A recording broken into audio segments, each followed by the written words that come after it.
Chapter 1942. Although Zichun had destroyed a large alien troop, there were still many alien tribes in the seventh mainland. Besides them, some heaven-defying warriors were coming. The news that 6 heaven-defying warriors and the alien army were killed soon spread to the other alien tribes, which caused an uproar. Zichun had used his power to kill 6 heaven-defying warriors, which proved his power one more time. The ordinary alien tribes didn't dare to provoke Zichun. Only the heaven-defying warriors could resist his sharpness. Almost all the cultivators in the GZ territory had an alien weapon. However, before they could wake up from the great joy, they saw the alien tribes again. This time there were only 2 outsiders, but the oppressive aura that was released from their bodies made it difficult for all the cultivators in the city to breathe. After the battle that day, the GZ territory had become a forbidden area for the alien tribes. No alien tribes dared to step into this place. And today, the 2 who had appeared were the heaven-defying warriors. Moreover, they were the experts among the heaven-defying warriors. The 2 heaven-defying warriors used the remnant energy of the heaven-defying battle to reconstruct the scene of the battle that day. A bald man couldn't help but sigh. Worthy of being the heaven-defying warriors of the Life Star. They're really strong. Next to the bald man stood a tall and thin young man. His expression was slightly indifferent. When he heard this, he snorted and said, "Everyone knows that the Defiant is very strong, but those idiots don't know. But it's understandable. After all, they come from a small place and haven't seen much of the world." This man's face was arrogant. He wasn't moved by the fact that Zichun had defeated 6 people by himself. The bald man shook his head and beamed a forced smile. "We all know that you, Carl, come from a big place, but you don't have to remind us every time." The young man called Carl glanced at the bald man and said with a stern face, "It's not a reminder. It's the truth. Those guys don't know much about the world. They acted on their own accord. They deserve to die." The bald man glanced at the group of Heaven Realm warriors in the GZ territory who were nervous. He said faintly, "Anyway, we're allies. They're dead. You should keep your mouth shut." "What ally?" "He's an enemy on the star path." The bald man spread his hands and smiled. "All right, I've lost to you. Now, tell us how we should deal with Zichun." Carl looked at the bald man and said, "Us." "Of course. Who else could it be other than us? Is your brain all right?" The bald man scratched his head and asked in surprise, "What do you mean?" Obviously, Zichun was able to defeat the 6 heaven-defying geniuses. His combat strength is naturally very strong. Although I said that the 6 deserve to die, I didn't say that we can deal with Zichun. But then again, if those 6 fellows didn't act on their own and waited for us to attack together, we might have a chance. Now it's completely hopeless. Then what should we do? The bald man looked very puzzled. The heaven-defying warriors of the Life Star have an illegal fighting competence. Ordinary heaven-defying warriors can't deal with him. Now that he's grown, the possibility of us killing him isn't big. If we're not sure that we can kill him, we should just hand him to the others. To whom? To the people from the big places. It was the first time the bald man had heard about the big places from Carl. He asked, "In your eyes there are big places?" "Of course. The Life Star is very big. It's much bigger than my world. Besides, the heaven-defying warriors who have gone to the other continents are all from big places. As for this Zichun, even if he grows up, he won't be able to be the overlord among the heaven-defying warriors." Looking at the bald man's curious face, Carl just smiled and didn't explain further. He said, "What we need to do now is to gather the other heaven-defying warriors of this continent. Then we'll decide whether we should take action or not." The bald man nodded and said, "It's not hard. After hearing that the 6 heaven-defying warriors were killed, the others will reconsider their deeds. They won't be as arrogant as before. I believe they will come here soon. But what about Zichun? I'm sure he has disappeared. Do we have to use the old method to force him out?" Carl said faintly, "Zichun isn't a fool. It's enough to use this stupid method once. If we use it again, the entire alien army won't be able to kill Zichen. Then how can we make him show up? I have my ways. The corner of Karl's mouth curled into a mysterious smile. Zichen was currently in the 7th mainland. It was unknown whether or not it was the reason why the alien tribes that were attacking the cities of the 7th mainland suddenly stopped. The alien tribes also gave up the cities that they wanted to attack. During this period, they didn't attack or kill any innocent human beings when they saw them. After the arrival of the 2 heaven-defying warriors, new alien tribes arrived outside the realm of Auspicious Marsh. They were all alien heavenly realm experts. Seeing the alien heavenly realm experts again, the cultivators in the city were very nervous. The heavenly realm experts stood on the city walls and stared at the alien heavenly realm experts. After the alien heavenly realm experts arrived, they went straight to the realm of Auspicious Marsh. When they arrived at the gate, the guards didn't dare to stop them and allowed them to enter. No one dared to stop them when they entered the city. Several heavenly realm experts in the city were watching their every move. After entering the city, these alien heavenly realm experts didn't cause trouble. Instead, they took out paper that they had copied and began to post it everywhere. After the alien heavenly realm experts left, some curious people came forward to take a look. There was a portrait on the paper. Everyone was very familiar with the portrait. It was Zichen. On the other side of the portrait was a paragraph written in the Zhan Wu continent's handwriting. We are only here for Zichen. Our target is Zichen. Anyone who finds Zichen and provides accurate clues will be rewarded with a heaven-grade weapon and a heavenly Dao technique. This was a bounty. Karl was prepared to mobilize the people of the Zhan Wu continent to find Zichen. The reward could be said to be very generous. There was also a notice. The content of the notice was to stop the war. The general meaning was that there would be no war between the 2 sides. The alien tribes only wanted Zichen. Once they found Zichen and killed Zichen, the alien army would withdraw from this world. Regardless of whether the alien tribes would withdraw or not, the rewards of the heaven-grade weapon and heavenly Dao technique were deeply attractive to the 7th mainland's heavenly realm experts. With the arrival of the Great Era, more and more heavenly realm experts broke through. The already rare heaven-grade weapons and heavenly Dao techniques were even rarer. Under normal circumstances, it would be difficult for them to obtain either of these things. But now the opportunity had come. In the process of growing up, there were very few rogue cultivators in the heavenly realm. They must have some kind of family behind them. They might not dare to search for Zichen personally, but they could send people from their family. Or they could hire some weak existences to go there. After the notice was posted, the alien heavenly realm experts did not leave. Instead, they stayed in the Auspicious Lake region. At the same time, they provided some small devices for free. These devices only had one function, which was to sense the aura of a heaven-defying cultivator. If a heaven-defying cultivator wanted to deliberately hide, few people would be able to find him. This device that specifically targeted the aura of a heaven-defying cultivator could help them. Under the instructions of some heavenly realm experts, many cultivators in the Auspicious Lake region set out to search for Zichen. In addition to the Auspicious Lake region, many cultivators in the other cities of the 7th mainland went out with similar devices to search for heaven-defying cultivator Zichen. This was Karl's method. He did not force Zichen. Instead, he let the people of the Zhan Wu continent search for him personally.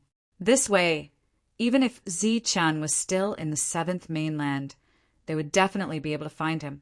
Unless Zichen deliberately hid his aura and did not release the slightest bit, as long as Zichen cultivated or moved, the device would be able to sense the heaven-defying cultivator's aura. On the same day, 5 people in the 7th mainland sensed the aura of a heaven-defying cultivator and immediately went back to report excitedly. Of course, they first reported to their own heavenly realm experts, who then went to look for the alien heavenly realm experts. Of the 5 locations, 2 discovered a heaven-defying cultivator, but unfortunately it was not Zichen. The other 3 locations had other heaven-defying cultivators passing by. For several days, no one found anything. Zi Chen seemed to have disappeared into thin air. However, Carl was not in a hurry. During these few days, the heaven-defying cultivators of the seventh mainland were converging. About half a month later, a cultivator sensed the aura of a heaven-defying cultivator in a mountain forest. This cultivator came from the Lucky Lake region. He was very excited.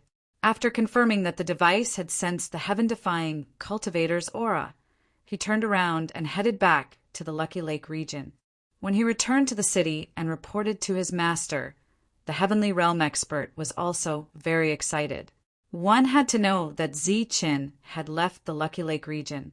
The place where he was most likely to appear was this region. Therefore, the number of alien Heavenly Realm experts staying here was the highest. This was no small matter. The alien Heavenly Realm expert immediately went to inform Carl. Carl, the bald man, and the 5 heaven-defying cultivators headed toward the region. As they moved forward, their expressions became very serious. The bald man said, "That place is very likely where Zi Chen is hiding. Once we discover him, a battle will definitely break out." Because of the battle record of killing 6 heaven-defying cultivators by himself, the remaining heaven-defying cultivators did not dare to underestimate Zi Chen. At this moment, the group of 7 heaven-defying cultivators was still not confident. Looking at the silent Carl, the bald man said, "If that person is really Zi Chen, have you thought about fighting him?" Carl frowned and did not say a word. The Heavenly Realm expert beside him was a little anxious. If these heaven-defying cultivators did not go, his reward would be gone. Chapter 1943. The Heaven Realm expert from the auspicious lake region was only thinking about the heavenly Tao spell technique and the heavenly soldiers. At that moment, he looked at the heaven-defying cultivators with anticipation, and he felt a little excited. Looking at the expressions of the heaven-defying cultivators, he firmly believed that Zi Chen was here. As such, he was certain that he would receive the reward. At the same time, he could see that the heaven-defying cultivators were hesitant, so when he spoke, he wanted them to back off. Of course, the reward would not be lacking. He had put in so much effort, even at the expense of offending Zi Chen. Wasn't it all for the reward? Carl, who was already hesitating, changed his expression when he heard this. A cold light flashed in his eyes. Heaven Realm's heart skipped a beat as he cursed inwardly. This heaven-defying person is going back on his words. A heaven-defying energy suddenly wrapped around his body from behind. His expression changed greatly, and he opened his mouth to shout. Unfortunately, he could not make a sound. Following that, a destructive power surged out from the heaven-defying energy. His consciousness dissipated in the midst of this energy. Truly an idiot who knows how to pick the right time. The bald man coldly smiled and withdrew the energy in his hand. Let's go back. Such a small interlude made Oz make up his mind. Now that he knew where Zi Chen was, he chose to turn back. Clearly, he was still very afraid of Zi Chen, even though he had never seen Zi Chen before. The other heaven-defying experts nodded after pondering for a while. They only had one chance to deal with Zi Chen, so naturally they couldn't waste it. They just had to remember Zi Chen's location and not alert him. They would wait for more heaven-defying experts to arrive before taking action.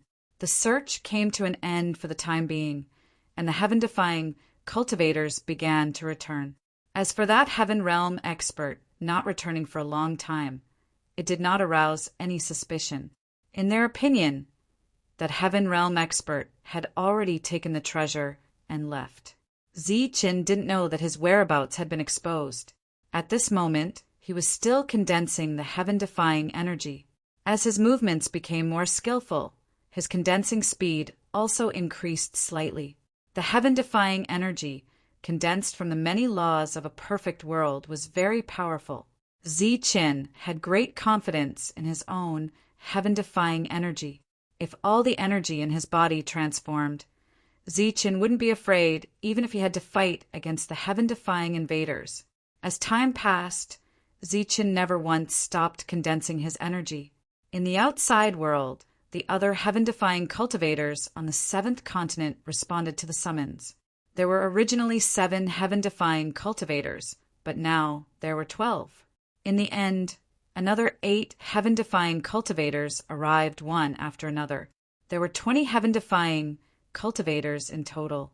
By now, all of the heaven defiers on the 7th continent had arrived. In addition to the 7 who had died earlier, there were now 27 heaven defiers. At the same time, these 27 people also represented the 27 worlds and the 27 stars in the sky. Among the heaven-defying cultivators, Carl wasn't the strongest. However, as the one who had initiated the summons, he had the absolute right to speak among the 20 heaven-defying cultivators. Ladies and gentlemen, welcome. I think you've already heard some information about the strongest heaven-defying cultivators of this life star. I won't explain them here. The new heaven-defying cultivator of this life star is called Zichin. Just like the legends, the heaven-defying cultivators of this generation are still very strong.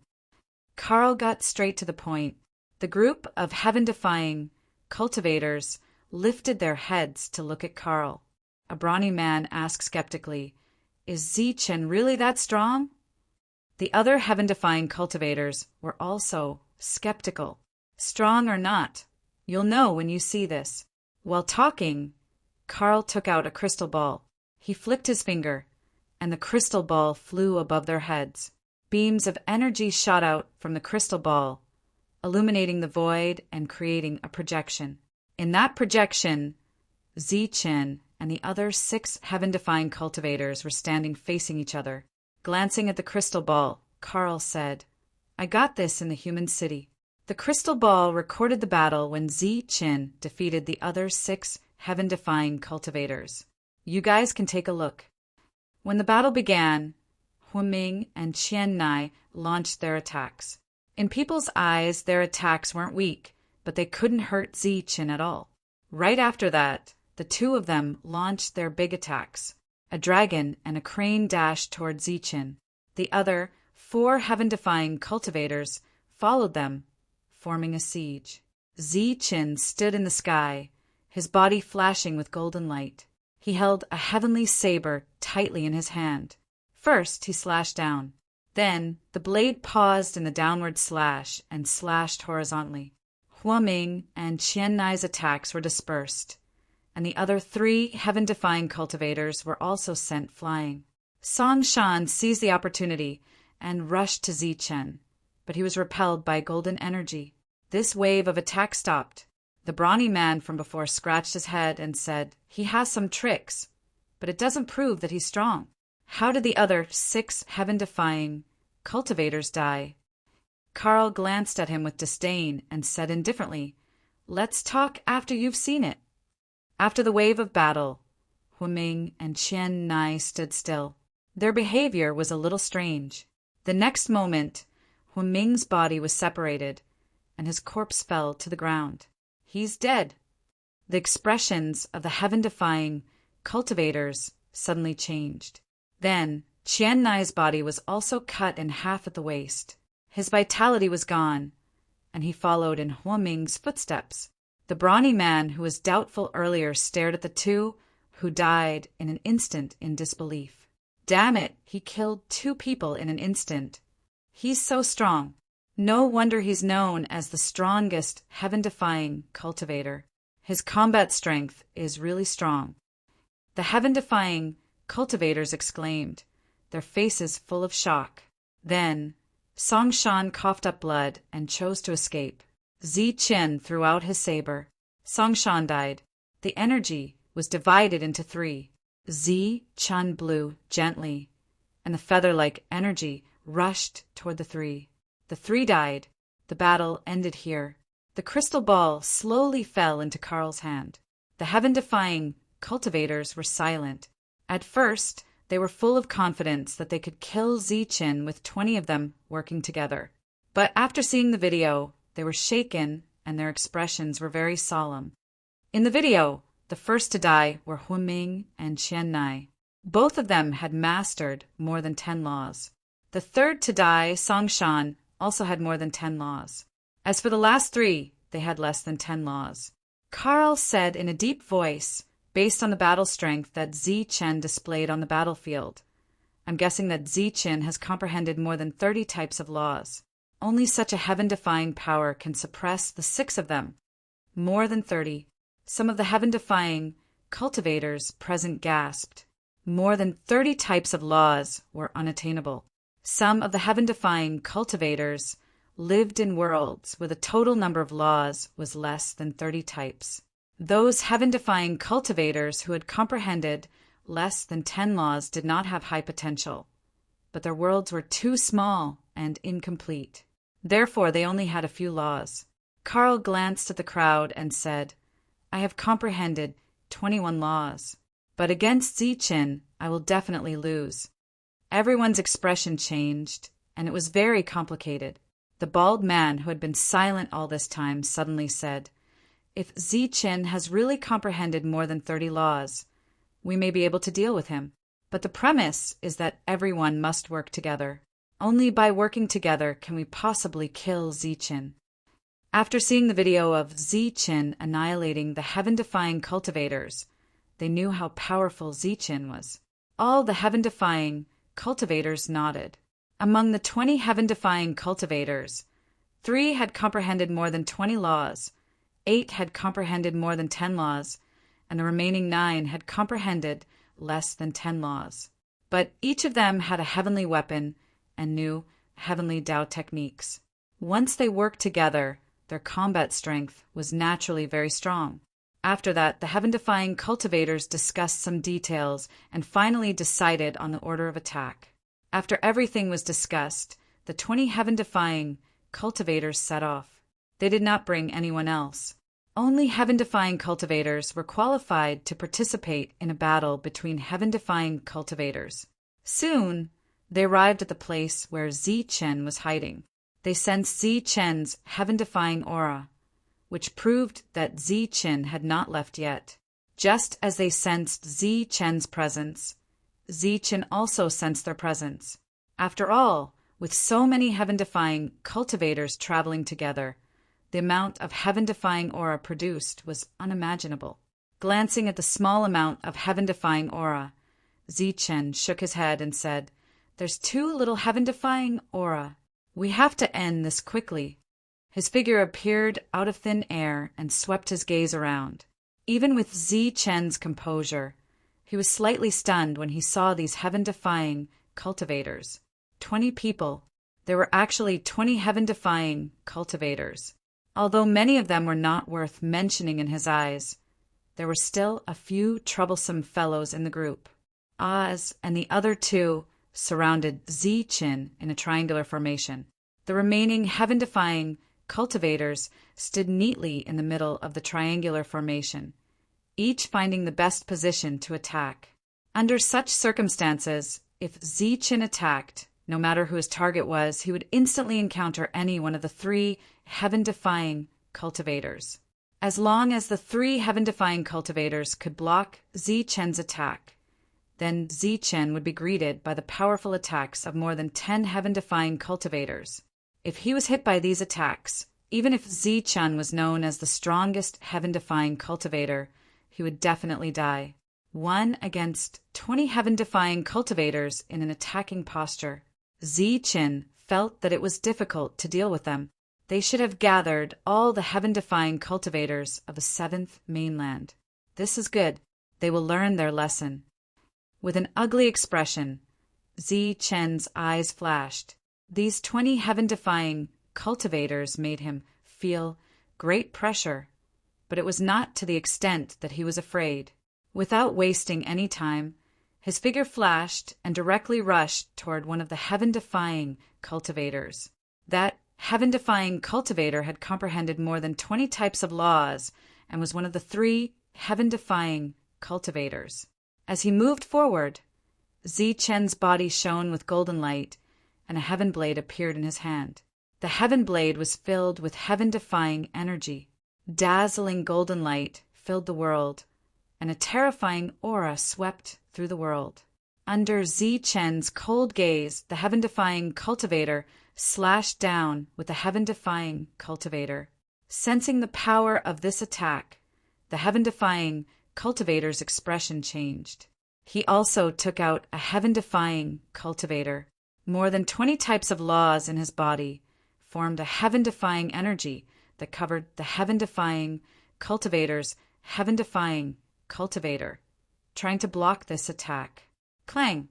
As the heaven blades slashed down, a powerful force erupted, and a sonorous sound reverberated through the world. Under this huge force, the heaven-defying cultivators, heaven-defying cultivators, heaven-defying cultivators, heaven-defying cultivator. Chapter 1944.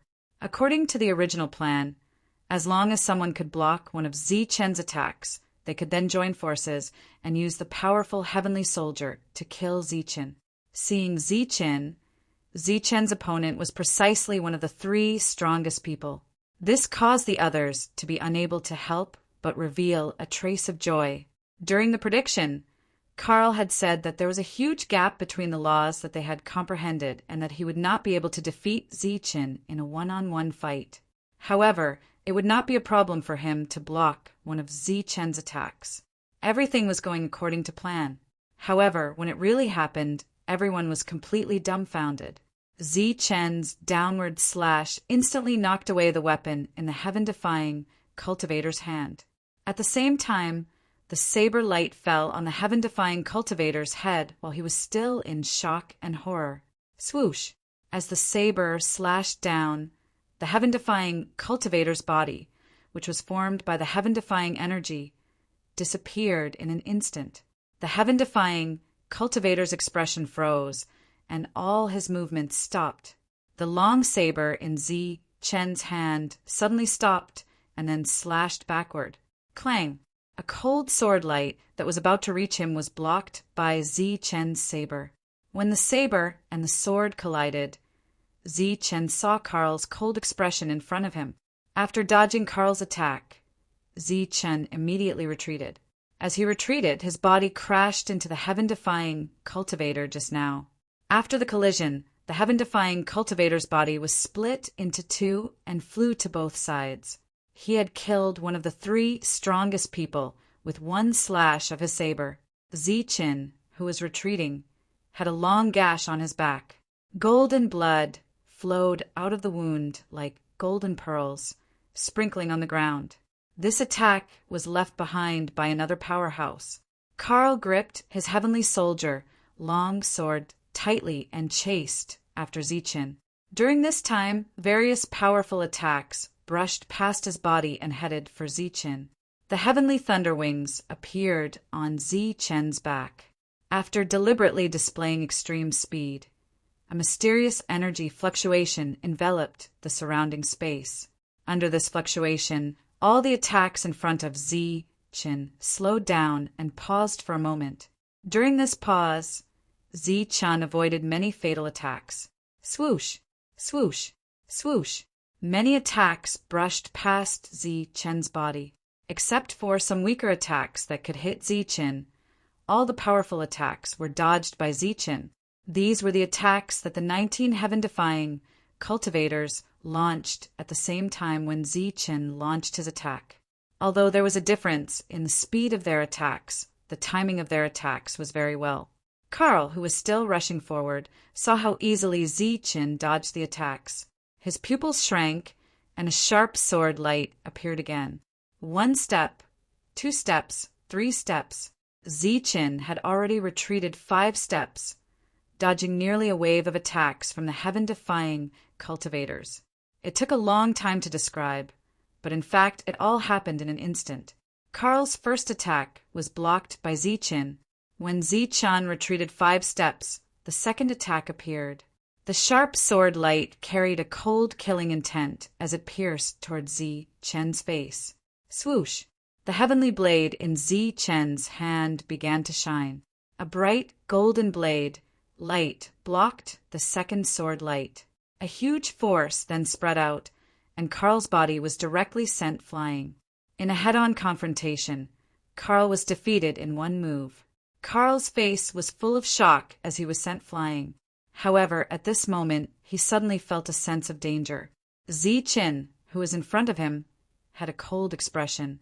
Then, a blurry light seemed to have appeared beside him, and then disappeared in a blur. The sense of danger came from that blurry light, but it disappeared in a flash. It was like an illusion in a trance. While Carl was flying backward, he did not understand what had happened, but he could hear a series of popping sounds in his ears. By the time he stabilized himself after flying for 100 meters, the popping sound had also disappeared. Carl was at a loss as he looked around, trying to find the source of the strange sound. Unfortunately, he did not see anything. He quickly glanced at the heaven-defying cultivators.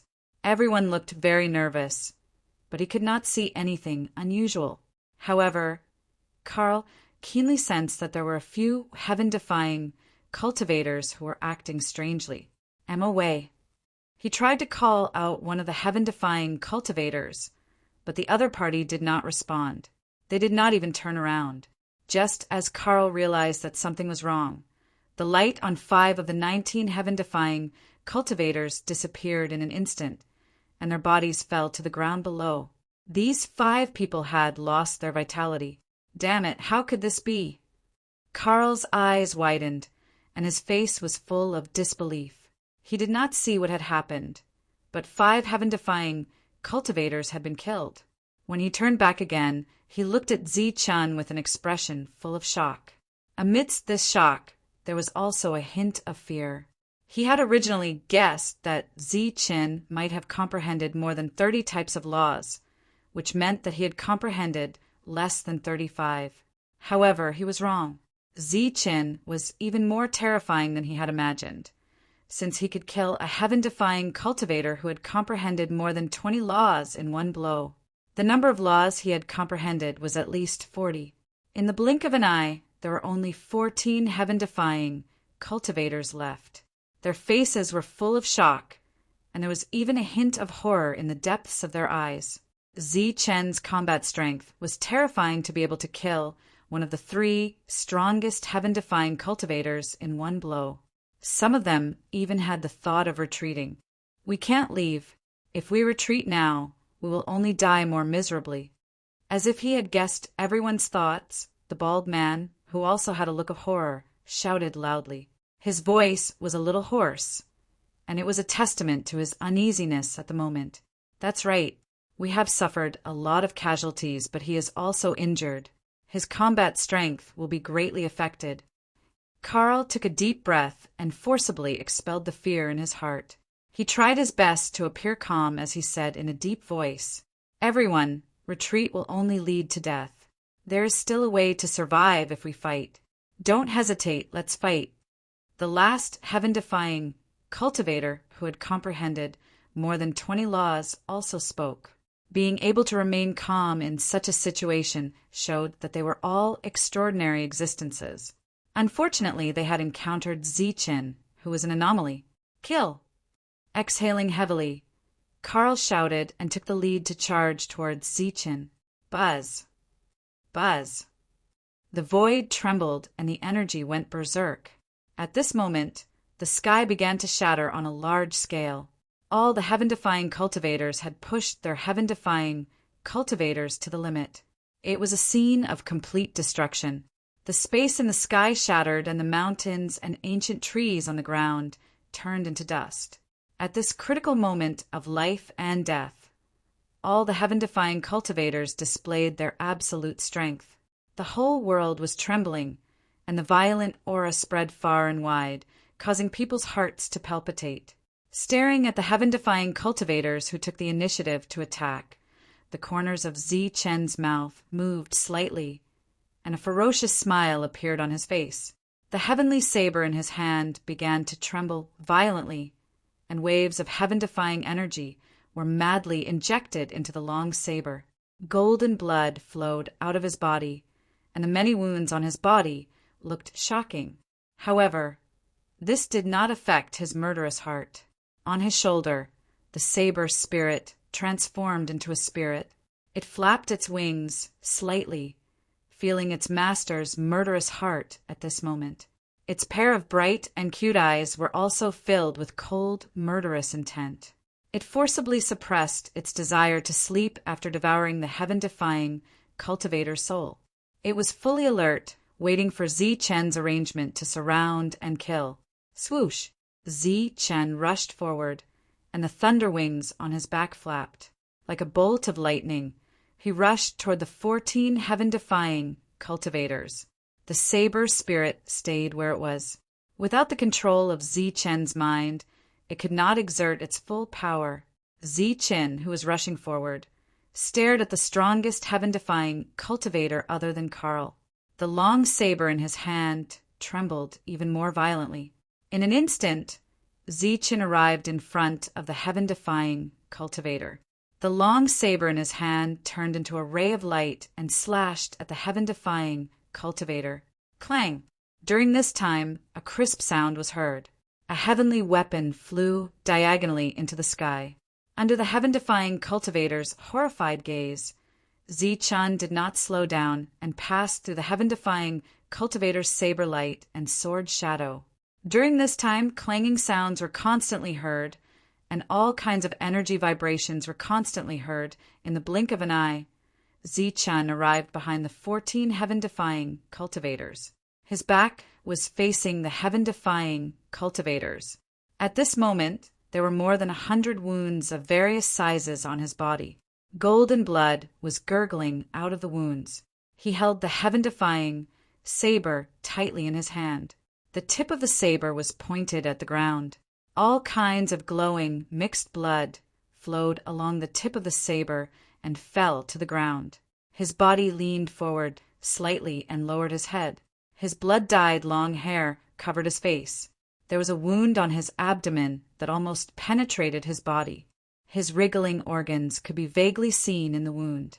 After stabilizing himself, the tricolored light appeared beside Zi Chen and turned into the saber spirit again. However, at this moment, the saber spirit's eyes were blurred and seemed to be very sleepy. It stood on Zi Chen's shoulder and swayed from side to side as if it could fall asleep at any time. It wanted to refine the heavenly soul by sleeping. Both sides stopped moving. The heaven-defying cultivators also turned their backs to Zi Chen and did not turn around.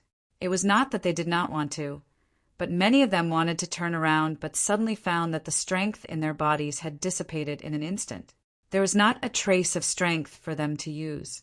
The gravity that had disappeared for an unknown period of time fell on them again, and their bodies fell down uncontrollably. As for what happened after that, they did not know what happened. Listening to the occasional thumping sound in his ears, Carl felt that all the strength in his body was gone. At this moment, he wanted to move, but felt that he did not have any strength. After expending a lot of effort, he slowly lowered his head and looked at his body. His arms and legs were still there, and there were no obvious injuries. Carl was not injured, but he felt that all the strength in his body had disappeared. After expending a lot of effort, his body finally obeyed. He turned his head left and right, but he could not see anyone else. After turning around with difficulty, he saw that there was still a person standing in front of him. It was the bald man. Other than that, he could not see any heaven-defying cultivators in his line of sight. In the second battle, 10 heaven-defying cultivators had died. Chapter 1945. Zi Chen, who had turned around, was covered in scars. His injuries were shocking, and blood was flowing out of his wounds. In particular, there was a hole in his abdomen that had been completely penetrated. If it had not been for the heaven-defying energy, Zi Chen's internal organs would have fallen out immediately. Even through the heaven-defying energy, one could still see Zi Chen's heart, which was still beating vigorously. At a glance, one could see that Zi Chen's injuries were very serious. However, even through the bloody hair, Zi Chen's expression was cold and emotionless. He did not even feel any pain from his wounds. Compared to Zi Chen's serious injuries, Carl and the bald man were not injured at all. This was because any heaven-defying person who had fought with Zi Chen had either died in an instant or survived unscathed. The two of them who were not injured looked at Zi Chen with shock and fear. Karl looked at the bald man's back and found that his body was trembling involuntarily. This was caused by fear. Being able to make a heaven-defying person feel fear from the bottom of his heart. It was clear that Zi Chen had left a terrible shadow in his heart. Karl, who was also terrified, only saw the bald man's abnormality. He did not realize that his body was also trembling involuntarily. "Come on, let's fight to the death." Zi Chen, who was in front of them, opened his mouth and smiled. Blood flowed out of the corner of his mouth. Coupled with the smile on his face, he looked ferocious and terrifying. A thick chill appeared in the hearts of the two of them. They had an impulse to turn around and run away, but their feet seemed to be filled with lead. They could not move at all. This was not an oppressive aura, but the fear in their hearts that made their bodies unable to move. Karl bit the tip of his tongue hard, and the taste of blood spread from his mouth. After the fear in his heart subsided a little, he raised the heaven-defying weapon in his hand and forcibly suppressed the fear in his heart. The heaven-defying energy in his body began to be mobilized bit by bit, and a powerful aura was released from his body again. The bald man also trembled as he raised the heaven-grade weapon in his hand. Even though his heart was still filled with fear, he did not retreat even half a step. His eyes were fixed on Zi Chen as the weapon in his hand began to flash with a cold light. A hint of surprise appeared on Zi Chen's indifferent face. He hadn't expected that the two of them would still have the determination to fight under such circumstances. But that was all. Today either you die or I die. No matter how much he admired their character and fighting spirit, both of them had to die today. If they didn't die, he would die. Moreover, with such a serious injury, Zi Chen wouldn't be able to hold on for long. The sword spirit did not fall asleep. With a gentle flap of its wings, it left Zi Chen's shoulder. Golden light reappeared around Zi Chen, and a heaven-defying aura circulated. In his hand, Skyblade began to release a powerful aura. Due to his serious injury, he couldn't use his extreme speed. He could only move forward slowly. The heavens and earth seemed to be unable to withstand this power. With every step Zi Chen took, the heavens and earth would tremble violently. While the heavens and earth were trembling, Karl and the bald man's bodies were also trembling. Kill! Seeing Zi Chen approaching step by step with a sinister smile on his face, the fear in the bald man's heart grew stronger and stronger. In the end, he fiercely bit the tip of his tongue, shouted loudly, and took the lead to charge toward Zi Chen. Buzz! In Zi Chen's hand, Skyblade trembled, and a saber light slashed down like a waterfall. His injury was serious, but his attack was very sharp and still contained a powerful energy.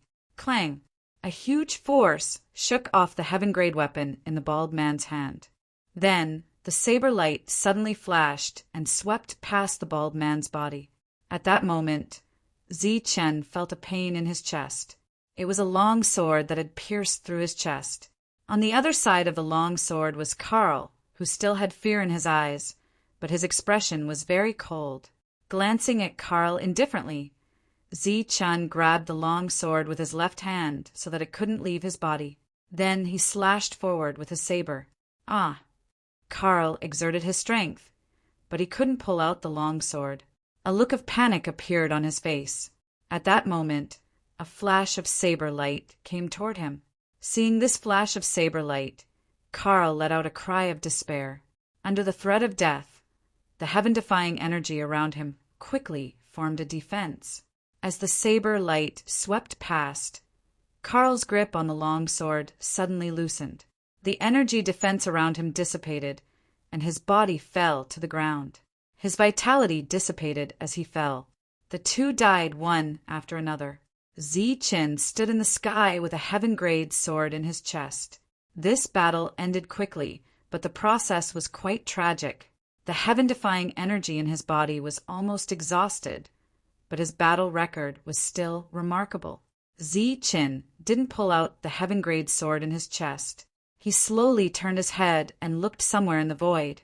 He said indifferently, "I thought you had escaped." There was no one in the void. The next moment, a sneer was heard. "We were going to leave, but your injury is so serious that I don't think it's necessary to leave." As the sneer fell, two people appeared in the void. They were two heaven-defying cultivators. One of them was a strong man who had once questioned Zi Chen's strength. In the first wave of attack, Zi Chen killed 6 people. In the second wave of attack, he killed 10 people. As for the other 2, they fled first. After the battle, only Carl and the bald man were left. The 2 left, but they turned back, which was somewhat beyond Zi Chen's expectations. Moreover, the 2 obviously didn't see the scene of him killing the other heaven-defying cultivators. Therefore, there wasn't much fear on their faces, but there was no lack of shock. The 2 spread out, one on the left and one on the right. The strong man sneered and said, "Killing you is definitely a great merit.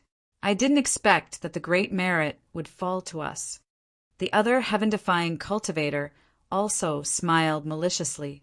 Zi Chen glanced at the 2 indifferently. His injury was so serious that he couldn't stand straight. He held the long saber in one hand and the long sword in front of his chest tightly with the other. He said coldly, "After killing the 2 of you, the 7th mainland will be at peace." "With your current strength?" The strong man said disdainfully. "You can't even hold your weapon properly." While they were talking, the saber spirit flew over from not far away. It looked like it was learning how to fly for the first time. Its body swayed left and right, looking very funny. Although the 2 could see that the saber spirit was a heaven-grade weapon, they really didn't understand what this little thing was used for. The saber spirit swayed and finally flew in front of Zi Chen. Then its body shone and turned into a small, tricolored heavenly saber. The small heavenly saber also swayed left and right after it appeared. Its aura was very unstable, which made the 2 heaven-defying cultivators want to laugh. However, in the next moment, a violent aura spread out from the small heavenly saber. The tricolored light of thunder and fire enveloped the heavenly saber. The space around the heavenly saber became chaotic. Thunder saber manipulation. Under the control of Zi Chen's spiritual thoughts, the small heavenly saber instantly broke into space and disappeared.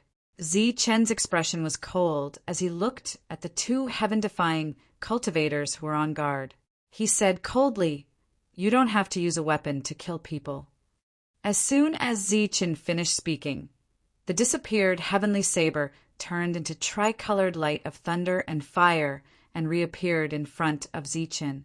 In front of him, the 2 heaven-defying cultivators' vigilant expressions were already dull. There was a bloody wound between their eyebrows. "Let's go." No longer paying attention to the 2, Zi Chen turned and called the saber spirit to leave. Before leaving, the saber spirit suddenly turned and flew around on the ground. Then it turned into a stream of light and disappeared with Zi Chen. The battle between the heaven-defying cultivators produced very strong fluctuations. After the battle here was over, some heaven realm cultivators flew over. These heaven realm cultivators also deliberately stopped and came after sensing that the fluctuations of aura had disappeared. At a glance, the ground was littered with corpses. These corpses no longer had any vitality, but they still exuded a heart-palpitating aura. These are heaven-defying cultivators. One of the old men's pupils suddenly shrank when he saw this scene. This was because he recognized one of the people who had appeared in the sky above the auspicious lake region. That one is also a heaven-defying cultivator. At the same time, the other pointed at the dead bald man and said, "The 2 heaven-defying cultivators were already dead, but the aura on their bodies was still oppressive. The aura on the other corpses was not weaker than the 2 heaven-defying cultivators." One of the young heaven realm cultivators swept his gaze across the corpses, and his expression changed drastically. Disbelief appeared on his face as he said in a trembling voice, "These can't all be heaven-defying cultivators, right?" "They are all heaven-defying cultivators." Everyone's expression changed as well. They felt that the aura on the corpses was not weak. This was very likely. However, at a glance, the number of heaven-defying cultivators was as high as 20. Who in the world could kill 20 heaven-defying cultivators? Suddenly, a name popped up in everyone's mind. If these were really heaven-defying cultivators, then there was only one person who had the ability to kill these heaven-defying cultivators. That was Zichen. Could it be that Zichen had killed these heaven-defying cultivators? Just as everyone was puzzled, a cry of surprise came from not far away. Heaven Realm cultivators! There are Heaven Realm cultivators! Heaven Realm cultivators were obviously the most attracted to Heaven Realm cultivators. Everyone no longer wondered whether these were heaven-defying cultivators or who had killed them. They all went towards the source of the sound. They saw a Heaven Realm cultivator holding a Heaven Realm cultivator. This Heaven Realm cultivator was very sharp, but it lacked the violent aura that a Heaven Realm cultivator should have. Looking at the Heaven Realm cultivator's cultivator, the eyes of the others became fiery, and a faint, cold light flashed in their eyes. Idiot, there are many more here. Why are you looking at me? The Heaven Realm cultivator glared, looking very dissatisfied. Sure enough, they found other Heaven Realm cultivators, and there were many of them. As more and more Heaven Realm cultivators were found, there were as many as 19 Heaven Realm cultivators. This was a number that made people's hearts tremble. Almost every Heaven Realm cultivator who came had obtained 2 Heaven Realm cultivators. However, this Heaven Realm cultivator still felt a little strange. After the old man carefully sized them up, a look of realization appeared in his eyes. He said, "Yes, these Heaven Realm cultivators don't have Heaven Realm cultivators. They must have been forcibly taken away." What? They don't have Heaven Realm cultivators? All the Heaven Realm cultivators were stunned. As they probed with their spiritual senses, they did not find any Heaven Realm cultivators, Heaven Realm cultivators. For a moment, everyone's faces were filled with disappointment. Don't be unsatisfied. Even if they don't have Heaven Realm cultivators, Heaven Realm cultivators, they are still extremely sharp. Let's hurry up and leave this place. The rest of the trouble will come to us. The old man reminded them. The Heaven Realm cultivators came to a realization. With so many heaven-defying cultivators dead, they should be coming soon. They should leave immediately. Chapter 1946. On the way out, Zichen, who was seriously injured, sped up and used the last of his strength to fly into the distance. During this process, Zichen released his spiritual senses and scanned the surroundings. His consciousness became more and more blurred. After arriving at a continuous mountain range, Zichen found a hidden cave and flashed in. After using the last of his strength to cover the entrance of the cave with a formation, Zichen fell to the ground. During the process of falling, Zichen's figure disappeared and entered his own world. With his last bit of strength, he allowed Zichen to enter his own world. However, he did not fall into the source of heaven and earth. Instead, he fell beside the source of heaven and earth, and then Zichen fainted. The wounds on Zichen's body were left by many heaven-defying cultivators. Each heaven-defying cultivator had a different type of heaven-defying cultivator. Zichen could still suppress it when he was at his peak, but now that he was seriously injured, he could not suppress so many heaven-defying cultivators raging on his wounds. Zichen's aura became weaker and weaker. It seemed that he was about to reach the critical point of his life. At this moment, his own world seemed to sense Zichen's gradually fading life fluctuations. It became dim and lusterless. The world, which was originally full of vitality, seemed to have reached its twilight years.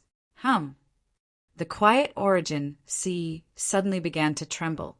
As the surface of the sea trembled, large waves appeared. In the middle of these waves, an origin dragon rushed out of thin air and rushed towards the seriously injured Zichen. The origin dragon landed beside Zichen and immediately turned into many origin principles between heaven and earth. It slowly fused into Zichen's body and entered the wound. The wound was now full of the heaven-defying cultivators, heaven-defying cultivators, heaven-defying cultivators energy. The level of this energy was obviously higher than the origin dragon's origin principal power. Therefore, the heaven-defying cultivator's energy that wanted to heal the wound was instantly devoured. After the devouring, the heaven-defying energy became even more terrifying, and Zi Chen's injuries became even more serious. After noticing this, the rest of the origin energy stopped channeling and turned into the origin dragon again. Its size was 1/3 smaller than before, and its pair of dragon eyes stared at the heaven-defying energy on Zi Chen's wound. Just like that, Zi Chen's life aura became weaker and weaker. The origin dragon had no choice but to disperse again, but before that it revealed a resolute look in its eyes as though it had intelligence. The origin dragon dissipated again and turned into the origin of heaven and earth. These origins spread out and turned into their own rules. Immediately after that, a part of each of the precepts split off and shot towards one of Zi Chen's wounds in unison. These origins of heaven and earth were like spirit snakes. As they moved forward, their bodies intertwined with each other. The origins of heaven and earth were released as much as they could, and these origins of heaven and earth underwent some changes on their own. When they were about to reach one of Zi Chen's wounds, these spirit snakes had already disappeared and were replaced by a mini dragon. The mini dragon exuded a suffocating aura, and what made up the mini dragon was the power of evolution and evolution of many principles. This was a new kind of power collectively known as heaven-defying cultivators. The mini dragon of heaven-defying cultivators energy flew towards one of Zi Chen's wounds. As soon as the mini dragon landed on the wound, it encountered other heaven-defying cultivators energy, and the two sides began to fight. Because there was too much heaven-defying cultivators energy, the mini dragon's body was relatively small, so this battle did not result in a one-sided battle. Instead, it was an evenly matched confrontation. A mini dragon of heaven-defying cultivators energy appeared and prevented the wound from worsening during the confrontation. Above Zi Chen, there were many scattered origins of heaven and earth principles. These origins of heaven and earth principles began to separate into other forces, forming mini dragons of heaven-defying cultivators energy in midair. They landed on Zi Chen's other wounds and began to expel and annihilate the foreign heaven-defying cultivators energy. This was a natural change in the world. It could also be said that the world was carrying out self-protection. Under such circumstances, unless these foreign heaven-defying cultivators' energy could exhaust all the origins in the origin sea of Zi Chen's world, Zi Chen's life aura would not weaken. As the mini dragons of heaven-defying cultivators' energy appeared, the origins of heaven and earth principles above Zi Chen's had become less and less. But soon, the origin sea began to tremble again, and another surge of origins landed above Zi Chen and spread out. One after another, mini dragons of heaven-defying cultivators' energy appeared and landed on Zi Chen's wounds. Among them, at his abdomen, there were almost 10 mini dragons of heaven-defying cultivators' energy, expelling the heaven-defying cultivators' energy. The world protected itself, and Zi Chen's life was saved. As for how he would awaken, the time was uncertain. On the 7th mainland, the news that 27 heaven-defying cultivators had been killed spread quickly. All the alien races on the 7th mainland were also in danger. 27 heaven-defying cultivators had been killed. This was a big deal, a big deal. The alien races who heard this news all paled. Then this news spread to all the 9 continents at the fastest speed. For a time, Zi Chen's name resounded in the Zhan Wu continent again. Hearing this name, some people were happy while others were sad. Among them, some existences in the Wuji sect felt bitter when they recalled what had happened. Heaven-defying cultivators were terrifying. They could easily break through to the heaven realm. However, Zi Chen could kill 27 heaven-defying cultivators by himself. It could be seen that he was one of the best heaven-defying cultivators. Once Zichen returned to the Wuji sect, it would be a disaster for the Wuji sect. All the forces on the continent were extremely shocked when they heard this news. This also included the alien races and the remaining heaven-defying cultivators. They were all shocked by this news. When they received the order to invade the Life Star, their first mission was to kill the rising heaven-defying cultivators at any cost. This order was for all heaven-defying cultivators. Therefore, as soon as these heaven-defying cultivators entered the Life Star, they began to search for news of heaven-defying cultivators. Of course, the most likely place to appear was the place with the most forces. Therefore, most of the strongest heaven-defying cultivators were in the first 4 mainlands. The rest were in the last 3 mainlands. As for the 8th and 9th mainlands, there weren't many heaven realm cultivators. The possibility of heaven-defying cultivators appearing there was too low. Therefore, no heaven-defying cultivators went there. During this time, almost all the famous existences in the 1st and 2nd mainlands had clashed with the heaven-defying cultivators. During this time, some heavens chosen had died.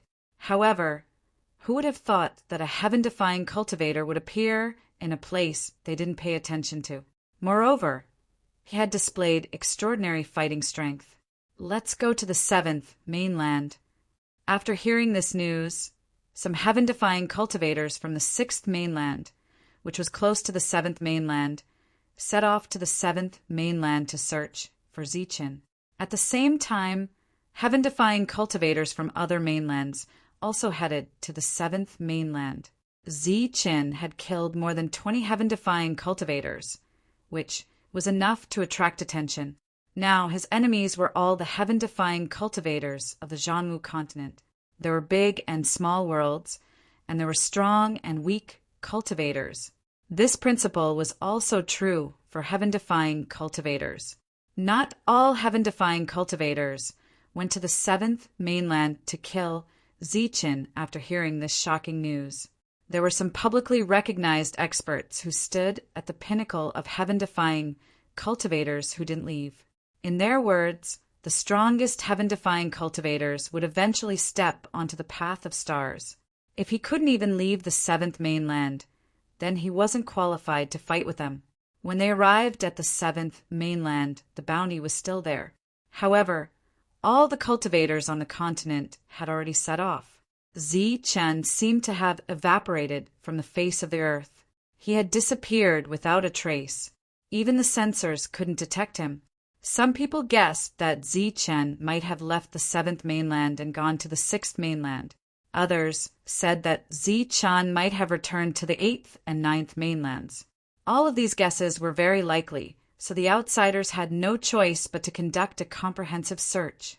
In the process of searching, they needed the cooperation of the natives of the Zhanwu continent. Therefore, the outsiders had no choice but to declare a ceasefire and announce that their goal was only Zichen. Once they found Zichen and captured Zichen, they would immediately leave. In addition to using words to bewitch people, the outsiders also issued a huge bounty. Anyone who found Zichen would be rewarded with 2 heaven-grade weapons and 2 custom-made Heaven Dao magical techniques. Those were the rewards for Heaven Realm cultivators. In addition, there were also rewards for other levels. In short, the rewards were very generous. Many cultivators were tempted by the rewards. Furthermore, the outsiders had already stated that they were invading because of Zichen. Therefore, they didn't feel any guilt when searching for Zichen. The outsiders used rewards to encourage the whole nation to search for Zichen, including many war beasts. It was as if a large net had been formed in the sky and on the ground. As long as Zichen was still in the Zhanwu continent, he would definitely be enveloped by this large net. When everyone searched for him, they still couldn't find him. Zichen seemed to have left this world. The heavily injured Zichen no longer had energy circulating around his body. Naturally, he didn't have any heaven-defying aura. Those devices naturally couldn't sense it. As for the heaven-defying aura produced by the world itself, it belonged to the scope of the world's isolation. Those devices couldn't detect it at all. While everyone was searching for Zichen was still heavily injured. As more and more heaven-defying energy dragons appeared, the heaven-defying energy was expelled one by one until it completely disappeared. After the heaven-defying energy disappeared, Zichen's injuries became external. With the injection of rich life energy, those external injuries healed at a speed visible to the naked eye. At the same time, in Zichen's body, the remaining heaven-defying energy dragons didn't dissipate. Instead, they entered Zichen's body on their own, and then entered Zichen's bones and blood. These heaven-defying energy dragons entered the body, which could promote Zichen's physical body to transform again. Of course, this was also the legendary meridian changing and marrow cleansing. The original Zichen collected too little heaven-defying energy. It wasn't even enough for fighting, so how could he be willing to use it to temper his body? Chapter 1947. The heaven-defying energy dragon helped Zichen temper his body, and Zichen, who was still in a coma, became stronger after absorbing the heaven-defying energy. Under this kind of change in the world, Zichen himself could not produce any energy, and the people outside with sensor devices naturally could not perceive it. In addition, Zichen had almost exhausted all the heaven-defying energy in his body in the last battle, and there was no more heaven-defying energy to be mobilized, which was one of the main reasons why no one gained anything. In the outside world, for the rich rewards given by the foreign races, all the people were dispatched to every corner of the world.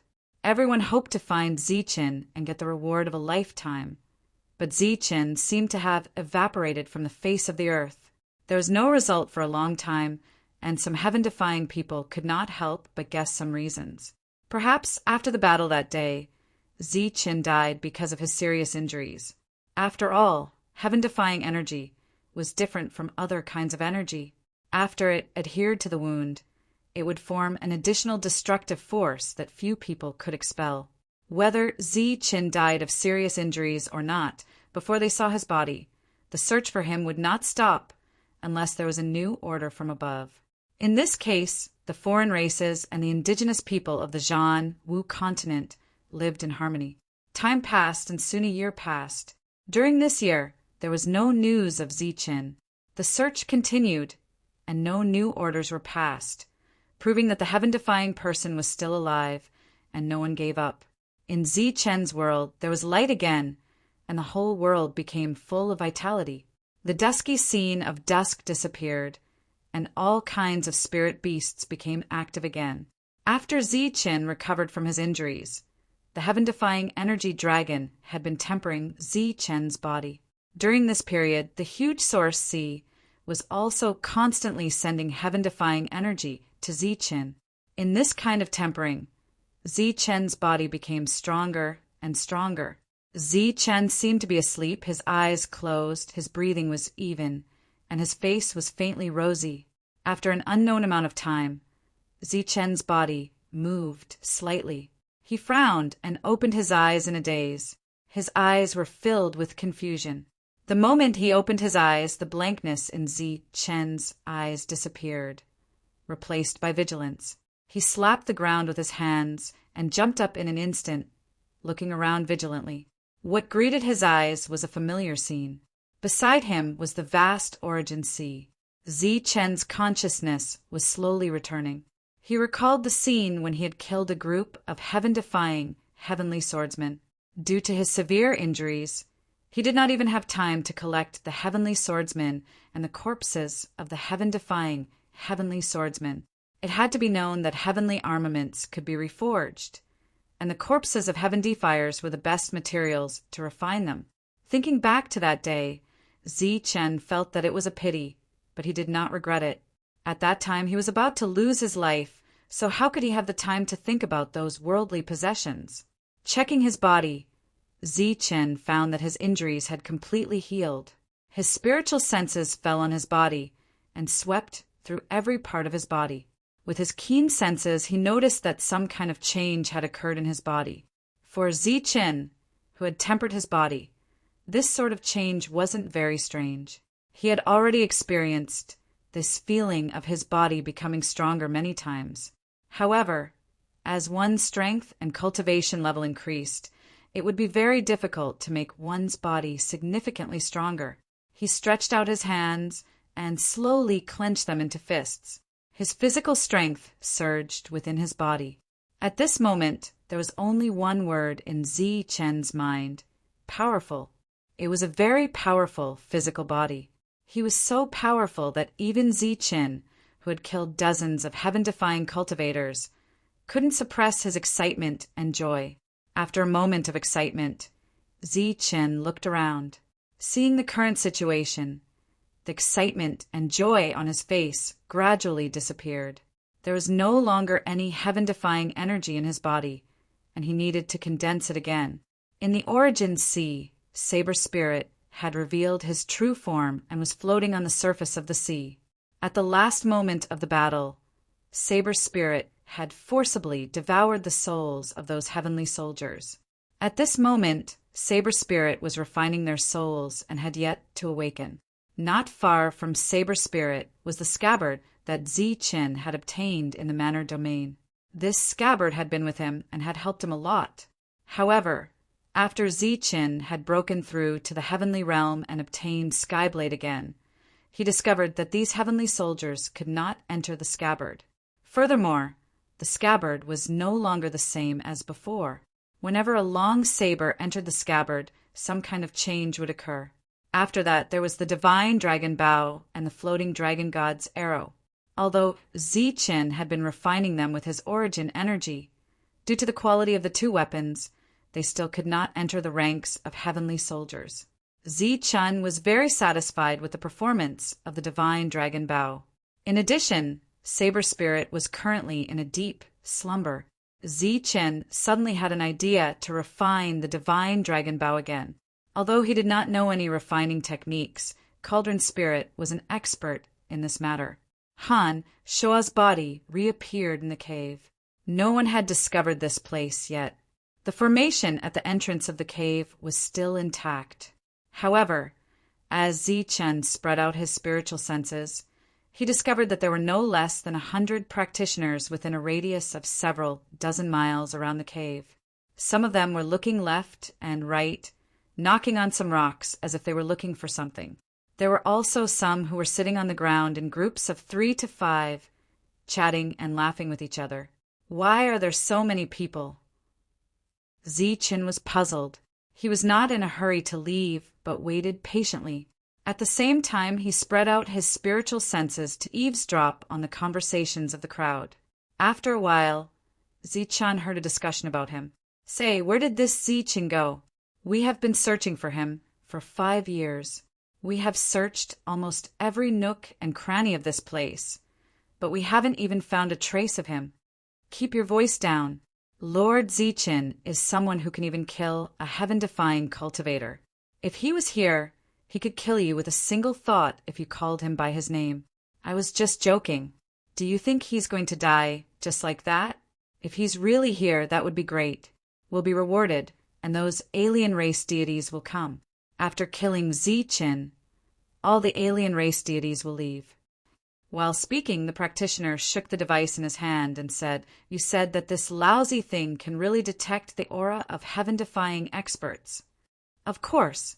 If you don't believe me, you can go 100 miles away and see if there is any reaction." After withdrawing his spiritual senses, Zi-Chen finally understood what was going on. Among the crowd, there were aliens and natives of the Zhanmu continent. When the two sides met, they did not start fighting. Instead, they greeted each other as if they were familiar with each other. Their target was obviously Han Shua. Moreover, they were all holding some kind of round ball that could detect the aura of heaven-defying experts. The reason why those heaven-defying experts were able to accurately detect Han Shua's presence was probably because of this thing. After thinking about it for a moment, Zi-Chen understood what was going on and felt a bit disappointed. He had followed the Azure Dragon Saint's instructions and came to this world to fight against the aliens. Who would have thought that he would become the enemy of the aliens and the natives? He had become the public enemy. After a moment of disappointment, Zi pulled himself together. This was also good. Everyone's attention had shifted to him. On the whole, the natives of the Jianwu continent would not be in danger. He had achieved his goal of coming here. After all, those aliens were afraid of him. As long as he was alive, the natives of the Jianwu continent would be a bit safer. On the other hand, Zi still had friends in this region. Although he didn't know how they were doing, at least they were safe for now. At the same time, since the aliens were not attacking the Jianwu continent, they naturally wouldn't go to the Tianwu continent. That place was relatively safe. Taking a deep breath, Zi cast aside his distracting thoughts and sent out his spiritual senses once more. As expected, he found a heaven-defying expert 100 miles away. That person was sitting cross-legged on a boulder. His eyes were closed and his hands were forming hand seals. He didn't sense anything when his spiritual sense landed on him. Zi retracted his spiritual sense. He already had a plan. Since this world no longer needed him, he should fight for some things for himself. For example, 1 or 2 stronger heaven-defying items or more heaven-defying energy. After thinking about it, Zi energy surged. The trace of a heaven-defying expert's aura that he had just condensed was also released. Take a look. What's the use of this thing? Just as Zi released his heaven-defying aura, one of the cultivators outside took out a spear. Suddenly, the spear began to shine and tremble violently. That cultivator's eyes widened as he looked around. Hum, hum, hum, hum. At the same time, the spears on the other people's bodies began to tremble violently. Because there were heaven-defying experts 100 miles away, these people were very clear on what the spears trembling represented. Heaven-defying experts. There's a heaven-defying expert. There's a heaven-defying expert here. One by one, they took out their trembling spears. Their faces were full of excitement as they shouted loudly. Bang! Not far away, there was a loud tremor. The mountain rocks exploded, and Zi rushed out. The already excited crowd widened their eyes when they saw Zi. As they stared at this extremely familiar figure, their bodies involuntarily trembled. Their eyes were constantly glowing as if they had seen an endless supply of resources. Zi is here. I found Zi I found Zi Get lost. I found him first. I found him first. I found him first. Seeing Zi everyone began to shout and then began to fight over him. There were even some shoving and fighting. But in the next moment, Zi disappeared from everyone's sight. This stunned the people who were shouting, but they quickly reacted and immediately chased after him. If Zi runs away, the reward will be gone. Hurry up and chase after him. Everyone took out their devices and chased after Zi. But with his speed, how could he catch up with Zi? Along the way, many people discovered Zi and chased after Zi. Zi had already arrived beside the heaven-defying expert in an instant. After seeing Zi the latter's pupils shrank. A hint of fear flashed in his eyes as he turned around and ran. Chapter 1948. Damn it, why is he here? The heaven-defying cultivator saw Zi, but he was not happy or excited. Instead, he was filled with fear. If he encountered Zi in a one-on-one situation, he would only die faster. Before coming here, he had deliberately deduced that several years had passed since the last battle. During these years, Zi should have left long ago. The most unlikely place to appear was this area. Perhaps Zi had crossed several continents and gone to the first continent. But who would have thought that he would appear in the most unlikely place? As soon as he turned around and ran, the heaven-defying cultivator stopped and looked ahead in shock. Zi stood in front of him, looking at him coldly. Facing Zi death was the only way out. The heaven-defying cultivator turned around and ran. Swoosh! Swoosh! In a flash of brilliance, the heaven-defying cultivator instantly changed directions. He only had one purpose, and that was to run. But every time he changed directions, Chen would appear in front of him first. Go to hell! His speed was not as fast as Chen's, so naturally he could not run away. The heaven-defying cultivator gritted his teeth and the heavenly weapon appeared in his hand. He slashed at Chen. Boom! The energy light shot forward like a waterfall, splitting the mountain rocks and splitting the earth. The rumbling sound was constantly heard, and it was a scene of the end of the world. However, everything within the range of the energy attack had been split apart except for Chen, who had been attacking, who had disappeared. Get lost. After the attack failed, the heaven-defying cultivator's expression changed. He immediately turned around and slashed behind him with the heavenly weapon. His expression was cold and fierce, and he decisively attacked because he sensed that Chen had appeared behind him. Clang! His fierce attack was instantly blocked. The powerful energy formed a destructive wave that spread in all directions, turning into a huge black hole that spread out. When the heaven-defying cultivator saw clearly what had blocked his attack, his eyes immediately widened and were full of disbelief. In front of him, what blocked his heaven-defying cultivator's attack was Chen's palm. The sharp blade slashed down, but was blocked by the palm. Unexpectedly, it only left a shallow cut on the palm. Such a powerful attack was blocked by a palm. This made the heaven-defying cultivator extremely shocked. Buzz! With one hand firmly grasping the celestial weapon, he struck the defiant in front of him with his other hand. Unable to pull out the weapon, the defiant could only let go of the celestial weapon and retreat. At the same time, he formed a seal with both hands to form a defensive energy barrier. Boom! The golden palm moved forward, and the energy completely engulfed this heaven-defying being. By the time everyone arrived, Chen had already disappeared, and so did the heaven-defying cultivator who had been guarding this place. The two of them disappeared without a trace. Only a destructive and heaven-defying energy was left in the field, constantly shaking in all directions. Let's go back and report. Go back quickly. Seeing that Chen and the heaven-defying realm expert had disappeared, everyone could only return to the Gze domain and spread the news of Chen's reappearance.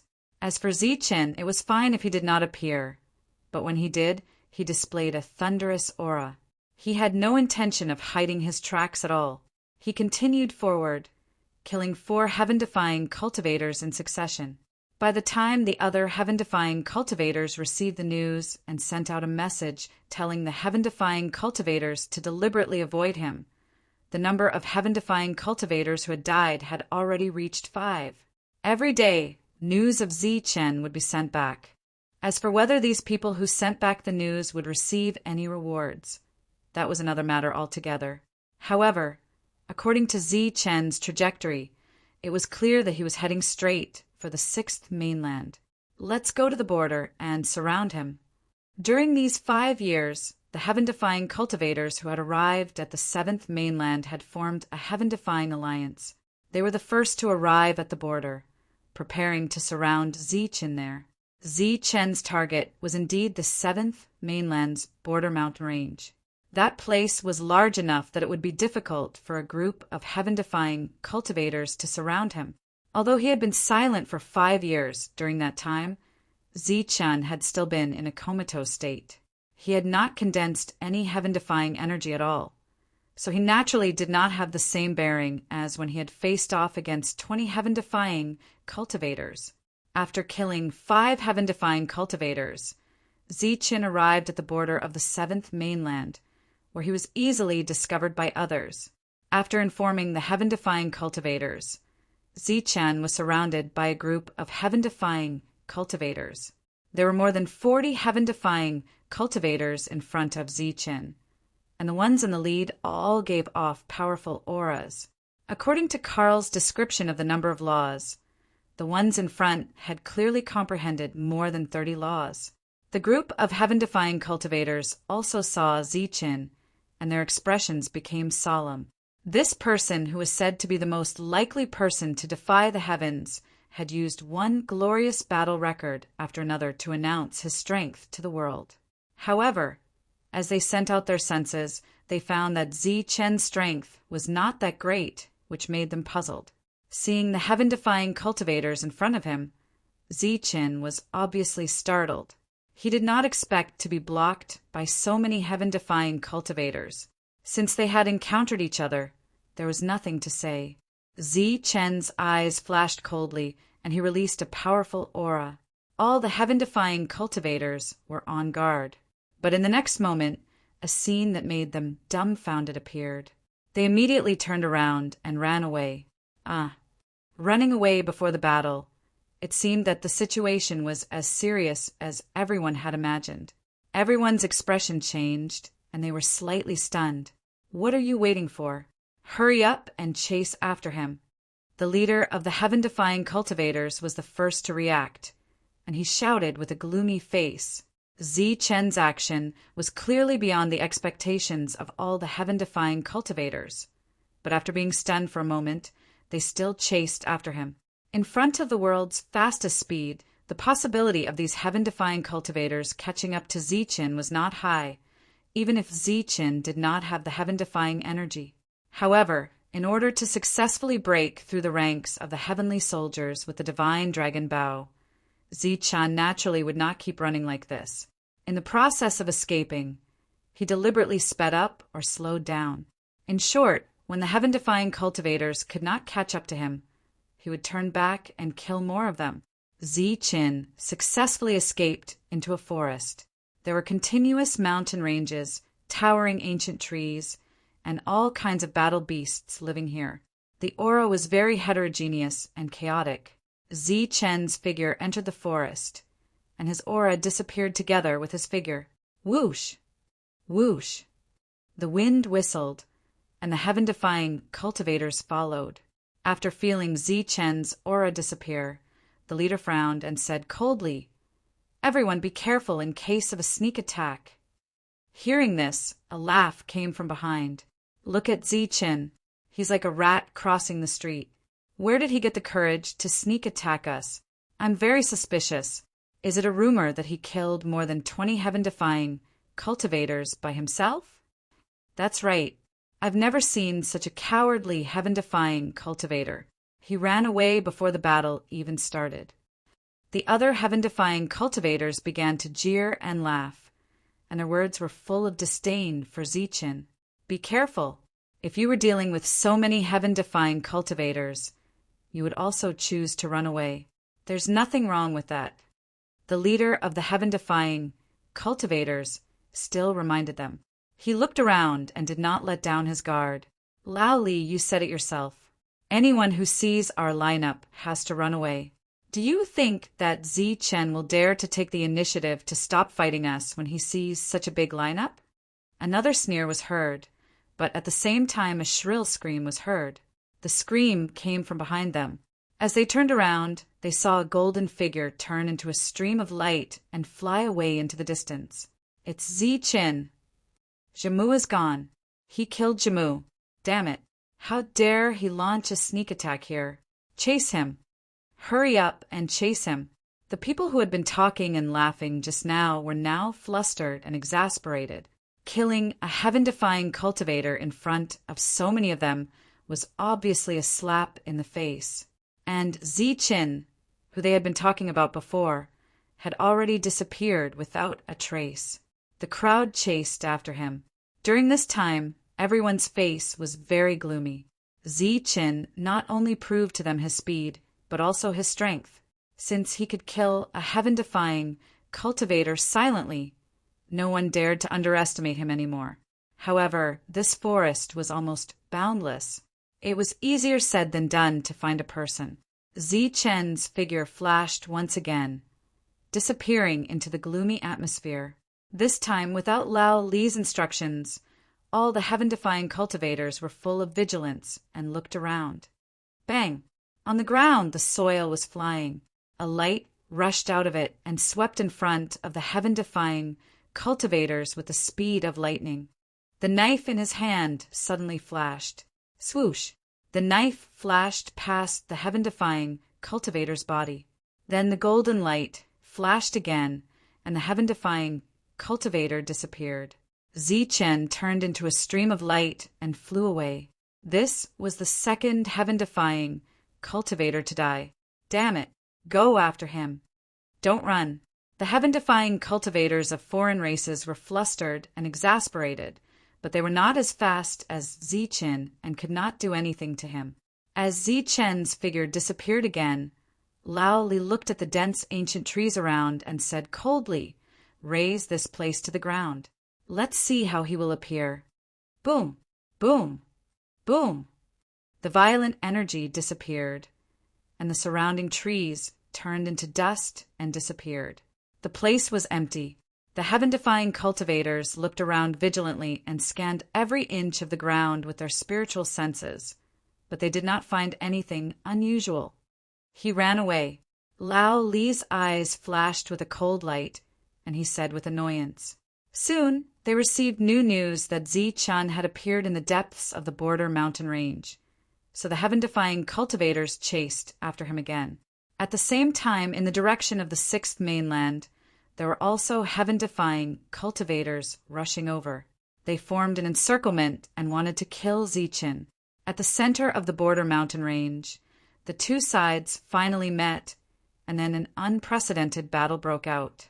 In this battle, Zichen killed 8 heaven-defying cultivators and broke out of the encirclement with a severely injured body, heading toward the sixth mainland. During this time, the heaven-defying cultivators kept chasing after him. During the process, Zichen also hid and encountered danger many times. Chapter 1949. Bounty portraits of Zichen had been posted in every corner of the Zhanwu continent, whether it was the indigenous people or the invading aliens. For the sake of this generous reward, they were all using sensors to find Zichen. It was not an exaggeration to say that Zichen was now a public enemy. Along the way, Zichen's trail was discovered again and again, and he was besieged time and time again. Fortunately, his physical body had become stronger this time, and his injuries were not as serious as before. Coupled with his intention to escape, he was able to persevere. The situation was the same when he arrived at the sixth mainland. After successfully escaping from a group of heaven-defying cultivators, before Zichen could completely conceal himself, he was encountered again. "Zichen is here. I see him. I found Zichen. He's here. Haha, I finally found Zichen. I'm going to get my reward." In the dense forest, many excited cries rang out, and then one cultivator after another flew towards Zichen. They knew that they were too weak. Even if they faced a heavily injured Zichen, they still had no chance of winning. So, they just followed without making a move. This included the alien races. Zichen turned around and wiped the blood from the corner of his mouth. He saw that there were many cultivators following behind him. Their eyes were shining, staring at him as if he was a rare treasure. The sound of rushing wind came from behind. The alien race heaven-defying cultivators had caught up, and their powerful auras enveloped the world. Cursing in his heart, Zichen turned around and left. "Zichen, if you have the ability, fight me, Lao Li. Don't run away like a mouse." As soon as Zichen's figure disappeared, a loud roar rang out. A powerful heaven-defying cultivator flew over. His name was Lao Li, and he had been chasing Zichen from the seventh mainland. He was the leader of the seventh mainland's heaven-defying cultivators and was not weak. Seeing Zichen disappear again, his face became extremely gloomy. He had been chasing Zichen for several months, but he could not catch him. Cowardly scoundrel. His cold voice resounded throughout the world. "Lao Li, I'll remember you. After I recover from my injuries, I'll look for you." A moment later, Zichen's voice was heard. The corner of Lao Li's mouth twitched as he recalled the power Zichen had displayed. The corner of Lao Li's eyes couldn't help but twitch as he said, "You won't have a chance to recover from your injuries." With everyone out to search for Zichen, it seemed like there was no chance for Zichen to find a quiet place to recuperate.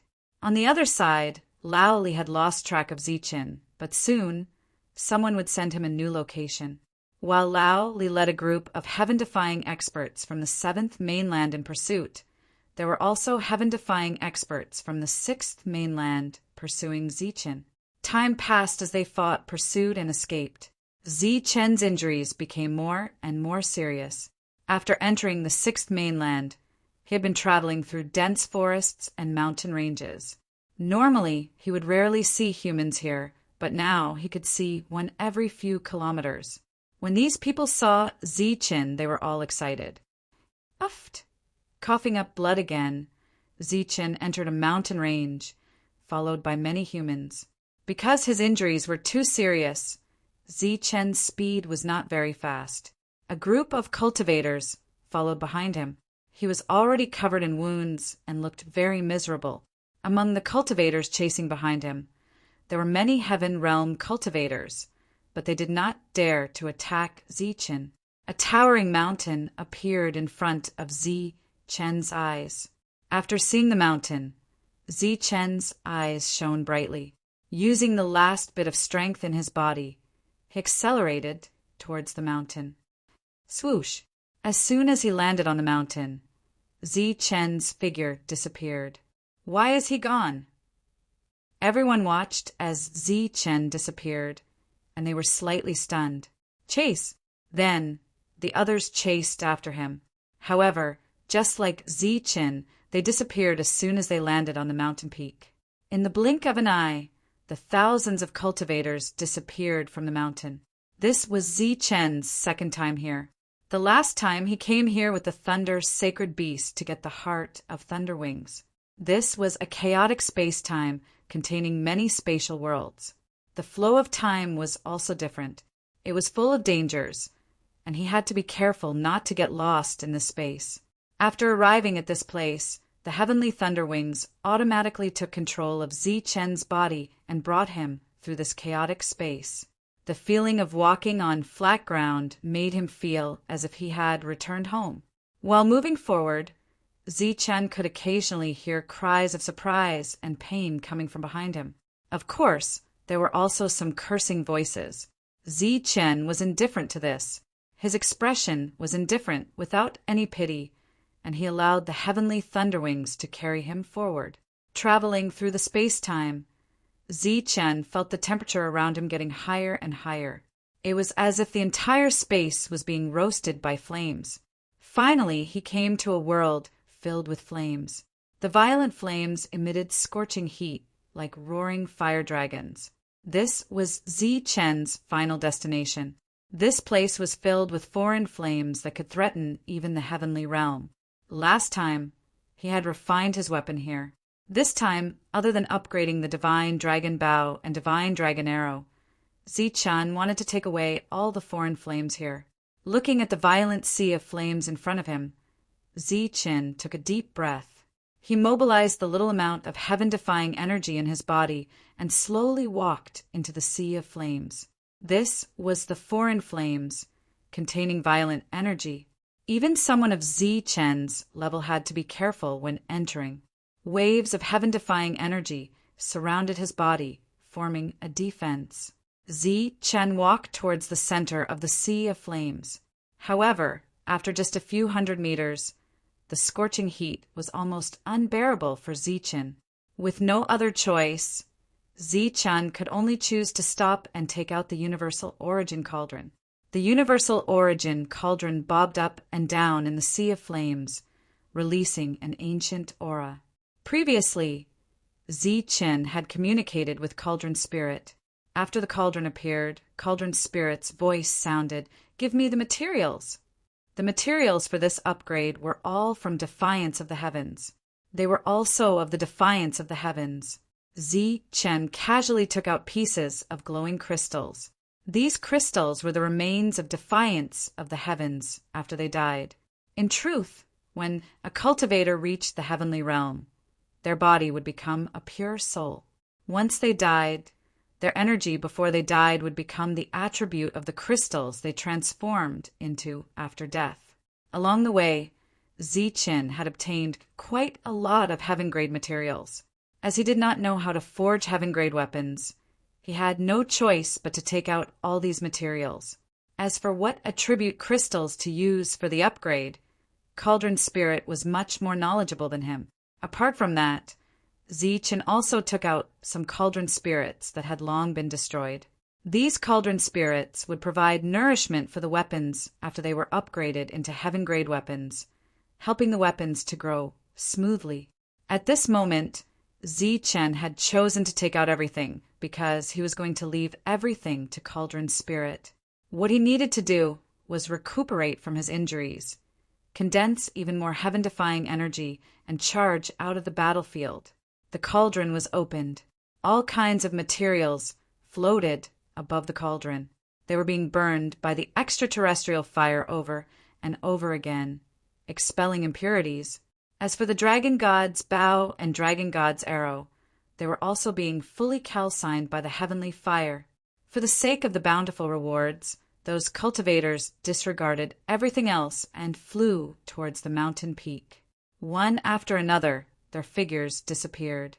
Soon after, the Defiants led by Lori arrived. When they discovered the abnormality of the mountain peak, they stopped and stared at the mountain peak. After a while, one of the Defiants beside Lori said, "It's the entrance to the chaotic space-time." Lori nodded with a somewhat solemn expression.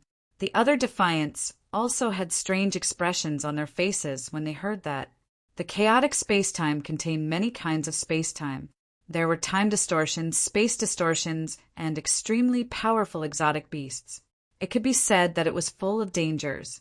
Most importantly, once one got lost in it, one would never be able to get out. To a heavenly realm expert, this chaotic space-time was one of the few threats. I didn't expect that Zichen would be so lucky to enter a chaotic space-time. The Defiants all sighed. Such an unexplored, chaotic space-time was a dangerous place for everyone, so no one wanted to enter. Lori slightly frowned.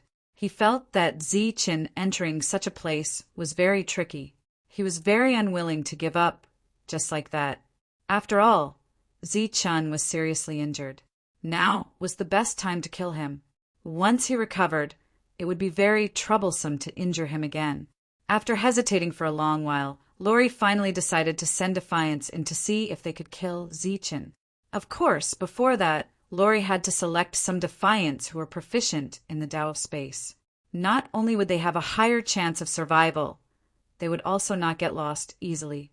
They might even be able to find the correct path and lead the party in. Lori selected a total of 4 Defiants who were proficient in the Tao of Space among the dozens of Defiants. The 4 of them entered the chaotic space-time with a great mission in mind. After leaving everything to the Cauldron Spirit, Zichen's figure flashed and returned to his own world. He once again arrived at the enormous Origin Sea. Looking at the boundless Origin Sea and sensing the endless and inexhaustible energy in it, any heavenly realm expert would be laughing in their sleep. However, at this moment, Zichen was wearing a wry smile on his face. The enormous amount of origin energy he possessed was indeed enviable. However, to convert all of it into defiant energy was undoubtedly a huge project that could not be completed in a short time. Now that the Defiants were eyeing him covetously and he had become the public enemy, what he needed the most was time. Zichen shook his head, cast away the distracting thoughts in his mind, and sat cross-legged. Before he could condense the new defiant energy, the first thing he had to do was to heal his injuries. As his body had been strengthened again, his injuries were not as serious as the last time. Zichen spent more than 10 days to expel the remnant defiant energy from his injuries and heal them. Chapter 1950. Zichen sat cross-legged in the air above the Origin Sea. Several of his avatars appeared around him as they condensed streams of heaven-defying energy. Zichen did not slack off in the slightest during the condensation process. However, the amount of heaven-defying energy he condensed was not as much as he wanted. Is there a place in this space-time where time flows faster? Zichen transmitted his spiritual thought while he was in the process of condensing the heaven-defying energy. If he could find a place where time flowed faster, then a day outside would be equivalent to a long time inside. Naturally, Zi-chan would be able to condense more heaven-defying energy. After a moment of silence, a voice sounded in Zi-chen's mind. There is indeed such a place. It is located in the depths of this chaotic space-time. I have been there once. However, I sensed some sort of dangerous aura and did not dare to venture too deep. There should be a very powerful existence in that place. The voice came from the heavenly Thunderwings. Before Zi-chen obtained the Heart of Thunderwings, the Heart of Thunderwings had stayed in this place for a very long time. It was very familiar with this chaotic space-time. A very powerful existence. How powerful? Zi-chen slightly bunched his brows. I'm not too sure about that. That existence only stays in that world and never shows himself. No one knows how powerful he is. Zi-chan pondered for a long time, but did not decide to take the risk. The chaotic space-time was filled with danger. Although Zi-chen's battle prowess was extremely strong, it was impossible to suppress him one-on-one unless a saint appeared. However, in the chaotic space-time, one had to be wary of the possibility of a saint appearing. Zi-chen did not intend to provoke that existence until he had sufficient heaven-defying energy. As time passed, the amount of heaven-defying energy revolving around Zi-chen gradually increased. The impurities in the energy crystals that Cauldron Spirit had carefully selected were being expelled bit by bit after being calcined by the heavenly fire. Cauldron Spirit was only there to condense weapons, not forge weapons. Therefore, many of the complicated forging processes could be completely omitted. All Cauldron Spirit needed to do was to inject the liquid crystal into the divine dragon by using a peculiar method. During this process, Cauldron Spirit would constantly feed the dragon soul in the divine dragon bow with cauldron souls. In order to upgrade the divine dragon bow, the first step was to raise the dragon soul to cauldron soul. The serum that Zi-chan had given him had long since obliterated its intelligence, making it the purest form of nourishment that the dragon soul could absorb without worry. It was just like how a cultivator had endless resources to enjoy. Even a cultivation idiot would be able to reach a very high level with so many resources.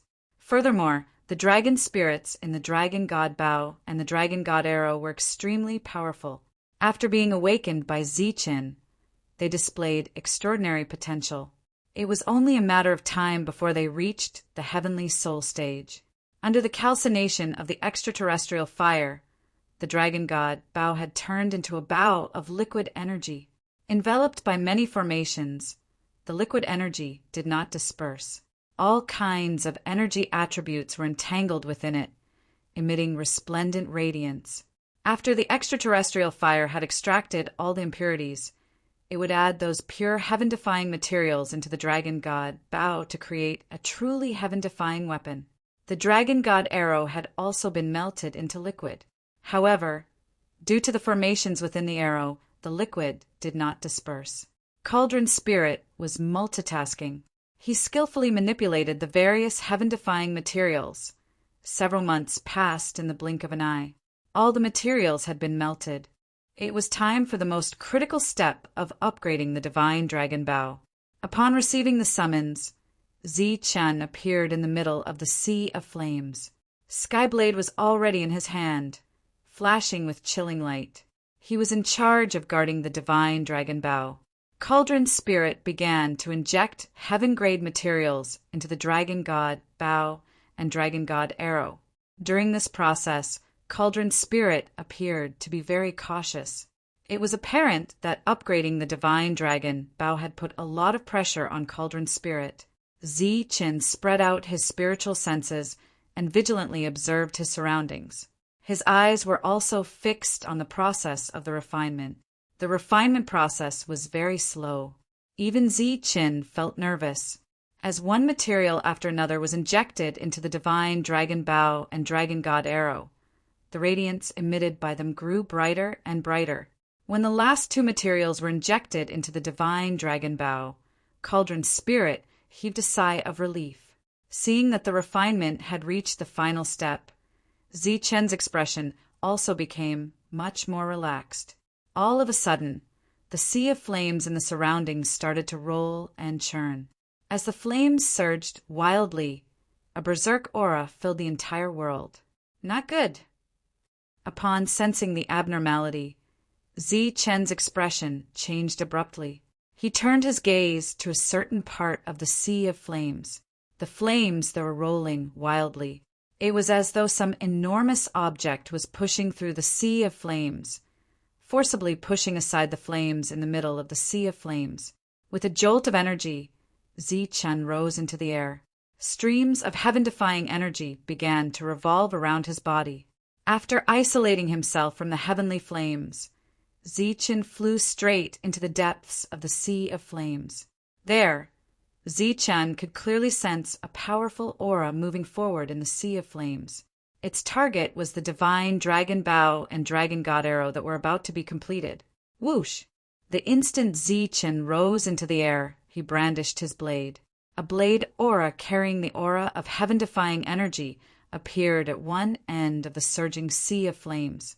When the blade aura landed, it carried with it an enormous pressure. The heavenly flames were pushed to the sides by the pressure, revealing the object that was moving through the sea of flames. This was a fire dragon that had successfully transformed. It was traversing through the flames when it suddenly sensed that the flames above its head had disappeared. It raised its head and looked up.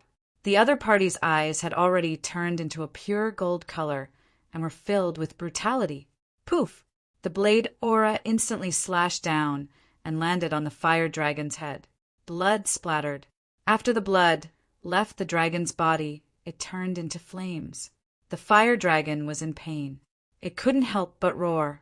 The dragon's body twisted, but it flew out of the flames and circled in the sky. From the deep wound on its head, dragon blood spurted out and turned into flames. A mere creature dares to loot a burning house. You're really courting death. Looking at the fire dragon that jumped out and sensing that it was only a heaven-level soul, Zi Chen couldn't help but snort coldly. The number of heaven-defying people he had killed had reached double digits, and the number of heavenly souls he had extracted was uncountable. Why would he care about a mere heaven-level fire dragon soul? In Zi Chen's eyes, it was just a fire dragon soul. But in the eyes of others, it was a pure heaven-level expert. It also had a physical body, powerful attacks, and sharp thinking. Hearing Zi Chen's disdainful tone, the fire dragon roared angrily. Its body released a powerful aura, and the dazzling flames became dazzling. The fire dragon had already exploded. The wound on its head also recovered in an instant. The void shook and flames swept across the sky. The fire dragon rushed towards Zi Chen with the flames. At this moment, Zi Chen was standing in front of the cauldron of all creation. He was also facing the fire dragon, looking at the furious fire dragon rushing towards him. His lips curled into a cold smile. He raised the heavenly blade in his hand high. The heaven-defying energy that made one's heart palpitate slowly poured into the heavenly blade. Chi! The heaven-defying energy entered the long blade and shot out through the tip of the blade. The blade aura swallowed and spat out from the tip of the blade. The heavenly fire swept over, but it was blocked by the defense around Zi Chen's body. The fire dragon that came after opened its bloody mouth, wanting to swallow Zi Chen alive. A cold light flashed in Zi Chen's eyes. The long blade in his hand trembled, and he slashed down. The chaotic void seemed to be shattered by this slash. The blade aura carried an unimaginable power as it slashed towards the fire dragon. The flames around the fire dragon instantly dissipated under the pressure of the blade aura, revealing the fire dragon's body. The blade aura slashed down, directly hitting the fire dragon's head. A painful dragon roar resounded between heaven and earth. The fire dragon's huge body instantly turned into a huge ball of fire, rolling backwards. In the air, where the fire dragon was rolling, large balls of fire rain appeared, falling into the sea of fire below. That was the fire dragon's blood. After slashing out with his blade, Zi Chen did not pursue, but coldly looked ahead. The rolling fire dragon seemed to be a little stupid. It did not see how strong Zichen was, and only felt endless anger. "I'm going to eat you." A wound that was several times bigger than the previous one appeared on its head. That wound almost penetrated the entire dragon's head. The blood turned into flames and fell to the ground. Its expression was hideous, and its pair of golden dragon eyes were ferocious. The angry dragon paused in the air. Pure flame energy from the heavenly fire below floated away from the heavenly fire and went towards the fire dragon. The heavenly fire all fell on the fire dragon's head. As more flame energy poured in, the wound healed at a speed visible to the naked eye. It's worthy of being called the otherworldly fire. It can even expel the heaven-defying energy. Seeing this scene, Zichen could not help but be surprised. There was a remnant of heaven-defying energy in the fire dragon's wound, but it was expelled so easily. The wound healed quickly, but the anger in the fire dragon's eyes did not lessen. Its ferocious eyes stared coldly at Zichen, and it rushed towards Zichen for the second time. "You don't know what's good for you." Facing the fire dragon rushing towards him again, Zichen sneered. This time, more heaven-defying energy gathered on the long blade. Then, an even thicker blade light slashed towards the fire dragon. Puff! This attack was much more powerful than the previous one. It directly cut open the fire dragon's head. However, the fire dragon did not die. As a living creature, it had an unimaginable vitality. However, in its golden dragon eyes, there was no ferociousness and brutality. There was only infinite fear. The fire dragon retreated, wanting to escape. However, at this moment, the heaven-defying weapon, Dragon God Bao, finished upgrading. The Dragon God Bao was drawn naturally, and a loud dragon roar resounded from the Dragon God Bao. Then the Dragon God Arrow teleported and appeared on the Dragon God Bao. In an instant, the Dragon God Bao was pulled into a full moon shape.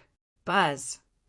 The bowstring vibrated, and the Dragon God Arrow shot out, heading straight for the fire dragon. Chapter 1951. The true dragon, formed by the feather of the arrow, swallowed the injured fire dragon in one gulp. In the sky, the roar of the dragon resounded, and the energy of heaven and earth shook violently. The surface of the true dragon's body suddenly glowed red, and a scorching heat was emitted, as if it wanted to break through the true dragon's body. Roar! The resounding dragon roar turned into a painful dragon roar. The true dragon's body kept rolling in the sky, slapping the space, and creating a rumbling sound. The fire dragon seemed insignificant in front of Zichen, because Zichen was a heaven-defying expert. He had condensed the heaven-defying energy in his body before, and this energy could block the invasion of the fire dragon and suppress it.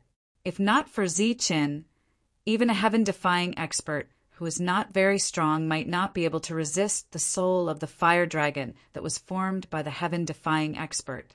At this moment, the dragon god's arrow wanted to forcefully devour the fire dragon in order to strengthen itself. Naturally, it was suffering a great deal of pain. At this moment, there was a very subtle connection between the two of them. That is, if you can't devour the other, you will be devoured by the other. Seeing the dragon god arrow in pain, Zichen did not hesitate anymore. His body soared into the sky and stood above the dragon god arrow. He raised his hand and waved it forward. A large amount of heaven-defying energy scattered in the sky like a light rain. It turned into threads of energy and fell on the dragon god arrow's body and then poured into it. As the threads of heaven-defying energy entered the dragon god arrow's body, the dragon god arrow was able to devour the fire dragon formed by the heaven-defying expert. Zichen stood in the sky, and his heaven-defying energy continued to pour out. The dragon god arrow's trembling frequency gradually decreased, and the pain in the dragon's roar was also weakening. Time passed, and the blazing energy on the surface of the dragon god arrow did not dissipate. Instead, it became even hotter. Pieces of dragon scales fell off rapidly and new dragon scales grew. The dragon scales were fiery red, and the heat they produced was like the heaven-defying expert below. Zi-Chin nodded with satisfaction at this scene. Obviously, after devouring the fire dragon, the dragon god arrow had undergone a transformation. It had the attribute of the heaven-defying expert, and its power had undoubtedly increased. "Thank you, Master." A spiritual thought sounded in Zi-Chen's sea of consciousness, and its words were full of gratitude. Hearing the sound of the divine dragon arrow, Zi-Chen nodded. This was a chaotic space. Hence, after the heavenly soldier was formed, it would not cause any changes to the world. The origin source would not acknowledge it. When the true dragon saw Zi-Chin nod, its huge body turned back into a dragon god arrow and floated in front of Zi-Chin. Zi-Chan reached out and grabbed the dragon god arrow. Even though it had already recognized him as its master, he could still feel the heat coming from his palm. This heat felt like it was going to burn his palm. The corners of Zi-Chen's mouth curled into a smile. He believed that as long as he went out again, those heaven-defying cultivators would definitely be shocked. Buzz. On the other side, the divine dragon bow trembled slightly and floated towards Zi-Chen. Zi-Chen held it in his hand. Zi-Chen could clearly sense the two heavenly souls in it. Although the bow and arrow were considered a heavenly soldier, he could still regard them as two heavenly soldiers.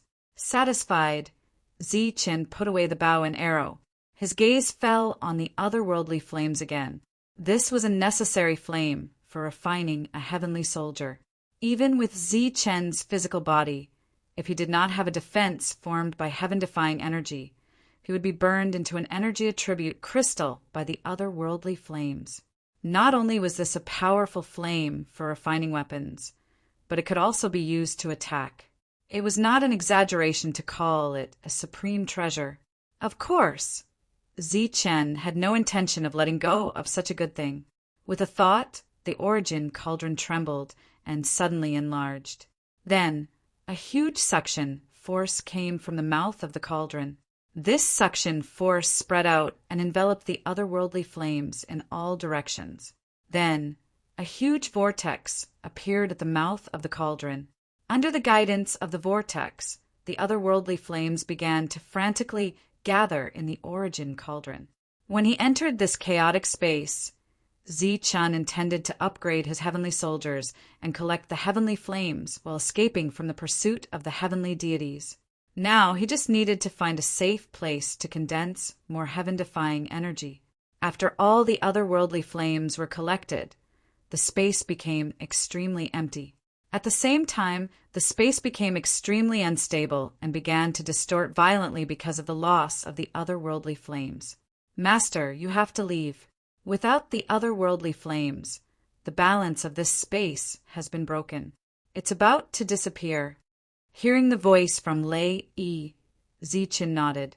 His figure flashed and disappeared from this space. At the same time, the origin cauldron shook violently and followed after Zi-Chen. During this process, the origin cauldron kept shrinking until it was the size of a palm and fell into Zi-Chen's hand. It was indeed a supreme treasure. After absorbing so much otherworldly flames, Zi-Chen could not feel the slightest bit of heat from the origin cauldron when he held it in his hand. Carefully putting away the origin cauldron, Zi-Chen clearly had another great method to deal with the heavenly deities. Feeling the abundant, heaven-defying energy in his body, Zi-Chen walked out of the space and said after pondering for a moment, "Let's go and meet that dangerous guy." With the successfully upgraded mystical dragon bow, the otherworldly flames, and the heaven-defying energy, as long as he did not meet a saint, Zi-Chen could do whatever he wanted. Therefore, he wanted to see the existence in the depths. Of course, even if the other party was a saint, Zi-Chan was confident that he could escape unscathed with Lei Yi leading the way. Lei Yi then led Zi-Chan through various spaces and into the depths of the space. As they advanced, Lei Yi would stop from time to time, stopping several times before turning back. He appeared to be very careful. During this period, when Zi-Chen passed by certain spaces, He also felt some very dangerous auras. "Master, that place is in the space up ahead." Lei Yi's heart transmitted to him when they arrived outside a huge space. Separated by the space barrier, Ziqin could still feel an obscure fluctuation of time. The flow of time in this space was indeed very fast. Ziqin conservatively guessed that it should be 1 to 10. In other words, 1 day in the outside world was equivalent to 10 days in here. At the same time, it also indicated that the speed at which Ziqin condensed the heaven-defying energy here would be 10 times faster than in the outside world. "All right, this is the place." Nodding his head, Ziqin was very satisfied with this place. His figure flashed as he walked in. Ziqin, who had entered, was not overly cautious. He was only borrowing this small space, so of course he did not want to start a fight. Therefore, he walked in naturally, and at the same time expressed that he did not have any malicious intentions. Rich spiritual energy rushed over, and within this spiritual energy there was a mixture of the fragrance of flowers and plants, which made people feel comfortable. Ziqin was standing in a valley full of all kinds of strange flowers and plants, releasing rich spiritual energy. Looking around, there were rivers and forests outside the valley. With his spiritual sense, this place was like a miniature version of a complete world. In the valley, a small stream meandered through. Ziqin landed beside the stream, and after making some simple arrangements around the valley, he sat down cross-legged. When he came to this world, he could indeed feel a strong aura. He did not deliberately investigate the aura, but he clearly felt that it was not the aura of a saint. As long as it was not a saint, there would not be too much trouble. That was why Ziqin dared to stay in the valley so casually and immediately condense the heaven-defying energy. Just as Ziqin condensed the first heaven-defying energy, an obscure wave of heaven-defying energy fluctuated in all directions. This wave of fluctuation was very weak. After a certain distance, even a heaven-defying device might not be able to sense it. However, several thousand miles away, that terrifying existence sensed that heaven-defying fluctuation. This is a heaven-defying aura. Another heaven-defying existence has appeared in this world. After the sleeping existence sensed this aura, he woke up. As he stood up, his mountainous body caused the ground to tremble. It was as if there was an earthquake, causing the earth to shake and the mountains to shake. "Damn thing! How dare you come to my territory? You're courting death." Following an angry roar, a demonic shadow flashed with rolling black gas, rushed into the sky, carrying a crazy evil aura, and went straight to the valley where Ziqin was. A chilly wind blew in the valley, and the spiritual flowers bowed their heads in the chilly wind, scattering their pollen. The fragrance in the valley grew stronger, but the temperature dropped by more than 10 degrees, and it was a little cold. Ziqin, who had closed his eyes to condense the heaven-defying energy, clearly felt that the evil aura had become much stronger. He opened his eyes, and a bitter smile flashed in his eyes. He only wanted to use this place to condense the heaven-defying energy and did not want to fight. But from this evil aura, he felt that this matter was not going smoothly. After getting up, Ziqin looked around the valley. The environment here was very good, and he did not want to destroy this place. His figure flashed, and he rose into the sky, quietly waiting for the evil aura to approach. In the sky, a large black cloud was rolling, and in the middle of the black cloud, there was a huge monster. It had the body of a human and the head of a beast. There were 2 curved horns on its head, and its eyes were cold and blood-red. Its face was rough, and its nostrils were big, and 2 fangs were protruding out of its mouth. Its aura was very evil, but its appearance was a little strange. It should be a mutant. From afar, this mutant saw Ziqin, and its blood-red eyes were cold. "Kid, you're the one who trespassed on my territory." Feeling the other's heaven realm aura, Ziqin nodded and said, "I'm Ziqin. I'm only here to cultivate for a while. I don't have any other intentions." "Humph, you ignorant brat. You came to my territory. Could it be that you have other intentions? This mutant snorted coldly, and 2 gusts of air came out of its nostrils. The gusts of air spread to the left and right, forming 2 storms. Chen was slightly startled. He took a deep breath and said, "I don't have any other intentions. I just want to stay here for a while." "Scram, you're not welcome here." Chen's good temper was almost worn out. He glanced at the other and said indifferently, "What if I don't leave?" The mutant said coldly, "If you don't scram, you'll die here." Chapter 1952. Even Chen couldn't recognize this mutant. His domineering personality annoyed Chen. Looking at the demon Qi sweeping towards him, he waved his hand and said, "Well, since you're asking for a beating, I'll fulfill your wish." Shameless boasting. Cold light shot out from the mutant's blood-red eyes, and the billowing demon Qi was about to sweep towards Chen. Buzz. On Chen's body, heaven-defying energy trembled, and an invisible barrier appeared in front of him, blocking the sweeping demon Qi. It was like a surging flood meeting a solid dam. No matter how the flood surged, it couldn't advance any further. The mutant wasn't surprised that the billowing demon Qi was stopped. As a heaven-defying cultivator with heaven-defying energy, he might as well kill himself if he didn't have such means. Bang! The light barrier that blocked the flood suddenly shattered, and a fist of demon Qi broke through the barrier and went straight to Chen's face. As the fist of demon Qi came, the energy surged and blew Chen's long hair, revealing his handsome face. "Go to hell." Seeing the calm expression on his handsome face, the mutant sneered in his heart. His punch was full of power. Since he dared to ignore him, he had already concluded that this guy would suffer for his arrogance. Just as the fist of demon Qi was in front of him, Chen moved. He used the same method to fight back. His right hand clenched into a fist, and golden light surged. He punched out without accumulating power. Bang! The 2 fists collided in an instant, and the 2 kinds of energy kept colliding, bursting out with a series of explosions.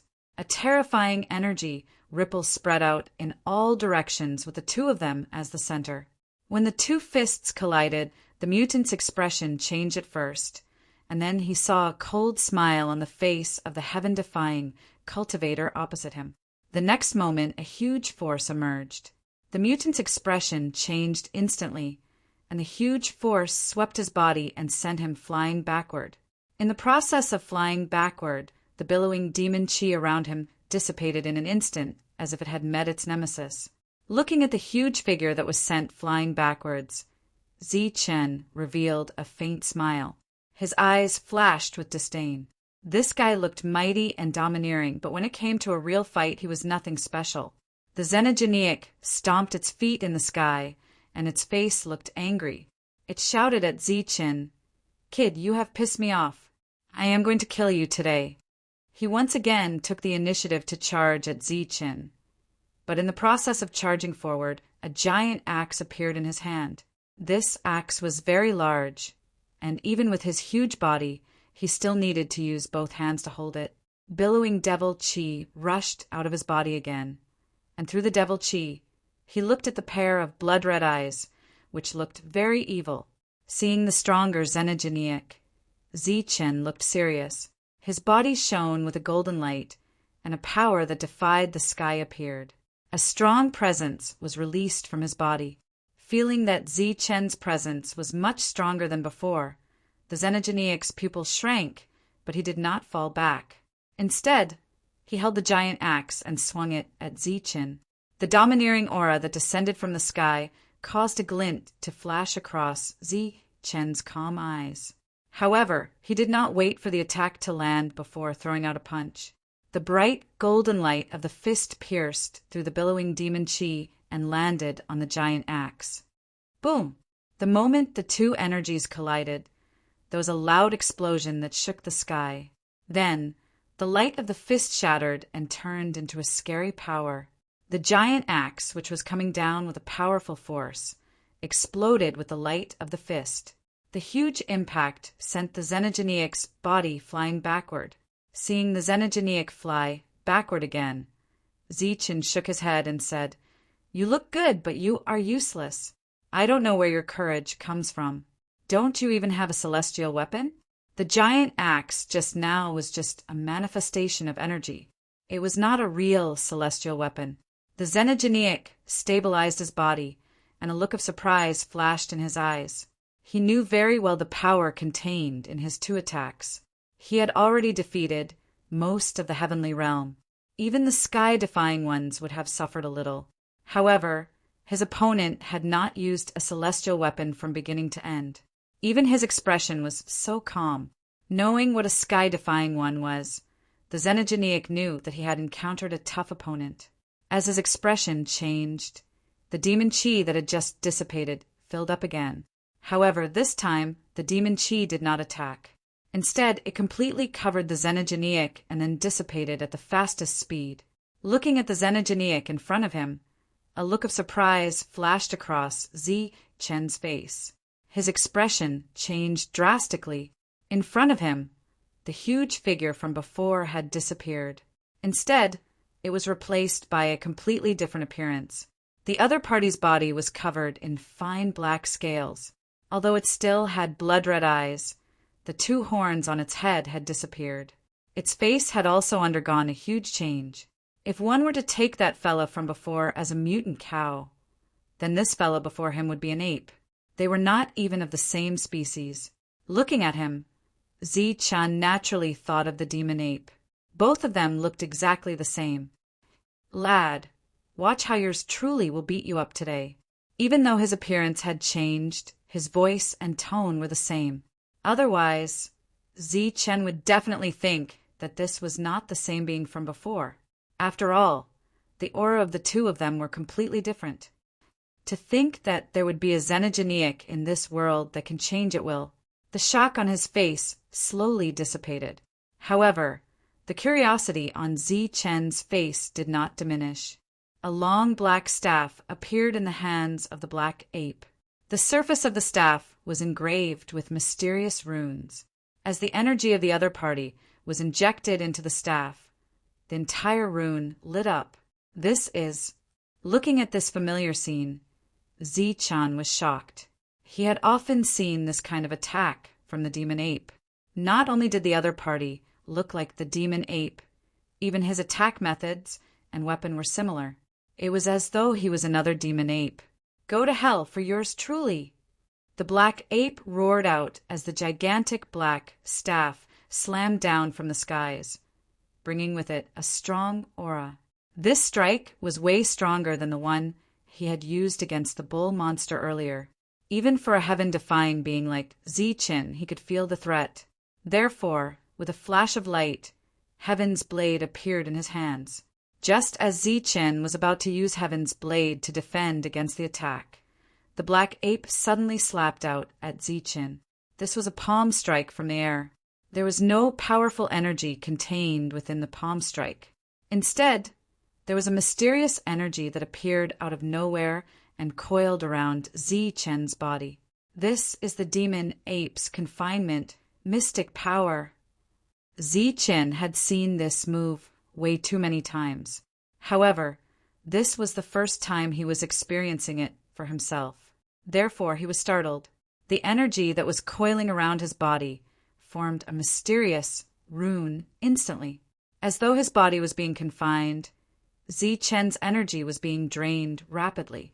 As for Heaven's blade, which was about to strike out, the glow on it was dissipating rapidly as well. Buzz! Heaven-defying energy rushed out from Zichen's body, instantly dispersing the rune restriction. The energy in his body was once again replenished. He slashed at the black staff that was just inches away from him. Seeing Zichen break free from the mystic power's confinement mystic power in an instant, the black ape's face was filled with shock. The black staff in his hand did not slow down, but his head tilted slightly. Puff! With a slash of the blade, the black staff was cut in half. The blade light brushed past the black ape's face. After dodging the attack, The black ape's blood-red eyes were filled with lingering fear. He kept retreating. "You're not a sky-splitting battle ape. How can you use the sky-splitting battle ape's mystic power?" After that slash, Zichen did not pursue. Instead, he looked at the black ape coldly. The demon ape's confinement, mystic power, was a bloodline power. It could not be taught. Otherwise, Zichen would have learned it long ago. However, this guy was clearly not a sky-splitting battle ape, yet he knew the sky-splitting battle ape's mystic power. Moreover, if it wasn't for his heaven-defying energy, he would have been hit by the black ape's attack. This guy was not a heaven-defying cultivator, but his combat strength was not weaker than a heaven-defying cultivator. In fact, he was even stronger than some heaven-defying cultivators. You're shocked, aren't you? I still have many tricks up my sleeve. Watch carefully." With a sinister smile, the black ape's body began to flicker. He displayed another extreme, speed, mystic power of the sky-splitting battle ape. "Kid, I admit that you're strong. However, in front of my extreme speed, you're simply," the black ape sneered. His body kept circling around Zichen, waiting for an opportunity to attack. However, before he could finish speaking, his vision blurred. A blade light was already in front of him. Seeing the sudden appearance of the blade light, the black ape's face was filled with shock. He did not see how the blade appeared. The long staff instantly appeared in front of him to block the attack. Then the black ape retreated. However, Zichen's attack was too fast and powerful. The long staff was cut in half in an instant. Then it went straight for the black ape. Seeing that the blade light was about to catch up to the retreating black ape, a fierce look flashed through the black ape's face. Clang! A bright light appeared in front of the black ape and blocked the blade light. The black ape's body was sent flying again. This time he kept coughing up blood. The bright light appeared too quickly and disappeared too suddenly. Zichen did not see it clearly. However, he felt that it should be a real heaven-grade weapon. Instead of using a heaven-grade weapon, he kept manifesting energy weapons. Zichen could not figure out this guy's actions at all. However, no matter what the other party was, as long as he completely convinced him, he would naturally be able to figure it out. Having made up his mind, Zichen did not give this mutant any more chances. His figure flashed and appeared above the black ape. Then he stepped on the black ape's chest. Pum! Before the black ape could stabilize his body, he was trampled to the ground by a strong force. However, just as he reached the top of the valley, a solid light shield appeared and blocked his body. This valley was not bad. Zichen decided to cultivate here in the future. Naturally, he had to protect this place. Damned brat, this lord! After coughing up blood, the black ape stood up. His eyes were filled with fear. He saw that Zichen was already standing in front of him and looking at him with a smile. Pum! Chapter 1953. Boom! The golden fist smashed heavily on the black ape's head. The latter's head was slightly raised, and its body was sent flying again. Blood splattering everywhere. Zichen did not use any heaven-defying power, so the black ape was not killed by him. Even its head did not explode. With a slight smile, Zichen rushed forward again. After arriving in front of the black ape in an instant, he kicked out. The air was torn apart, and the black ape was kicked out of the valley, landing heavily in a small stream. Damn it, kid! You have completely angered me. The stream splashed everywhere, and the black ape was furious. Its red eyes were filled with murderous rage. Black light lingered around its body, and the mutant transformed again. This time, it became a ferocious and terrifying black dragon. Except for its blood-red eyes, it was almost identical to a black dragon. Roar! The loud dragon's roar resounded through the world, and the dragon's might spread everywhere with a terrifying power. Could it be another dragon's magic? Looking at the mutant that had transformed into a black dragon again, Zichen's face showed a hint of surprise. Normally, he could sit down and watch the other party's performance, but now was not the time. The foreign tribes were eyeing him covetously, and he did not have much heaven-defying power left in his body. In addition, this guy had endless transformations. If he held back, he might get himself killed. Swoosh! The heavenly thunder wings appeared on his back, and Ziqin turned into a stream of light, immediately rushing toward the black dragon. In an instant, he was in front of it, and Ziqin slashed down with his saber with great power. Get lost! The black dragon roared, and the energy around its body tumbled. Its sharp dragon claws slashed at Ziqin, and at the same time, its swinging dragon tail appeared behind Ziqin, whipping toward Ziqin's waist. Puffed! On the sky blade, heaven-defying energy emerged, and the already sharp sky blade became even sharper. The blade flashed, and in an instant, it swept past the dragon's claws. At the same time, Ziqin turned around, and the sky blade's light, which had not dissipated, slashed toward the dragon's tail. Pooh! The soft voice sounded again, followed by a painful dragon roar. The black dragon that had just appeared was immediately sent flying backwards. As it flew backwards, one of its claws and a section of its tail were left behind. The black dragon was in pain, and it kept rolling in the sky. As it kept cursing, the black light around its body lingered again. In the next moment, it transformed into a mutant with a dragon head and a tiger body. It looked very much like the Dragon Tiger Supreme Beast. The materialized Longhu Supreme Beast had a complete body, complete with claws and a tail. As for the part that Ziqin had cut off earlier, it had turned into energy and dissipated. However, from the twitching corners of its eyes, it was obvious that it was still in pain even after its complete body. Longhu opened his mouth, and the roar of dragons and tigers resounded throughout the world. However, before he could launch an attack, Ziqin's swift slash almost split his opponent's head in two. Then, Longhu retreated and transformed into a devouring sky wolf. It immediately used the devouring sky technique on Ziqin. Ziqin stood in the sky, his body shining with golden light. A heaven-defying energy surrounded his body, causing him to be firmly fixed in the air. The devouring sky technique couldn't do anything to him. Swoosh! The devouring sky wolf shook its body and changed again. This time, it turned into a huge snake. The snake had horns on its head, and its aura was vast. Although Ziqin couldn't name it, he knew that this huge snake wasn't any weaker than the devouring sky wolf from before. This mutant's transformation methods were endless. The innate divine powers that it used were almost comparable to heavenly path spells. This was something that many heavenly realm cultivators yearned for, but he could do it easily. Normally, he would have defeated his opponent with his many methods. However, his opponent today was Ziqin, who was known as the strongest heaven-defying cultivator. Although he didn't have as many methods as his opponent, his attacks were very powerful. All the attacks were cut down by Ziqin with a single slash.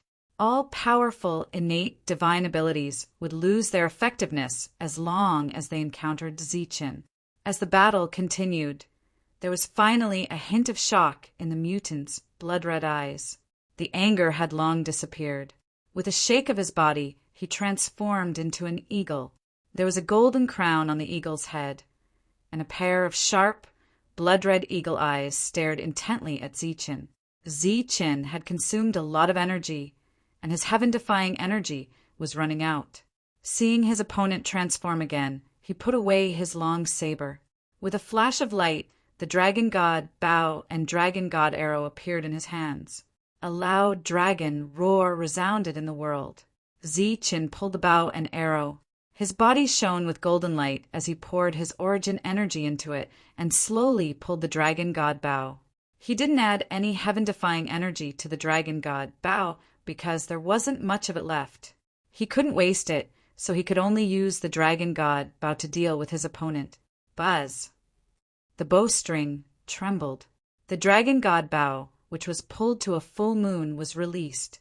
The dragon god arrow went straight for the golden-crowned eagle in the sky. Seeing the arrow coming, A hint of fear flashed in the eagle's sharp eyes.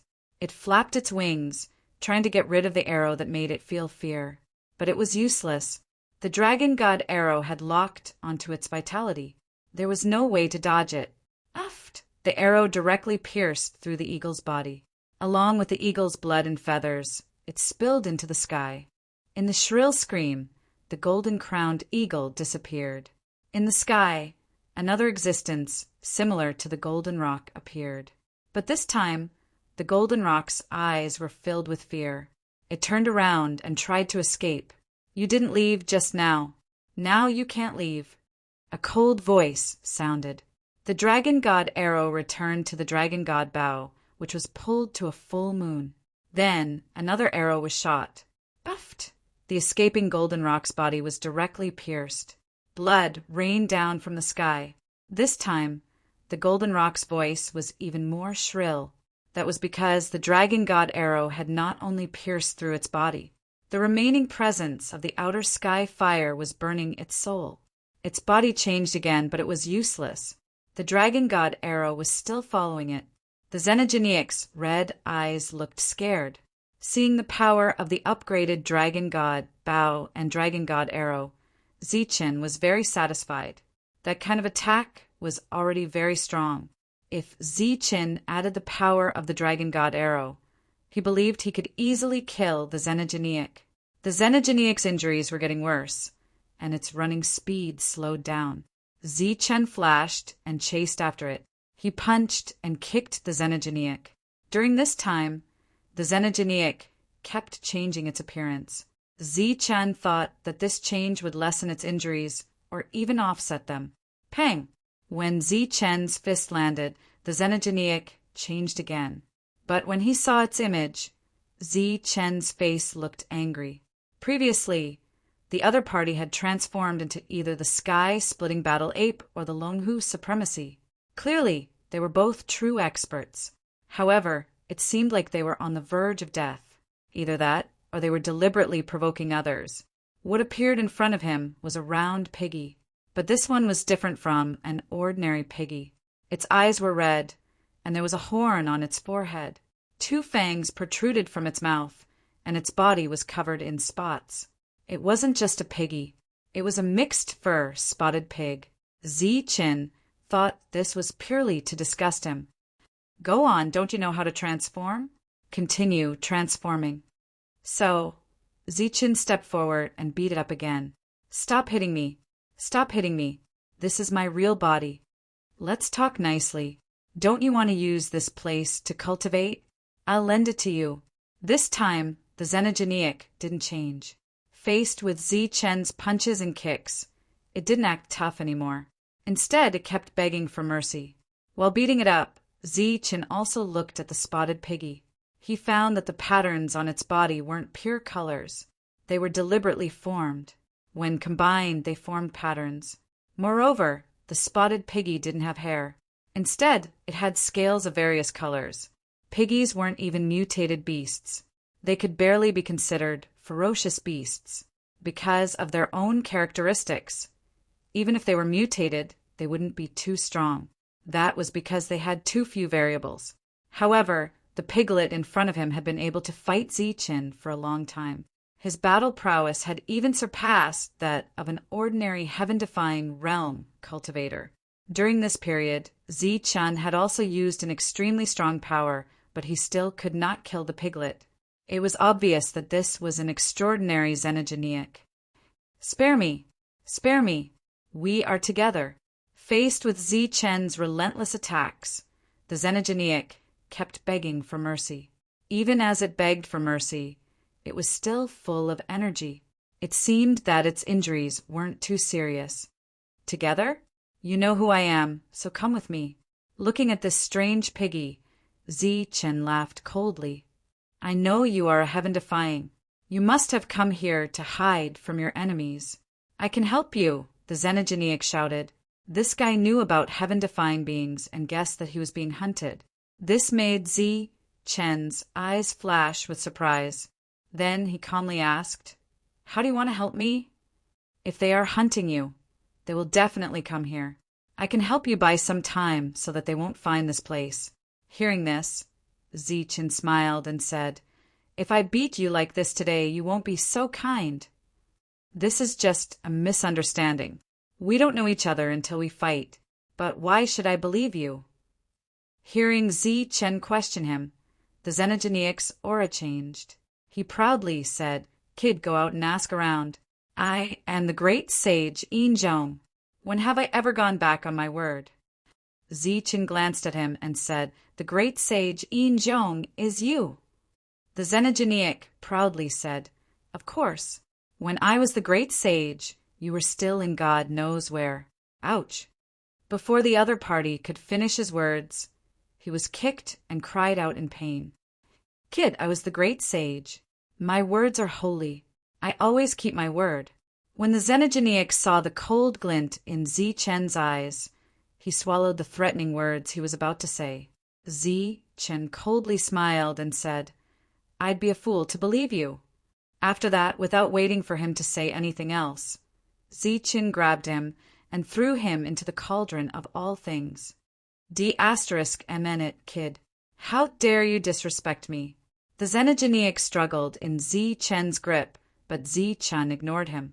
Suddenly he saw the cauldron of all things, and he screamed, D****, what am I seeing? The universe cauldron of all things. D****, kid. Why do you have that? To be able to recognize Danding with a single glance, this guy really had good eyesight, but Zichen still threw him in. Chapter 1954. The flow of time in this space was 1 to 12 compared to the outside world.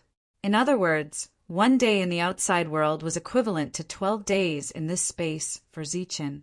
For Zichen's current situation, this place could be considered a treasure trove, condensing the heaven-defying energy at 12 times the normal speed. The amount of heaven-defying energy in Zichen's body was also constantly increasing. The environment in the valley was beautiful, and the scenery was enchanting. The rich spiritual energy was intoxicating. Everything was perfect, except for the occasional noise.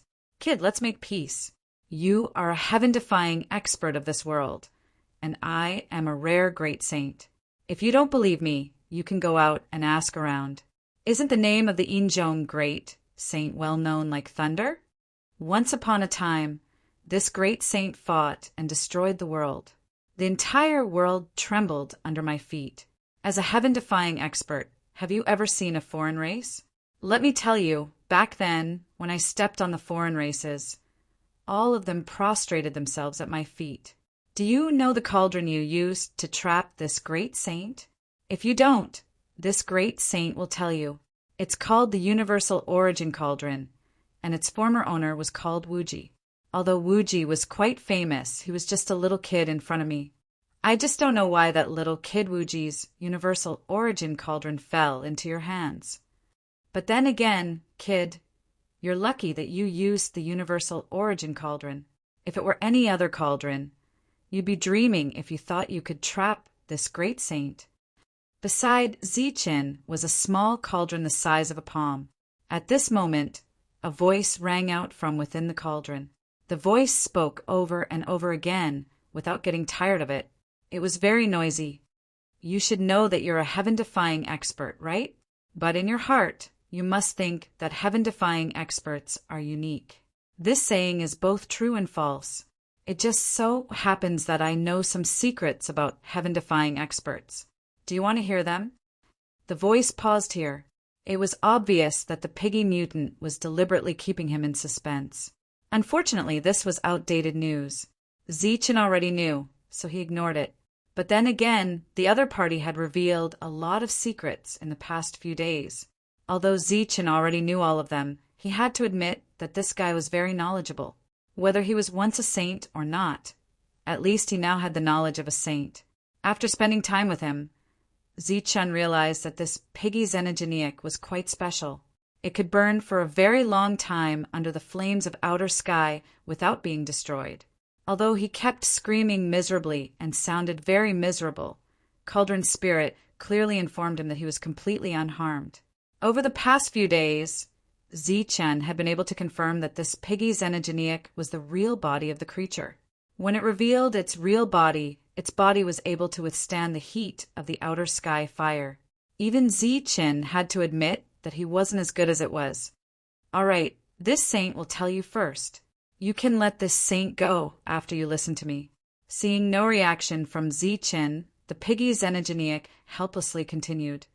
Let me tell you, there is indeed a heaven-defying expert in the martial warrior continent. That includes the martial warrior continent, the demonic realm where the demon race resides, and some other worlds that aren't very big but are related to the martial warrior continent. As for the reason, although they are separated, they belong to the same world. This is a world, but it doesn't mean that there is only one world. Look up at the sky and see if you can see the stars.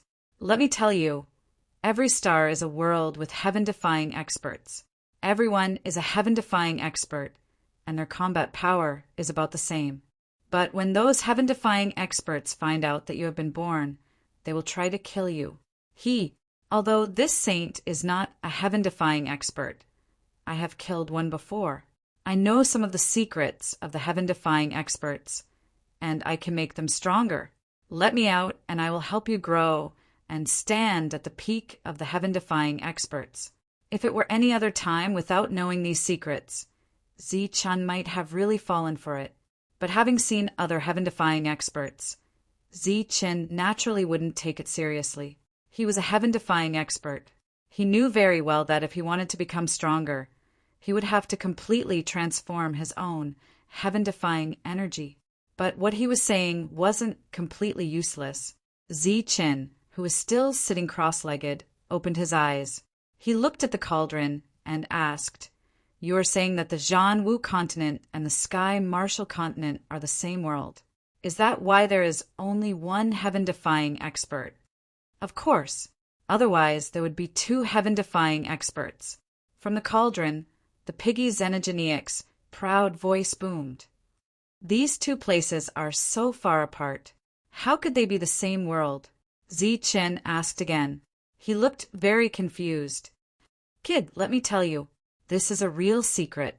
Not many people know about it, but I do. If you want to know very well. Let me go, the piggy xenogeniac said. The piggy xenogeniac said he wasn't going to let this opportunity slip by. You have no right to negotiate with me. Chen coldly said, Think about it. If you want to tell me, then hurry up. I won't be roasting the pig today. If you don't tell me, I'll give you double the time. Kid, how dare you humiliate me like this? I'll remember this. If you let me out, I'll make you wish you were dead. The piggy xenogeniac's voice was filled with hatred. Chen coldly smiled at this harmless threat. He said, It's nice to think about it, but you won't be able to get out. Good. You win, kid. From the cauldron, there was a voice that sounded like it was deflated. Without the master's permission, no matter how powerful he was, he wouldn't be able to get out of the cauldron of things. The piggy xenogeniac sighed and said, This involves the secrets of the world. It is said that in this endless world, the Sky Martial Continent was the first to appear. Then, the Sky Martial Continent gave birth to other worlds. I don't know what happened in between, but the Sky Martial Continent and the Zhan-Wu continent were one. The other worlds were forcefully separated and became independent worlds. If all the worlds are one, then who separated them? This was a real secret. Chen had never heard of it before. He only knew there was the Sky Martial Continent first, and then there was the Zhan-Wu continent. He never would have guessed that the worlds in the sky above his head were all created by the Sky Martial Continent. God race. The piggy xenogeniac's voice was very mysterious. Chen was shocked. He asked God race, Are there really gods in this world? I don't know if there are gods, but I do know that there are gods in this world. Although they were separated by the cauldron of things, Chen could still hear the piggy xenogeniac's bleak voice. This time, he didn't call himself a saint. He sounded very sad. This made Chen think that maybe he really was a great saint. Maybe the reason he had fallen so low was because of the god race he had never heard of. What is the god race? Chen asked again. You are too weak. knowing this is pointless. As a skybreaker, you need to live well. Make yourself strong so you can step onto the star path. You know about the star path? After he asked that, Z-chan regretted it. The piggy xenogeniac knew everything. How could he not know about the star path? Perhaps it was because of his mood, but this time the piggy xenogeniac didn't make fun of him. The star path is the path of all Sky Realm elites. It is also the path that all those who defy the sky must take. If you want to protect this world, you must embark on the star path. You must seek greater power.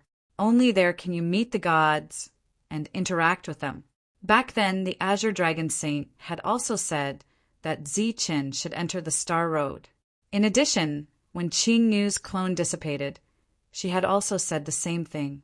It seemed that all Heaven Realm experts would eventually enter the Star Road.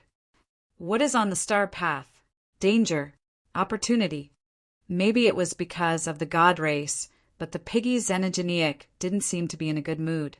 He stopped bragging and didn't even want to talk anymore.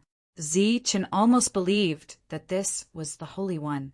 Plus, he had learned some secrets, so he didn't want to roast him like a suckling pig, even if Sky Fire couldn't do anything to him. But Z-Chin wouldn't let him out just like that. That was because Z-Chin didn't really trust him. He was very strong, and Z-Chan wasn't going to let him make an enemy out of nothing. While the world was gathering power that defied the sky, Z-Chin let out the Thundering Heart. He let it stand guard outside to see if the Sky Breakers were coming. The Sky Breakers were very smart. They were strong, so it was impossible to make them give up. Z-Chin guessed that they were trying to explore this chaotic space. Z-Chan guessed correctly. The Sky Breakers didn't just come in, but they also familiarized themselves with the environment. They set a few coordinates and brought the other Sky Breakers in. Dozens of Sky Breakers entered the chaotic space and started to look for Z-Chin. However, the leader, Lao Li, and the other youth with decent battle prowess did not enter. The two of them stayed outside and were responsible for guarding the exit, in case Z-Chin suddenly rushed out from the chaotic space-time. Lao Li's expression turned ugly as he watched another heaven-defying warrior retreat with serious injuries. Exploring the chaotic space and time wasn't going well at all. Although no Sky Breakers died, a few were seriously injured. They had to leave the search and go back to heal. Even powerful heaven-defying cultivators would be injured after entering this place. As for the humans and outsiders who had rushed in for the rewards, only a few of them were able to return safely. The others were either lost in this place or died here. The search continued, and as more Sky Breakers came, they started to get familiar with the place. They started to go deeper. Master, this is not good. They are coming. They are coming to this world.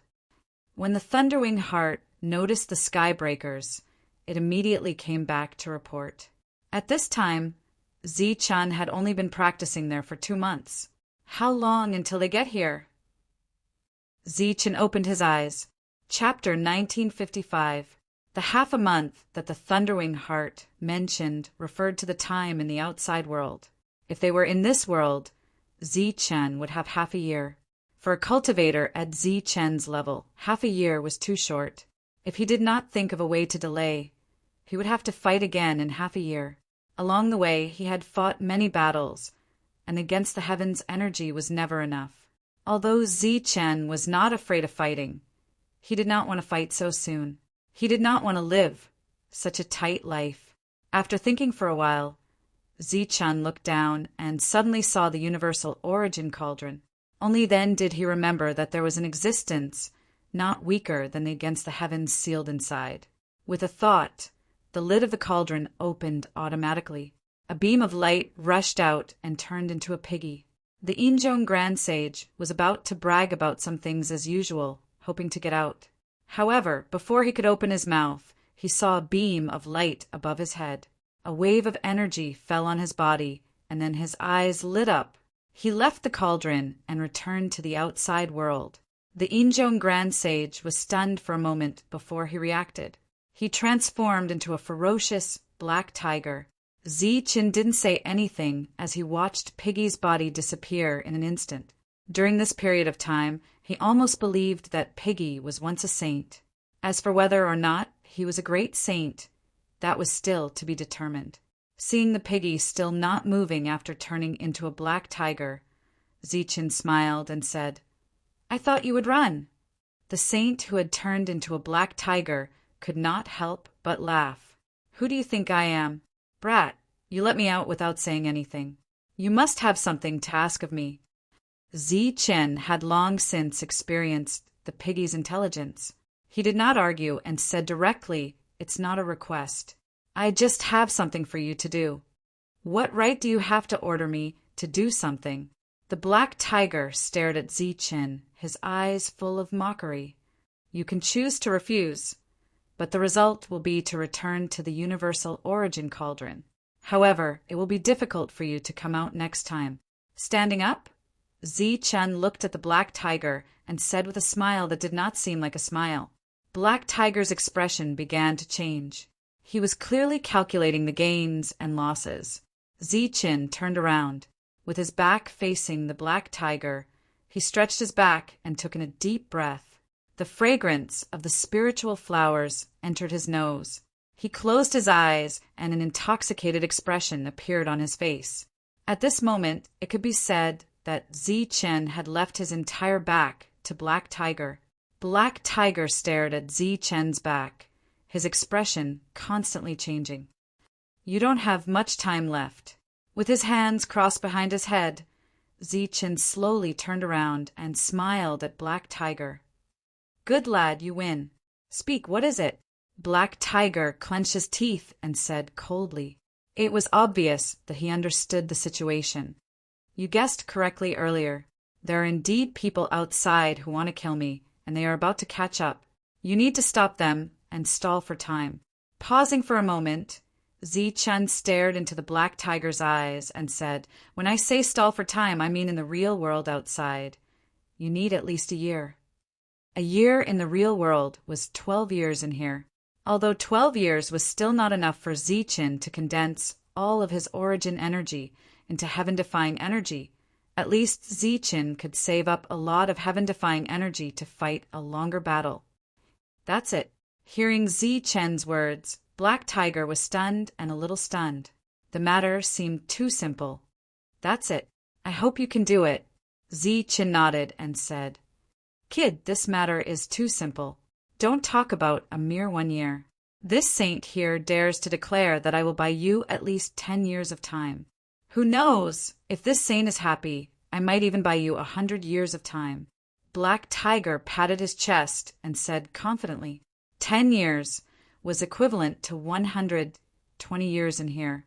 With such a long time, Zichen would be able to condense even more heaven-defying energy.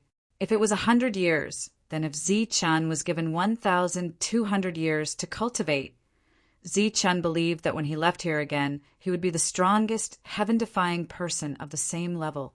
However, such unrealistic thoughts should be kept in his heart and not taken seriously. After all, Black Tiger had to face groups of heaven-defying people of other races. Therefore, Zichen smiled and said, "Then it's up to you." After saying that, Zichen continued to sit cross-legged and condense the heaven-defying energy.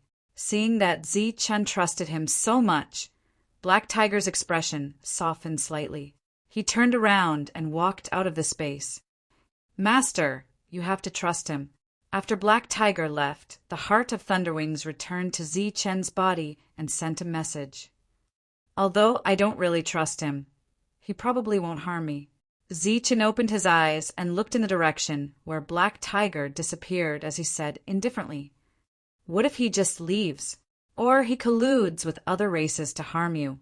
The heart of Thunderwings was still a little worried. There are heaven-defying people of other races outside. He can't leave at all. As for colluding with other races, it seems very unlikely. Moreover, colluding with other races is even more impossible. Zichen smiled and closed his eyes again. He had already considered this problem before.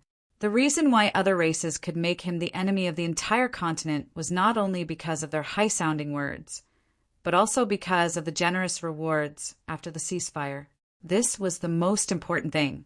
However, if this piggy was a former saint, he naturally wouldn't care about these heaven-defying people. Moreover, these heaven-defying people didn't have anything he needed, so there was naturally no possibility of colluding with them. Time passed in the process of condensing heaven-defying energy after about 3 months in this world. A fluctuation came from the spatial barrier. Then, Black Tiger turned into a stream of light and rushed out. His scarlet eyes were filled with anger. While he was still a distance away from Zichin, he shouted, "Boy, you want to kill this saint!" Zichin opened his eyes and looked at the flustered and exasperated Black Tiger. He smiled and said, "What do you mean by that?" Black Tiger said angrily, "The people chasing after you are all from other races and are even heaven-defying people of other races. Why didn't you say so earlier?" Zichin smiled and said, "Don't you already know this? I remember you saying that those heaven-defying people will come to kill me after knowing of my existence." Black Tiger choked and couldn't say anything. Thinking of the words he said in the cauldron of all creation, he couldn't help but feel embarrassed. There wasn't a single injury on his body. At most, he was a little startled.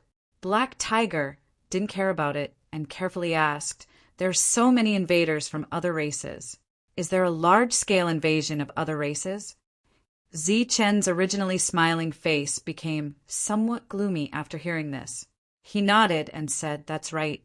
Because of my appearance, the other races launched a full-scale invasion and caused a lot of slaughter." Seeing Zichen's appearance and feeling Zichen's disappointment, Black Tiger comforted him.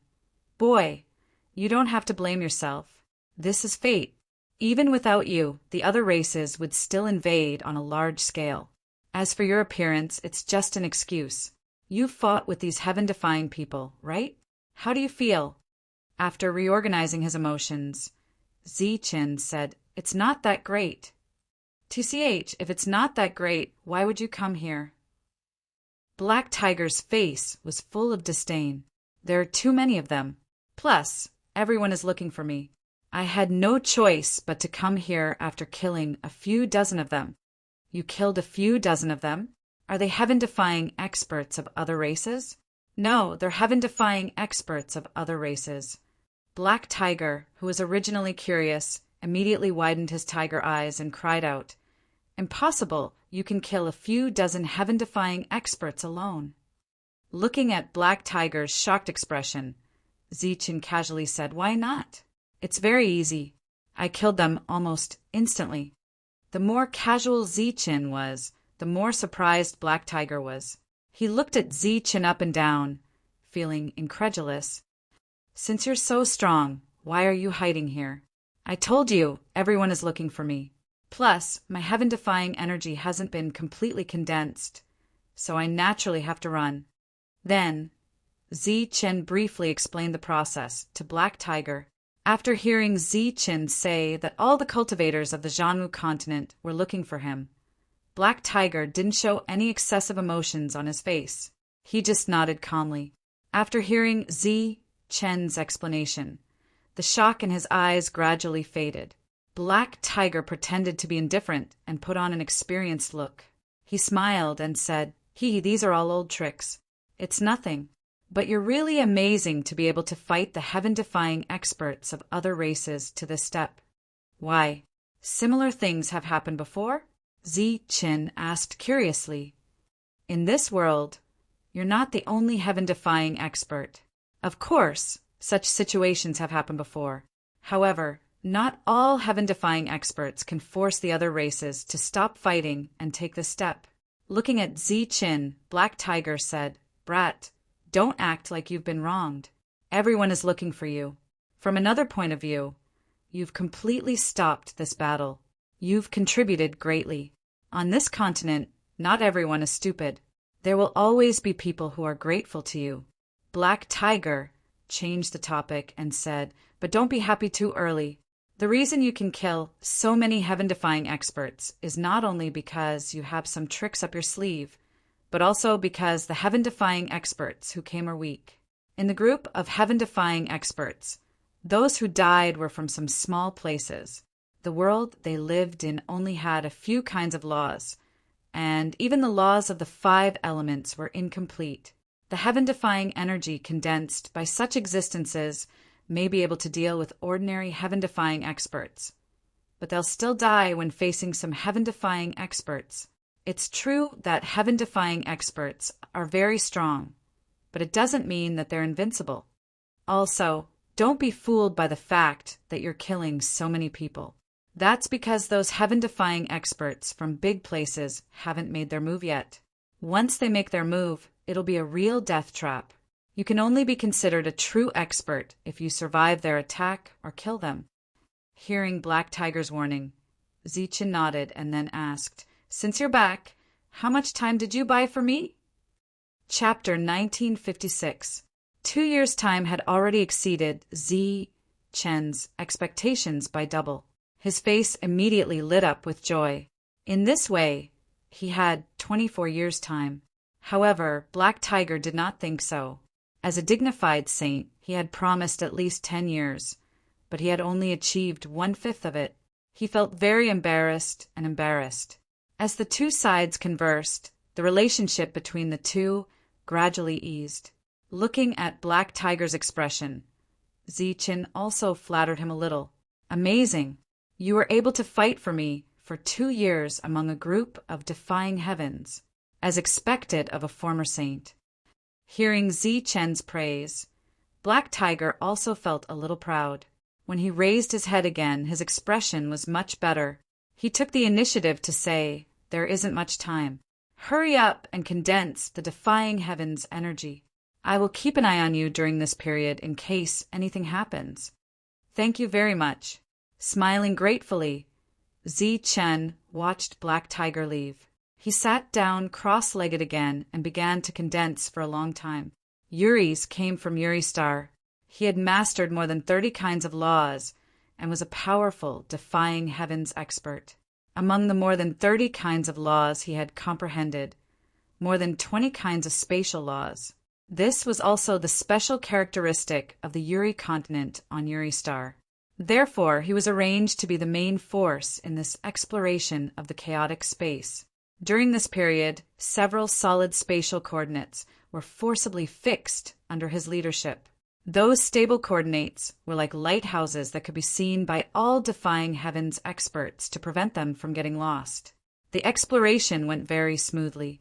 They occasionally encountered several dangers, but they were easily resolved by Uri's. None of the defying heavens experts he brought were injured.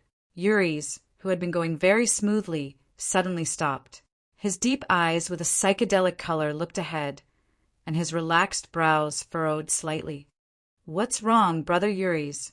The defying heavens expert behind him asked doubtfully. There were strong and weak defying heavens experts. When both sides were together, they would also call each other brothers. The defying heavens expert following him was not very strong. While looking around, Uri said slowly, "This space was fine just now, but there is suddenly some fog.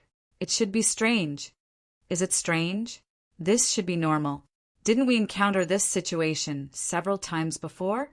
The heaven-defying cultivator didn't mind. With his keen perception of the Tao of space, Uri shook his head and said, "This is different. The previous few times were traceable, but this time there were no signs at all." As his voice fell, the surrounding space suddenly began to distort, becoming more and more chaotic.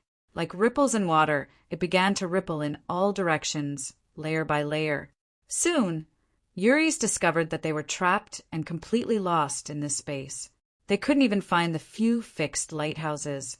The other heaven-defying cultivators in the area also sensed that something was amiss, and quickly gathered together, standing back to back as they looked around vigilantly. "This is man-made. Everyone be careful. Watch out for sneak attacks." While Uri's was reminding him, his eyes, which glowed with a strange light, were also looking around. He was calmly checking for any abnormalities and looking for a way out. In the darkness, a creature that looked very much like a dimensional creature was staring at Uri's and the others through the vibrating space. A hint of a smile flashed across its crimson eyes. "Hee hee, you guys wait patiently. With a flash of brilliance, the existence that seemed to be a dimensional beast disappeared. The same situation quickly occurred in several other places. Those who also had good attainments in the Tao of space were all lost and couldn't sense the stable coordinates. Damn it, what is going on? The news of many heaven-defying cultivators losing contact quickly spread to the outside world and to Lao Li's ears. This made Lao Li, who was already impatient from waiting, become flustered and exasperated. Where is Yuri's? There is no news of him. Yes, Yuri's has also lost contact. Hearing this affirmative answer, Lao Li said angrily, Damn it, is this a natural change, or is someone doing this on purpose? Could it be Ziqin? June, who had been guarding this place with Lao Li, said, It can't be Ziqin. His comprehension of space is definitely not that deep. Moreover, Yuri's is still inside. I think that this time everyone has lost contact because of some kind of fluctuation in the chaotic space. When this fluctuation passes, everyone will be able to reconnect. But no one knows how long this fluctuation will last. If we give Ziqin more time, we will be in danger, Lao Li said. June spread out his hands and said, There is nothing we can do about it. Even a saint can't control the changes in the chaotic space, let alone us. Now we can only wait patiently. Lao Li nodded helplessly and waved his hand to signal the messenger to leave. He sat dejectedly on a big stone. After hearing the news of Ziqin, he volunteered to go. He wanted to kill Ziqin and get the greatest glory so that he could go further. Those who had seen Ziqin being surrounded and killed, but halfway through, a chaotic space appeared and ruined his good deed. June came in front of Lao Li and looked at the listless man. He half-squatted and patted Lao Li on the shoulder and said, Cheer up, isn't it just a Ziqin? Let me tell you some exciting news. What news? Lao Li asked absent-mindedly without raising his head. Yi Qian has also come to the Zhanwu continent. June stared at the clouds in the distance, as if he saw a beautiful smile in them, and his eyes flashed with a fiery light. What, Yi Qian is here? Lao Li, who was listless, suddenly raised his head after hearing this, and his eyes were full of spirit. Yes, she's here. June nodded and said, It is said that she is now in the first continent. With her character, is she also here for Ziqin? Lao Li asked after the rich expression on his face was slightly restrained. Yi Qian was publicly acknowledged as a peerless beauty amongst the heaven defiers. With her noble birth, she was destined to be extraordinary. As for her pursuers, they were practically all heaven defiers or existences that were not weaker than them.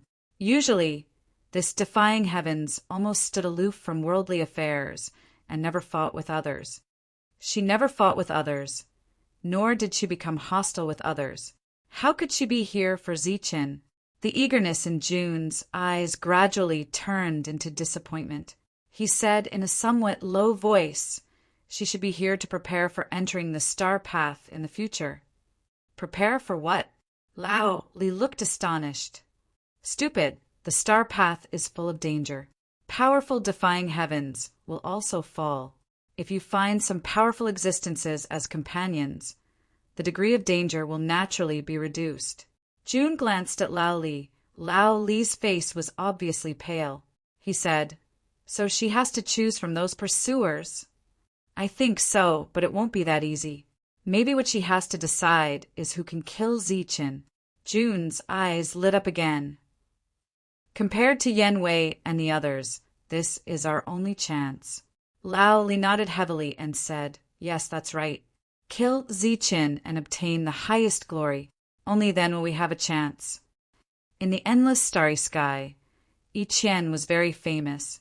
Not only was she the target of all defying heavens, but she was also favored by all heaven realm cultivators. She could be said to be the brightest and most attractive pearl in the world. She was also an unattainable goddess in the eyes of the world, because there was a saying in the starry sky that whoever could get Yi Qian could break the rules and open the holy path. A year later, Yuri's, who had been lost, got in touch with everyone again. Immediately after, Yuri's returned and found all the other defying heavens who had been lost. Seeing that all of them were back, all the defying heavens heaved a sigh of relief. Lao, Li, and June also relaxed. After confirming that the change was man-made, Yuri's led a few people who had a deep understanding of space to the deepest part of the chaotic world. This time, the strongest few of them would work together to go deeper. These days, June and Lao Li were in a good mood because the news said that Yi Qian was traveling in the continent. They believed that it wouldn't be long before she reached the sixth mainland. They heard that every time Yi Qian went to a continent, she would invite some powerful, defying heavens. Once she reached the sixth mainland, they might have a chance. In the blink of an eye, half a year passed. Yi Qian arrived at the sixth mainland ahead of time. After hearing that Zi-chan was trapped on this continent, Yi Qian intended to stay on this continent. At the same time, she set up a banquet in the Purple Smoke City and specially invited June and Lao Li. Calculating the time, it was almost time for the appointment. After instructing others to keep an eye on this matter, the two of them went to the Purple Smoke City for the banquet. Yuri's mastery of space was very fast. After bringing a few strong people, the speed of their advance was also very fast. Kid, the situation has changed. I think it's time for us to run. After nearly 20 years, the amount of heaven-defying energy in Zi-chen's body had finally accumulated. Hearing Hu's slightly panicked voice, Zi-chen opened his eyes and said, "What's wrong?" "They're here. Soon. The real time is at most half a month.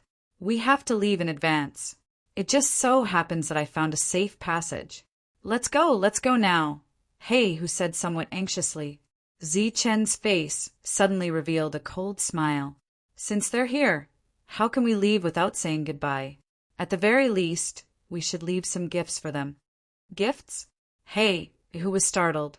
Chapter 1957. Layers of ripples spread out in front of Yuri's, and a spatial passage appeared. Behind the passage was a spatial zone in the chaotic space-time. Yuri's vigilantly released his spiritual senses and scanned the area. After not sensing any danger, he stepped in. Behind him, the others followed closely. After entering, the crowd spread out to search for traces of Zi-chen. After a while, they gathered together one after another. As they looked around, they shook their heads one after another. A trace of disappointment flashed across Yuri's face. He took a deep breath, readjusted his state of mind, and said, "Then let's continue to look." They had been searching for a long time, but they could not find any trace of Zi-chen. It was inevitable that they would feel restless. One of the heaven-defying cultivators could not help but say, "That damn Zi-chen, did he die somewhere in this space? We can't find anything even after searching like this." Yuri shook his head and said, "That's impossible. If Zi-chan is dead, someone will naturally come to inform us." The previous heaven-defying cultivator was somewhat unconvinced. He said, "How would they know?" "Based on their inexplicable perception. This is a chaotic space-time. It is not bound by the rules, and it can isolate all perception." The other heaven-defying cultivators clearly felt the same way, and they all nodded. Looking at everyone's expressions, Yuri smiled bitterly and said, "That's enough. The news hasn't spread yet, so we have to keep searching. I have already sensed that we have reached the depths of this space. I think we have almost finished searching this place." The heaven-defying cultivators nodded. Before they received the order to stop searching, they could only complain and continue searching. The process of aimlessly searching for a target was very boring. Occasionally, one or two complaints could be heard. In this way, the few of them began to go deeper under Yuri's lead. After breaking through countless spaces, they arrived outside another space. Yuri smiled faintly and said, "I didn't expect to find a place where the flow of time is so fast here." The others had a deep understanding of the way of space. After hearing Yuri's words, they nodded one after another. One of the heaven-defying cultivators said, "Judging from these fluctuations, the flow of time should be about 12 times faster." As they spoke, they broke through the space. Using their spiritual senses, they did not find any abnormalities. After that, Uri's led the 5 people behind him into this space, preparing to scatter and search. This pattern had been going on for nearly 2 years, and everyone was already used to it. As soon as the spatial passageway behind them closed, the expressions of the 5 people standing in the air changed in unison. Disbelief immediately appeared on their faces. They saw a black-robed man standing in the air. On his handsome face, his pitch-black bright eyes stared at them. His expression was very calm. Looking at the other party's calm expression and calm eyes, for some reason, a deep chill suddenly appeared in everyone's hearts.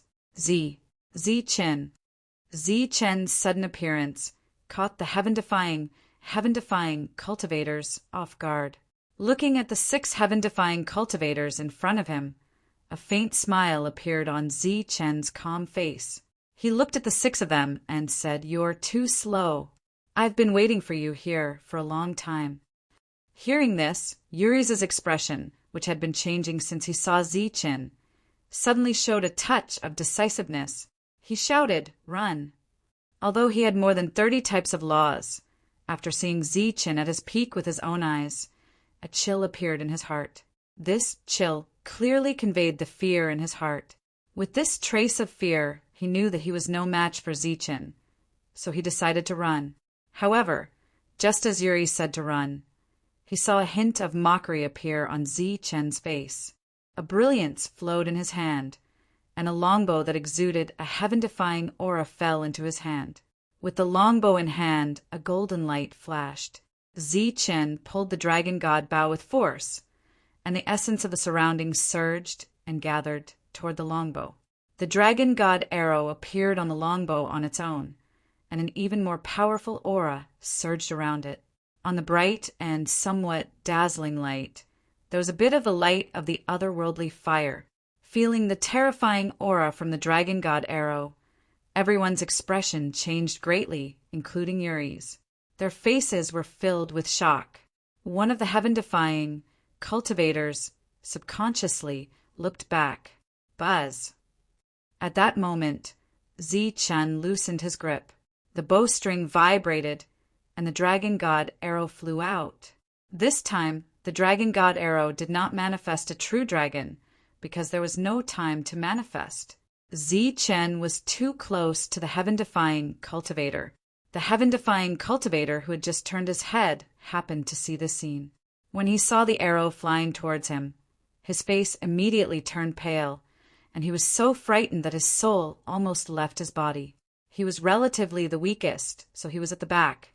The arrow did not lock onto his aura, but it instantly penetrated his body. After the arrow pierced through the body of a heaven-defying cultivator, Uri's, who was on the same path, felt a trace of danger approaching. His body instantly turned into nothingness, and the arrow brushed past him. As the arrow passed, a bloody hole instantly appeared on Uri's body, which had reverted back to its original form. However, this bloody hole was not fatal, and he only coughed up a mouthful of blood. Before he could wipe the blood from the corner of his mouth, he saw the arrow turn back, and the heaven-defying cultivator at the front, who was the fastest, seemed to have been cast on him. His body stopped in midair, and he did not move at all. After about a breath, the light around the heaven-defying cultivator disappeared, and the rich vitality also dissipated in an instant. The heaven-defying cultivator fell to the ground. At the same time, there was a soft sound behind Uri's. When Uri's turned around, he saw that there was already a heaven-defying cultivator's corpse on the ground. Uri's expression changed drastically when he saw the 2 corpses. He did not feel any aura lock onto him, so it was very clear that the arrow was not aimed at him. The true target of the arrow was the one in front of him. As for the death of the heaven-defying cultivator behind him, Uri's knew very well that it was because they were in a straight line, and the heaven-defying cultivator was shot to death by the arrow. Sure enough, after the 2 corpses fell to the ground, the heaven-defying cultivator who had died first only had specks of red light on his body, while the true target of the arrow, the heaven-defying cultivator who had died later, was already burning with flames. The flames exuded the aura of an otherworldly flame. Seeing that 2 of the 6 heaven-defying cultivators had died in an instant, Seinin Zhong, who was hiding in the dark and had transformed into a black tiger, was also shocked. He had to believe that Ziqin had slaughtered dozens of heaven-defying cultivators, since he could easily kill 2 heaven-defying cultivators. No wonder the foreign races treated him like this. This kid really is strong. The shock in his eyes did not fade for a long time. Saint Yinzhong finally understood why Ziqin had not listened to his advice and fled, but had chosen to stay here and give them a greeting gift. Sensing that the aura of 2 of their companions had disappeared, the other 4 heaven-defying cultivators were scared out of their wits and sped up their escape. There was only a short distance between them and the spatial barrier. Normally, such a short distance could be covered in less than 3 breaths, but now 3 breaths had become very long. Within the span of 3 breaths, Ziqin would be able to shoot 3 more arrows. These 3 arrows were very fast. One of them was the Dragon God arrow, while the other 2 were pure, heaven-defying energy. Their power was relatively weaker than the Dragon God arrow, but it was more than enough to kill a heaven-defying cultivator. Hearing the vibration of the bowstring, Yuri's felt that his tense heart was about to shatter. Although he originally knew that Ziqin was very strong, he relied on the heaven-defying energy of the fusion of more than 30 laws. He thought that even if the 2 of them met, he would be able to fight for a while. But he never thought that he would be able to sense danger as soon as they met. He knew very well that his heaven-defying energy, condensed from more than 30 laws, was a joke in front of Ziqin. The bowstring vibrated 3 times. Yuri's had already reached the spatial barrier. Without waiting for the 4th vibration of the bowstring, he rushed out of the spatial barrier. Looking at the misty space in front of him and sensing that the spatial barrier had been restored behind him, Yuri's exhaled heavily, feeling as if he had just survived a disaster. As the strongest heaven realm expert on the Yuri continent, before coming to the Zhanwu continent, he had never thought that he would feel fear and face a life-and-death crisis in the same realm. Scary, it's too scary. Although he had not fought Ziqin head-on, Yuri's could still feel how powerful and terrifying Ziqin was. Taking a deep breath, Yuri's, who was preparing to escape, was suddenly startled. His face, which had just returned to normal, was drained of blood again. Ziqin was standing in front of him, looking at him with calm eyes. The longbow in his hand had disappeared and was replaced by a heavenly blade that exuded a cold aura. "You can't escape." There was a hint of coldness in his faint voice. A murderous aura surged, causing Yuri's, who was in a daze, to instantly sober up. As a defiant of the heavens, he was naturally not afraid of any battle, even if it was a life-and-death crisis. The coldness in his eyes rose bit by bit. A heavenly weapon appeared in his hand, and the heaven-defying energy around him began to surge. He said coldly, "If you want to die, let's die together." Looking at Yuri's crazy appearance, it was obvious that he wanted to perish together with Ziqin. With a sneer, Ziqin said indifferently, "Perish together with me? You're not worthy." As soon as he finished speaking, Ziqin clenched the long blade in his hand. A heaven-defying energy appeared on the blade, and a heaven-defying blade light appeared from the tip of the blade. With a suffocating aura, it slashed toward Yuri's. "Go to hell." Chapter 1958. Looking at Yuri's, who was flying towards him with the celestial weapon, Ziqin's lips curled into a mocking smile. His right hand glowed with an even more dazzling light. More heaven-defying energy was channeled into the blade. The heaven-defying blade radiance, which was already powerful and frightening, doubled in size at this moment and slashed down at Yuri's. At this critical moment of life and death, Yuri's could only use his ultimate technique and attack Ziqin with all his might. Boom! The 2 attacks collided and a huge explosion was heard. The entire misty space shook. The 2 energies were locked in a stalemate and collided. Wave after wave of destructive power scattered in all directions. Through the heaven-defying energy, Yuri's expression became even more ferocious. The energy in his body continued to surge towards the celestial weapon. The mocking smile on Zi Chen's lips also gradually spread. His right hand suddenly exerted force, and the golden heaven-defying energy went completely berserk. The berserk heaven-defying energy tore through Yuri's defenses in an instant. Under Yuri's shocked expression, the golden blade radiance swept past his body. After the blade radiance swept past his body, it forcefully tore apart space and flew hundreds of meters away before gradually dissipating. The golden radiance disappeared and Zichen sheathed his blade. He stood where he was and looked at Yuri's calmly. The latter's body was completely still. The celestial weapon in his hand was still tightly gripped. His body was in a slashing motion. His expression was already frozen. There was no light in his widened eyes, and his vitality was gradually dissipating. Crack! A crisp sound was heard.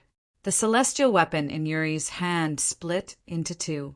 One half fell into the void, while the other half was still in his hand. The next moment, his body fell backward, and a line of blood appeared between his eyebrows. Zi Chun killed Yuri's with one strike and even cut the celestial weapon in half. It was clear to see how terrifying his combat power was now. After easily ending the battle, Zi Chun collected the broken celestial weapon and Yuri's body on the ground. He glanced at the place where he had stayed for decades. Swoosh! Ripples appeared in the space barrier, and a black shadow rushed out. It was the black tiger that the Yinzhong Grand Sage had transformed into. He had seen everything that had just happened, and the shock in his eyes lingered for a long time. For a former great sage to reveal such an expression, it was obvious that Zichen's power was beyond anyone's expectations. Brat, your strength is indeed unexpected. Arriving in front of Zichen and looking at the calm expression on Zichen's face, He, who could not help but praise. Zichen smiled. After nearly 20 years of accumulation, the amount of heaven-defying energy in his body was already enormous. He no longer needed to live a tight life like before. As he gazed at Zichen's calm appearance, Black Tiger's eyes swiveled before a bewitching voice sounded out. Brat, look at your current rich and overbearing appearance. Do you want to live a more exciting life? Exciting. Zichen looked at Black Tiger, a strange expression on his face. I saw everything in the previous battle. You attacked decisively, and your combat power is not weak either. There is a way for you to quickly escape the pursuit of the foreign deities, but this method is a little exciting. Black Tiger looked at Zichen and chuckled. What method? Zichen was curious. Most of the foreign races may stay on this continent, but those heaven-defying cultivators will definitely not stay here for that long.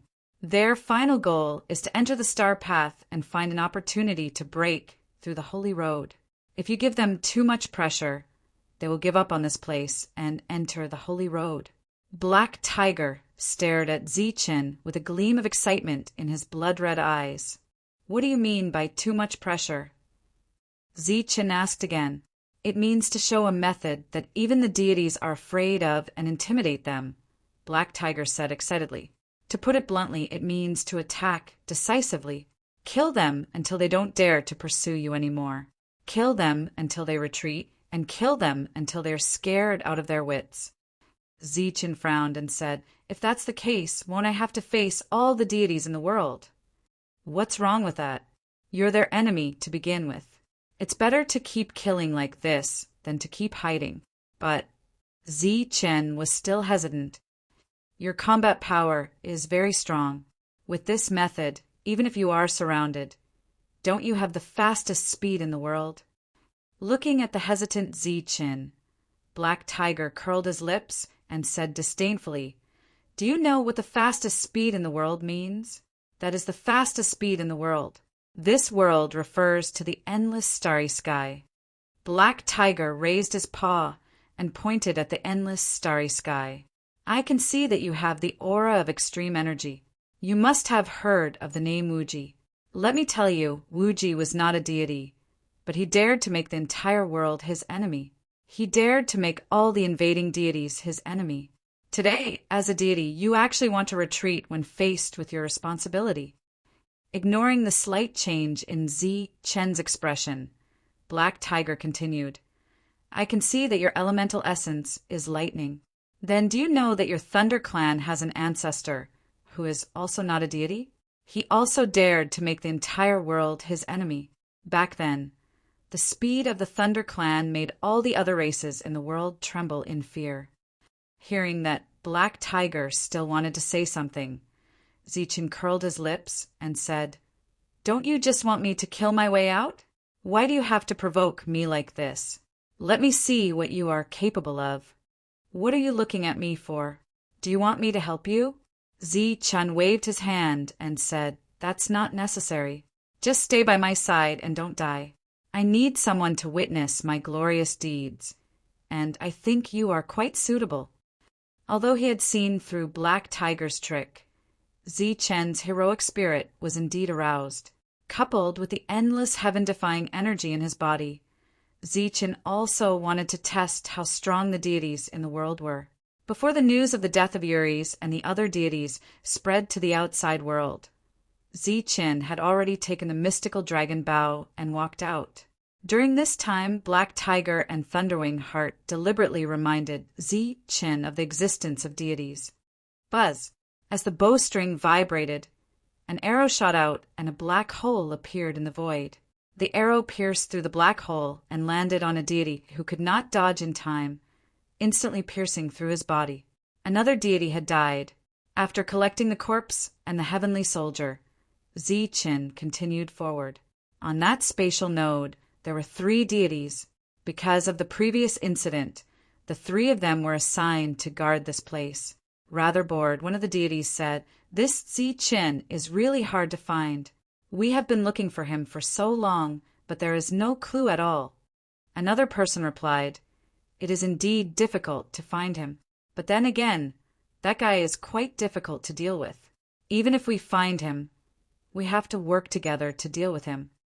Hearing this, the third person sneered and said, We still can't find him after so long. Maybe he is already dead. Just as they were talking, the 3 of them suddenly felt a ferocious aura. They immediately turned around and looked at a certain spot in the void. The space there surged as if a peerless, ferocious creature walked out. The 3 of them immediately became vigilant. They held the heavenly soldier tightly in their hands and stared ahead. The surging space spread out in all directions, and a spatial passage appeared out of thin air. Then, a black-clothed young man walked out. The young man was quite handsome and held a heaven-class longbow in his hand. The moment they saw the black-clothed young man, the 3 deities' expressions changed drastically. One of them cried out, Zichen, it's Zichen. Hurry up and send the signal. The other 2 immediately reached into their clothes, seemingly ready to take out the signal item. At the same time, the 3 of them also retreated. Facing Zichen, the 3 deities did not dare to make a move at all.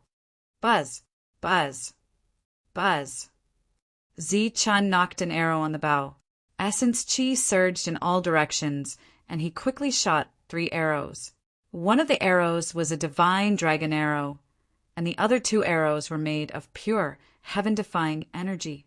The 3 arrows were almost at the same time, shooting toward the 3 deities. Get lost. Seeing the arrows flying toward them, one of the deities roared angrily. He held the saber with both hands and slashed it forward. Clang! However, when the saber hit the arrow, there was a strong rebounding force. The saber in the deity's hand was instantly knocked back.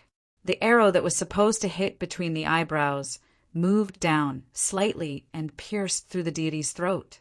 Although the position was a little off, the effect was the same.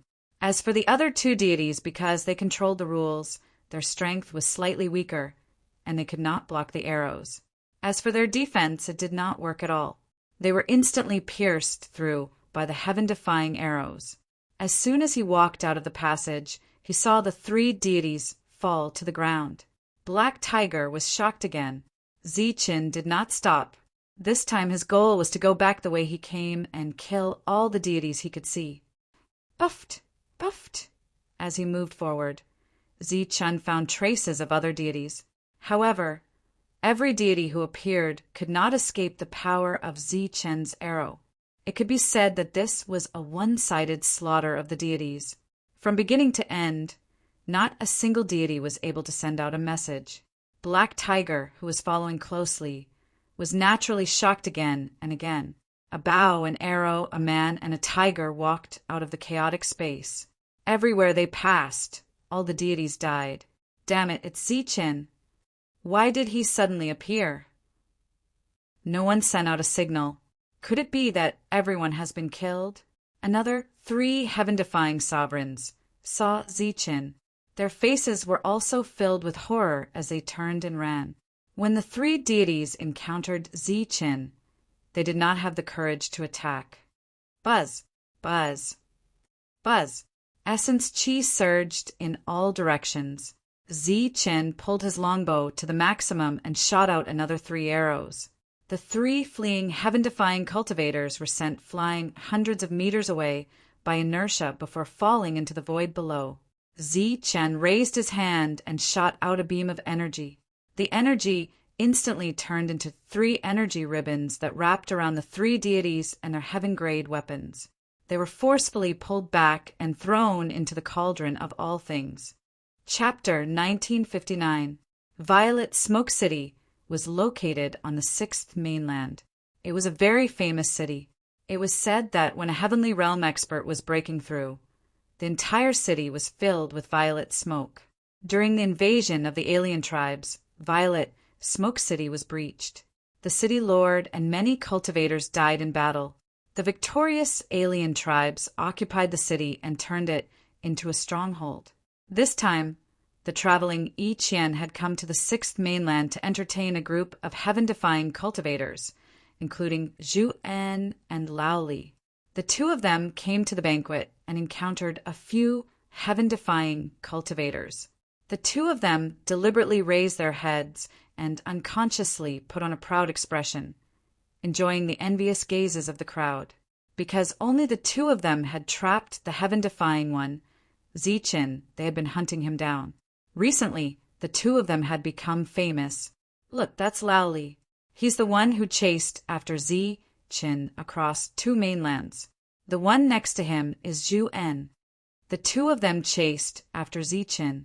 Zichen had no choice but to enter the chaotic space-time. It's unknown whether he's dead or alive.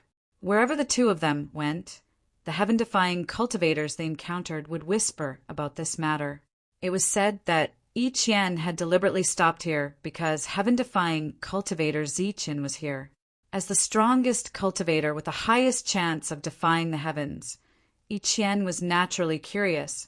As for information about Zichen, it seemed that only the 2 of them knew the most.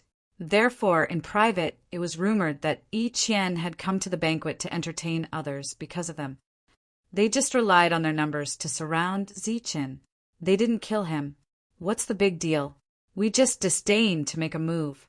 If we knew Yi Qian was coming, they wouldn't have come. That's right. The 2 of them only have average battle strength. It's impossible for them to win Yi Qian's favor. They don't know the immensity of heaven and earth. Do they think toads can eat swan meat? Among the crowd, there were a few heaven-defying cultivators whose battle strength was no weaker than the 2 of them. Naturally, they were jealous that the 2 of them could enjoy such special treatment. Seeing the beautiful figure that they had been dreaming about, the 2 arrogant leaders slowly lowered their heads. A rare look of nervousness and apprehension appeared on their faces. That beautiful figure was dressed in green. Her back was facing the 2 of them as she stared ahead. Her waist was slender, and under the green, her long and slender legs were very eye-catching. A faint and pleasant fragrance was naturally emitted from the woman's body, causing one to feel intoxicated. "Greetings, Miss Yi Qian." The 2 of them stood behind the woman, afraid that they would disturb her, so their tone was very gentle. Hearing his voice, The woman slowly turned around. Instantly, the fragrance in the room became even stronger, intoxicating. One couldn't help but take a deep breath. But when he saw the perfect and flawless face, he lowered his head in shame. "The two of you must be tired after coming from afar. Why don't you take a rest first?" A light voice rang out. There was a faint smile on the woman's delicate face, which did not lose its elegance and gentleness. The woman's appearance could be described as perfect. Her body was curvaceous, which could be described as the golden ratio. Her delicate collarbone emitted a faint light, and her full breasts almost burst out. Hearing the woman's voice, the two of them immediately had some kind of impulse in their hearts. Fortunately, they were able to suppress it, so they wouldn't lose face in front of her. Lao Li smiled, showing a free and easy expression. Using his most gentle voice, he said softly, "It's our honor to be able to receive Miss Yi Qian's invitation. This little distance is nothing." Hearing the words that were about to come out of his mouth were interrupted by Lao Li. He lost a chance to perform. A trace of dissatisfaction flashed in Jun's eyes, but he concealed it very well. He nodded and said, "Yes, this is our honor."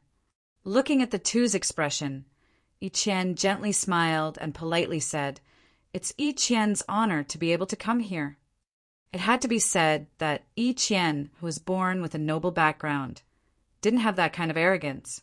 At this moment, when she was chatting with the two of them, it was like chatting with friends. Her understatement made the two of them feel very comfortable. It was to the extent that the two of them had the misconception that Yi Qian had taken a liking to them. The conversation between the three of them made the onlookers envious. Some of the onlookers who had previously shown disdain for the two of them secretly regretted in their hearts when they saw the scene. Why did they not deal with Zi Qian back then? There were many experts here, but Yi Qian favored the two of them. Clearly, it was because of the heaven-defying Zi Qian. It has to be said that the two of you are lucky to be able to receive Yi Qian's invitation. Just as the three of them were happily chatting, an untimely voice suddenly sounded.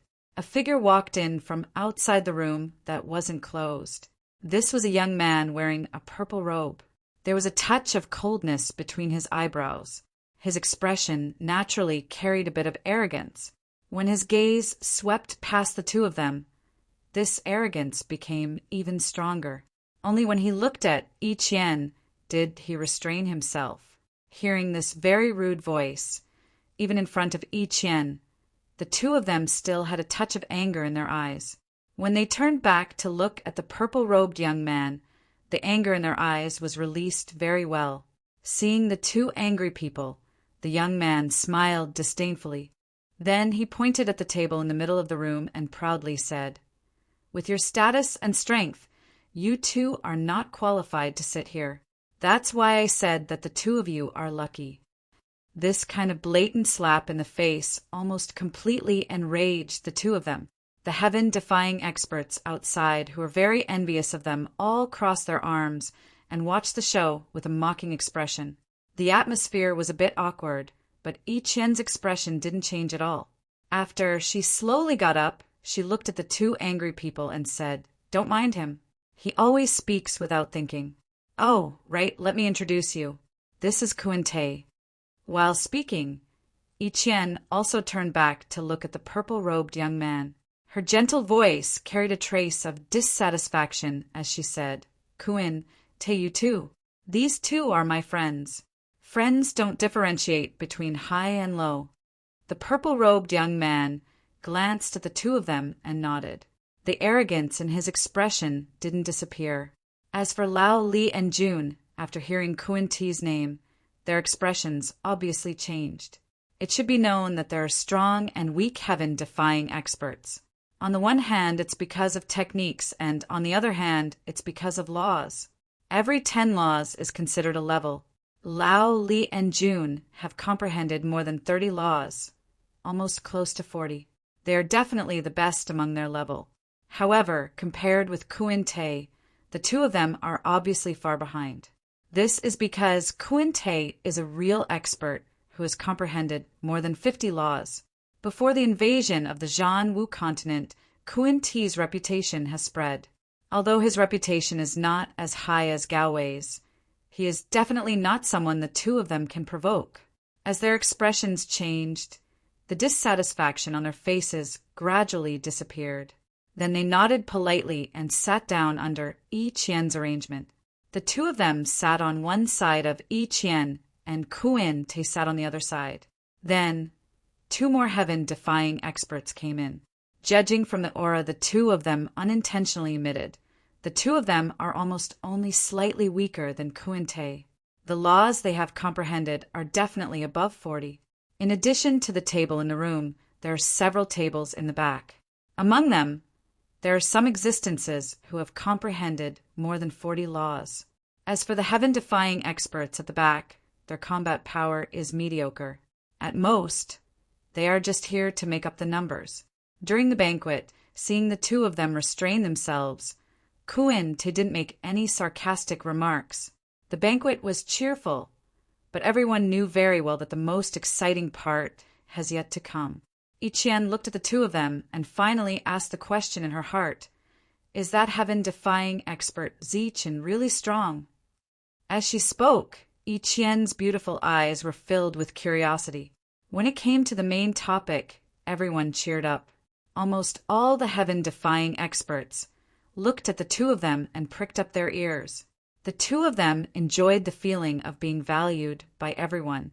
After looking at each other for a while, Lao Li nodded and said in a deep voice, "Based on our experience, Zichen is indeed very strong." Upon hearing this, Yi Qian's face lit up and she asked, "How strong?" Based on their standards, anyone who has comprehended 40 laws can be called a powerhouse. In my opinion, Zichen is just SOZO.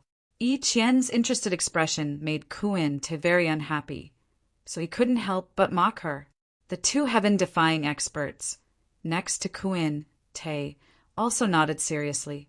One of them looked at Lao Li and Wan and said, "Based on their standards, he is indeed not strong." Upon hearing this disdainful voice, Lao Li responded bluntly, "An existence who has comprehended 40 laws is indeed a powerhouse in our eyes. However, compared to Zichen, I feel that there is a big gap.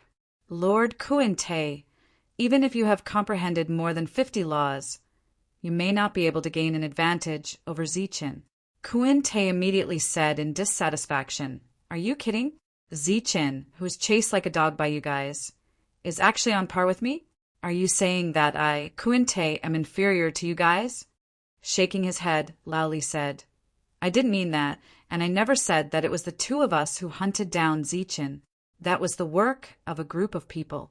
If we hadn't fought and exhausted ourselves repeatedly, it wouldn't have been easy to hunt down Zichen. What I mean is that at his peak, Zichen shouldn't be weaker than an existence who has comprehended 50 laws. Once you face him, you must be careful." Hearing Lao Li's tone, Kuan Ti felt even more unhappy and directly said, "You mean that you can besiege and kill a heaven-defying expert who has comprehended 50 laws? Why don't we try and see if so many of you can chase me and make me escape?" Hearing Kuan Ti's obviously serious tone, the two who knew that they couldn't provoke him chose to remain silent. "It's fine if you can't deal with a mere Zichen, but you actually said that I am inferior to him. Humph! If he dares to appear here, you don't need to do anything. I can kill him directly." "Are you serious?" An indifferent voice suddenly sounded. Chapter 1960. Who is it? Which reckless guy is questioning me? Kuan Ti, who was about to answer, immediately showed anger on his face when he heard the voice from the outside world. His cold gaze swept across the crowd of heaven-defying cultivators below. Feeling Kuan Ti's angry gaze, all the heaven-defying cultivators subconsciously lowered their heads and avoided Kuan Ti's gaze. In a one-on-one fight, no one present was a match for Kuan Ti, so naturally no one dared to provoke him. The cold voice sounded very abruptly. Under Kuan Ti's questioning gaze, all the heaven-defying cultivators turned their heads and looked at each other inquisitively. The heaven-defying cultivators at the back received the most attention. Among them, there was a heaven-defying cultivator who had only comprehended 6 laws. When he saw so many gazes looking at him, his face immediately turned pale. He pointed his finger behind him and said, "It seems it's still behind." Just as Kuan Te was performing his mighty and domineering act to intimidate everyone present, Ju En and Lao Li, who had also heard the cold voice, suddenly changed their expressions and their bodies stiffened. The 2 of them were too sensitive to this voice. However, logically speaking, the other party should not have appeared here. It was an illusion. Beside them, Yi Qian saw their abnormal behavior and asked with curiosity in her beautiful eyes, "What's wrong? Do you know the person who spoke?" All the heaven-defying cultivators came here for Yi Qian, so she was naturally the focus of attention.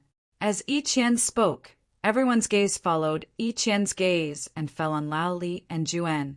Kuan Te was obviously angry. In his opinion, these 2 guys were deliberately causing trouble today. Juan, who had not spoken, had an ugly expression. He nodded and said, "It's very familiar, but he shouldn't be here." "Say it. I want to see who has the guts to question me." Kuan Te's voice was cold, and his expression became even colder. Lao Li glanced at Kuan Te. Usually he would hate this kind of domineering guy, but thinking that the owner of the voice might be that person, he hoped that such a domineering guy would stand up, so he said, "It might be Zi Chen." "What? Zi Chen?" They were just talking about the heaven-defying cultivator Zi Chen, but Lao Li said that it might be Zi Chen's voice causing an uproar. Bang! A loud explosion suddenly sounded out. Behind the crowd, the tightly shut door burst open.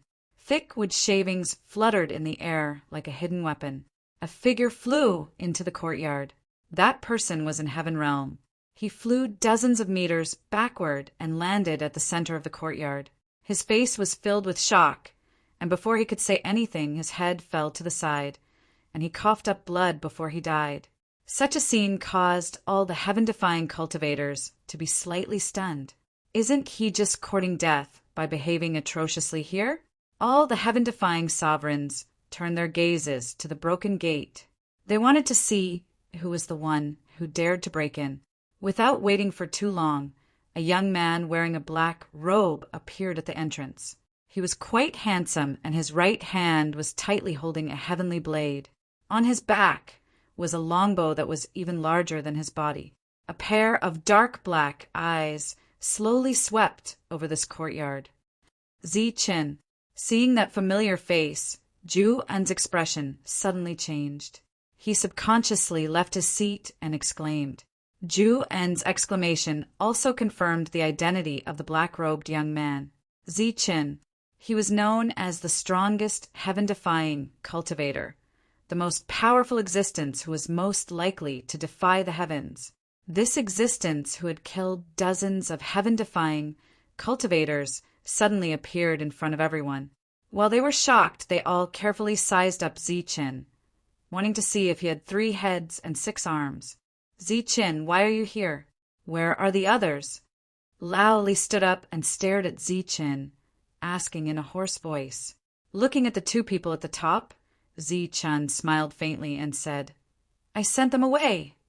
"Those were dozens of heaven-defying cultivators. You killed them all?" Lao Li asked again, his voice trembling. "If I didn't kill them, should I wait to be killed?" With a cold smile, Zi Chen looked at the 2 of them and said, "Do you still remember what I said before? When the time comes, I will definitely come to find you. Now I'm here." Standing alone at the entrance, facing more than 40 heaven-defying cultivators, Zi Chen was still able to talk cheerfully, putting aside his battle prowess. Just his courage alone was worthy of admiration. Someone had broken in and killed a Heaven Realm expert, but the other cultivators in Purple Smoke City didn't intend to pursue the matter. Not only did they not surround this place, but they also retreated as fast as they could. They knew that this was a battle between heaven-defying cultivators, and they couldn't interfere at all. They could only choose to escape. If they were too late to escape, they would be killed by the shockwaves. Hearing the conversation between the 2 sides, the heaven-defying cultivators present all paled. After killing dozens of heaven-defying cultivators, he still dared to break in. As long as he wasn't a fool, he must have something powerful to rely on. Zichen stood there, and his heaven-defying aura didn't spread out. However, those who had comprehended 30 types of laws had already sensed the danger and didn't dare to move. If those who had comprehended 30 types of laws didn't dare to move, then those who had comprehended less than 30 types of laws were even more unbearable. Not immediately turning around and running was already very strong. On the other hand, those who had comprehended 40 types of laws had cold expressions on their faces. Kunte had been staring at Zichen from the beginning with undisguised killing intent in his eyes. With the heaven-defying energy condensed from more than 50 types of laws, he didn't feel that Zichen was terrifying. On the contrary, he felt that today was an opportunity to show off in front of Yi Qian. Perhaps he could even win the beauty's heart. However, the main character was always the last to appear. Kunte, who had some thoughts in his mind, didn't immediately make a move. Being able to suppress his emotions in such a situation, it was obvious that Kunte wasn't a brainless and impulsive guy. After Zichen appeared, Yi Qian's gaze fell on Zichen and didn't leave him. Standing among a group of foreign heaven-defying cultivators, he could still talk and laugh. This made her eyes flash with a strange light.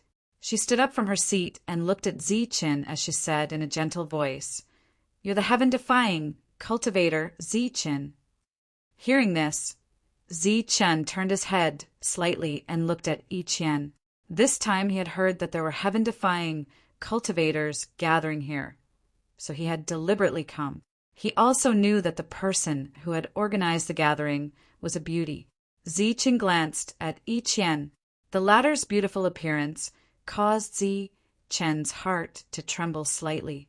Her appearance was not the slightest bit inferior to Zichen's close female friends.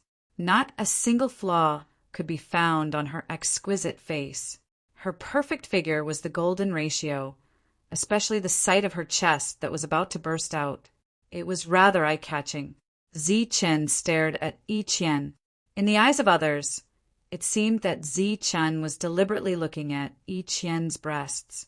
However, this wasn't the case. Zichen was just slightly distracted. This was because he didn't sense any killing intent from this female, heaven-defying cultivator. However, Zichen didn't sense any killing intent from her. He was a bit puzzled and didn't immediately answer. Seeing that Zichen didn't respond, a trace of anger appeared on Yi Qian's beautiful face. "You barged in here alone. Do you think there's no one here?" This sentence was quite powerful, but coming from a woman's mouth, it still lacked a hint of austere, killing intent. Yi Qian's words caused the killing intent in the surroundings, which had faded a lot, to thicken once more. Those who had originally felt fear in their hearts became gloomy and cold once more. Letting a woman stand out in front of a group of men was really a loss of face. After reigniting everyone's fighting spirit, Yi Qian tactfully didn't continue speaking. Since everyone's killing intent had been aroused, she could use this opportunity to see just how powerful this so-called strongest, heaven-defying cultivator was. "Zichen, you dare to come here and cause trouble? You're simply courting death." "That's right. Today, you won't be able to leave." "Damn thing, you've come to the wrong place." Some of the heaven-defying cultivators still felt fear, but at this moment they had no choice but to appear very cold and stern, so they deliberately raised their voices to hide the fear in their hearts. Hearing these voices and feeling the rekindled fighting spirit of the crowd, Zichen glanced at Yi Qian. Then his gaze fell on the crowd again, his expression cold and stern. Zichen's gaze swept over them, and he could clearly see the fear in everyone's eyes. The huge pressure pressed down on the heaven-defying cultivators, making it difficult for them to breathe. "Let's join hands and kill him." Under this kind of pressure, they could either lose their courage or explode. A heaven-defying cultivator who controlled 30 laws was the first to take out a heavenly weapon and charge towards Zichen. Immediately after, the entire courtyard was filled with a series of banging sounds. This was the sound of energy surging, shattering the tableware and utensils. Those heaven-defying cultivators who couldn't bear the pressure, one after another, took out their heaven-defying weapons and charged towards Zichen. At this moment, perhaps they still had reason, but not much. Everyone was thinking in their hearts that they couldn't lose face in front of Yi Qian. It was this kind of impulsive thought that caused them to lose their lives in vain. The first heaven-defying cultivator rushed towards Zichen. In Zichen's hand, a golden heaven-defying energy emerged from the long saber. With the appearance of this energy, a huge pressure emerged in the entire courtyard. The cold, murderous intent seemed to have caused the temperature in the courtyard to drop a lot. Seeing Zichen's heaven-defying energy, the experienced Kentez's face changed. Those experts who had comprehended more than 40 laws narrowed their eyes, and there was fear in their eyes. As for Yi Qian, at this moment, her eyes became incomparably bright, blooming with extraordinary splendor. Die. The first heaven-defying cultivator had already rushed towards Zichen. With a roar, he launched a powerful attack towards Zichen. Chapter 1961. As the heaven-defying blade light swept past the heaven-defying cultivator, Zichen's figure accelerated and appeared behind the heaven-defying cultivator. This heaven-defying cultivator, who had comprehended more than 30 laws, also stopped behind Zichen, the weapon in his hand poised to slash downwards. The first heaven-defying cultivator's attack had ended, and the other heaven-defying cultivators were rushing towards Zichen. Their heaven-defying weapons were flashing with heaven-defying light. A light flashed in his eyes as Zichen stepped forward. His footwork changed slightly, and he dodged a powerful downward slash. Then, the long blade in Zichen's hand trembled slightly, and he directly slashed upwards. The heaven-defying blade light flashed and disappeared. Whoosh! After the first attack, another heaven-defying cultivator's attack appeared. His footwork changed again, and the long blade in his hand slashed downwards. Golden light surged around his body, and the heaven-defying energy formed a defense to protect his body. Zichen slashed left and right with the long blade in his hand. Streaks of blade light flashed and disappeared as the long blade passed. Whoosh! Whoosh! During the process of the blade light flashing and disappearing, Zichen had already walked from the broken gate to the center of the courtyard. In this short distance, there were 13 heaven-defying cultivators who wanted to stop Zichen. Apart from the heaven-defying cultivator in the center, the remaining 12 heaven-defying cultivators were divided into 2 rows. Their heaven-defying weapons were raised high, and their bodies were completely still. Zichen passed through them and stood behind them. His body was also still. The courtyard instantly became quiet. Everyone stared blankly at the center of the courtyard, looking at the motionless people. Many heaven-defying cultivators were puzzled. They only saw the 2 sides fighting and during the time when the blade light flashed, but they did not see the situation clearly. Kuntet instantly stood up, his eyes shining. The heaven-defying energy around him became extremely unstable. He had clearly seen what had happened. Yi Qian's beautiful eyes were constantly blooming. Her red lips were slightly open, and she seemed very surprised. Her slightly heavy breathing caused her plump chest to rise and fall. Compared to the 2 who were relatively calm, Lao Li and Zhuan were so shocked that they couldn't say a word. Just as everyone was in doubt and shock, a gust of wind suddenly blew in the courtyard, stirring up a small amount of dust. The heaven-defying sovereigns, who were still emitting faint light, dissipated along with the wind of energy. Then, their rich vitality also dissipated. A lack of vitality meant death. Immediately afterward, a series of thuds rang out in the courtyard. All the heaven-defying cultivators had fallen to the ground and died. The originally quiet arena was now completely silent. Everyone stared in shock at Zichen, the only one still standing. In the blink of an eye, 13 heaven-defying cultivators were killed. What kind of method was that? It was naturally good to show some courage in front of a beauty, but the premise was that he wouldn't lose his life. Holding the long saber tightly, Zichen didn't have a single drop of blood on it. After swinging the saber elegantly, he shouted without turning his head, "Those outside, don't just watch the battle. Quickly come in and clean up the battlefield." This sentence was naturally directed at Black Tiger, who had followed closely outside. The latter had instigated him to become enemies with all the heaven-defying cultivators in the world. Naturally, he had to bring Black Tiger to meet the world.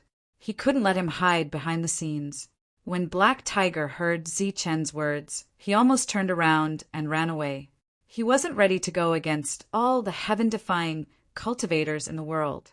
After hesitating, he had no choice but to come in through the door. He put on a very reluctant look and approached the corpses. During this time, Black Tiger didn't raise his head. Obviously, he didn't want those heaven-defying cultivators to remember him.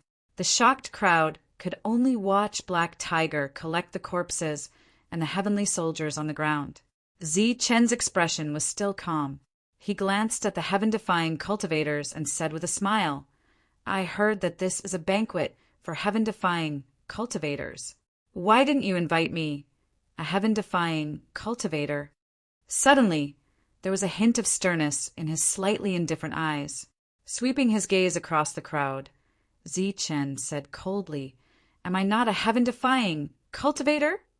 In front of so many heaven-defying cultivators, Zichen questioned them in a reprimanding tone. Many of the heaven-defying cultivators present were also displeased by his arrogance. However, the situation was already very obvious. Those who had comprehended 30 types of laws would be killed in an instant in front of Zichen. Therefore, even if they were displeased, they had to forcibly endure it. A cold light flashed in Kuan-Ti's eyes as he glanced at the heaven-defying cultivator beside him. This person had more than 40 types of laws. He was the one who brought him here, and his combat strength wasn't weak. The latter sensed Kuan-Ti's intention and nodded. When he turned back to look at Zichen again, he snorted coldly and said, "Who do you think you are? Do you have the right to speak here?" Looking away from Kuan-Ti, a hint of disdain flashed in his eyes. Zichen looked at the heaven-defying cultivator and said indifferently, "If you want to die, I can fulfill your wish. You're courting death." The heaven-defying cultivator shouted angrily. Then he glanced at the person beside him and said coldly, "Kill him." As soon as he finished speaking, a long sword appeared in his hand. Extremely powerful heaven-defying energy surged on the sword. As the sword chi flickered, he stabbed the sword at Zichen fiercely. In the face of this attack, Zichen's expression didn't change. The heavenly saber in his hand reignited with a golden light of heaven-defying energy. As the heaven-defying cultivator rushed forward, the heaven-defying cultivator beside him didn't rush forward. Instead, he closed his eyes and formed a seal with his hands. A powerful aura suddenly swept through the courtyard. The energy between heaven and earth fluctuated and gathered in front of this heaven-defying cultivator. Obviously, this heaven-defying cultivator saw that Zichen's close combat strength was too strong, so he decided to use the heavenly path technique to kill him. Feeling the violent aura surging in the courtyard, the other heaven-defying cultivators also retreated. In such a battle, even they couldn't intervene. In the entire courtyard, the energy between heaven and earth twisted wildly, forming a terrible hurricane that instantly crushed the tables and chairs. Then, the hurricane formed in the courtyard like a huge wind dragon, rumbling. Sure kill blow, wind fall. Wrapped in a dazzling heaven-defying energy, this heaven-defying cultivator rushed in front of Zichen. The sharp sword in his hand stabbed towards Zichen's forehead. A huge wind swept out, and small whirlwinds seemed to have appeared on the sword. These small whirlwinds had the ability to tear space apart. The most terrifying of them was the tip of the sword, which directly pierced towards Zichen's forehead. Looking at the flying sword and the small whirlwinds caused by it, Zi Chen's expression didn't change. His body rushed forward, and in the midst of the golden light, he suddenly slashed his saber. The golden saber light illuminated heaven and earth, and then disappeared in a flash. After the golden saber light disappeared, the whirlwinds in the courtyard also dissipated in an instant. Fire Wolf swallows the sky. A deep and cold voice suddenly sounded from the courtyard. A huge wolf, formed from heaven-defying energy, appeared in everyone's line of sight. The huge wolf was as tall as a 3-story building. It looked down at Zichen, and a cold light flashed in its eyes. With a howl, the huge wolf rushed towards Zichen. Swoosh! Zichen's lips curled into a cold smile when he saw the huge wolf flying towards him. He no longer paid any attention to the motionless, heaven-defying cultivator behind him. He put away his heavenly saber, and his hands, which were suffused with a resplendent golden light, firmly blocked the huge wolf's claws, causing the world to tremble. Boom! In the midst of the violent energy, Zichen used his hands to hold up the wolf's claws, blocking the huge wolf's attack. Seeing that Zichen had actually used his physical body to block the dragon formed by the heavenly Tao technique, everyone was stunned.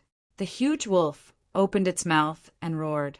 The sound was deafening, and the whole city trembled. The huge wolf opened its mouth and bit towards Zichen, but Zichen firmly blocked it. It couldn't touch Zichen at all. Seeing that the flame wolf's attack was ineffective, a look of surprise flashed across the heaven-defying cultivator's eyes. However, this surprise was quickly replaced by coldness. The flame wolf he transformed into was not only capable of physical attacks, but also energy attacks. Flame wolf's fire. As the cold shout rang out, the eyes of the flame wolf, who was blocked by Zichen, seemed to have an additional fiery red color. Immediately after, a wild and violent aura surged out from the wolf's body. This aura directly surged to the wolf's throat, and a blazing energy was also emitted. Feeling the blazing energy that was about to be spat out from the flame wolf's mouth, Zichen shouted. The corner of his mouth rose slightly, revealing a cold smile. His hands, which were shining with golden light, suddenly exerted force. Without waiting for the flame wolf to attack, he lifted the wolf's body and threw it to the back. Boom! The earth suddenly trembled, and a huge deep hole appeared in the courtyard. The deep hole spread until it reached the wall of the courtyard, and only stopped when it touched the array. In the deep hole, energy vibrated, and the huge wolf's body had completely disappeared. Puff!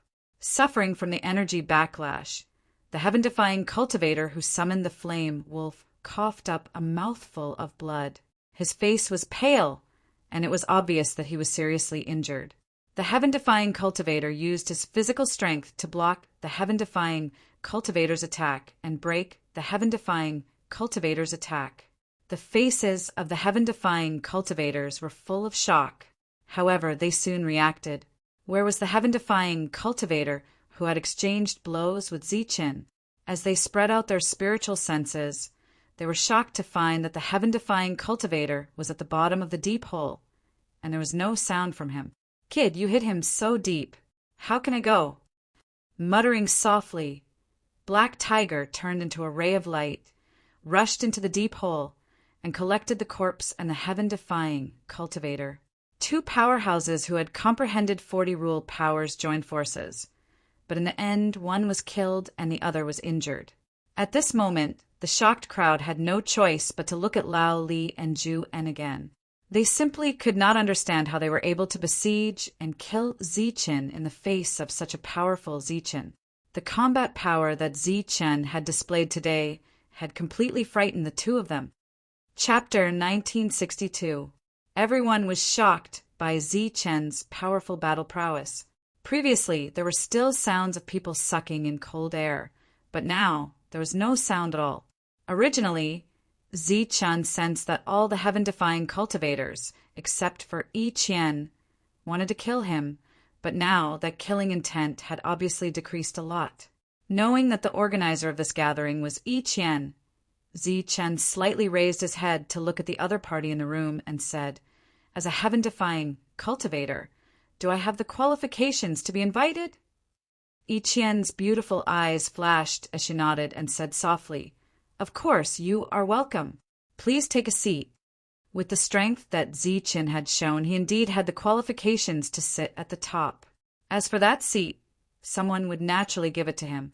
Looking at Yi Qian, Zichen couldn't guess what she was thinking, and he couldn't understand why such a woman would be sought after by so many heaven-defying cultivators. It should be known that although she was unparalleled in beauty and had a unique temperament, these people were all heaven-defying cultivators. Which one of them didn't have a noble status? In their world, these people shouldn't lack women. Zichen didn't know why Yi Qian was so popular. After entering the room, he glanced at the other 4 people. Among them, the injured, heaven-defying cultivator's expression changed, and he took a step back to make room for Zichen. Kunte's face became gloomy, and the energy in his body was on the verge of going berserk, but for some unknown reason, he didn't take the initiative to attack. Ju En and Lao Li had a lot of grudges with Zichen. Today, Zichen had shown such a powerful battle prowess. Facing Zichen, the 2 of them were at a loss and felt some fear in their hearts. However, in their opinion, with a beauty by his side, Zichen probably wouldn't kill the innocent. That might leave a bad impression on the beauty. Looking at Yi Qian again, the 2 of them let out a sigh of relief.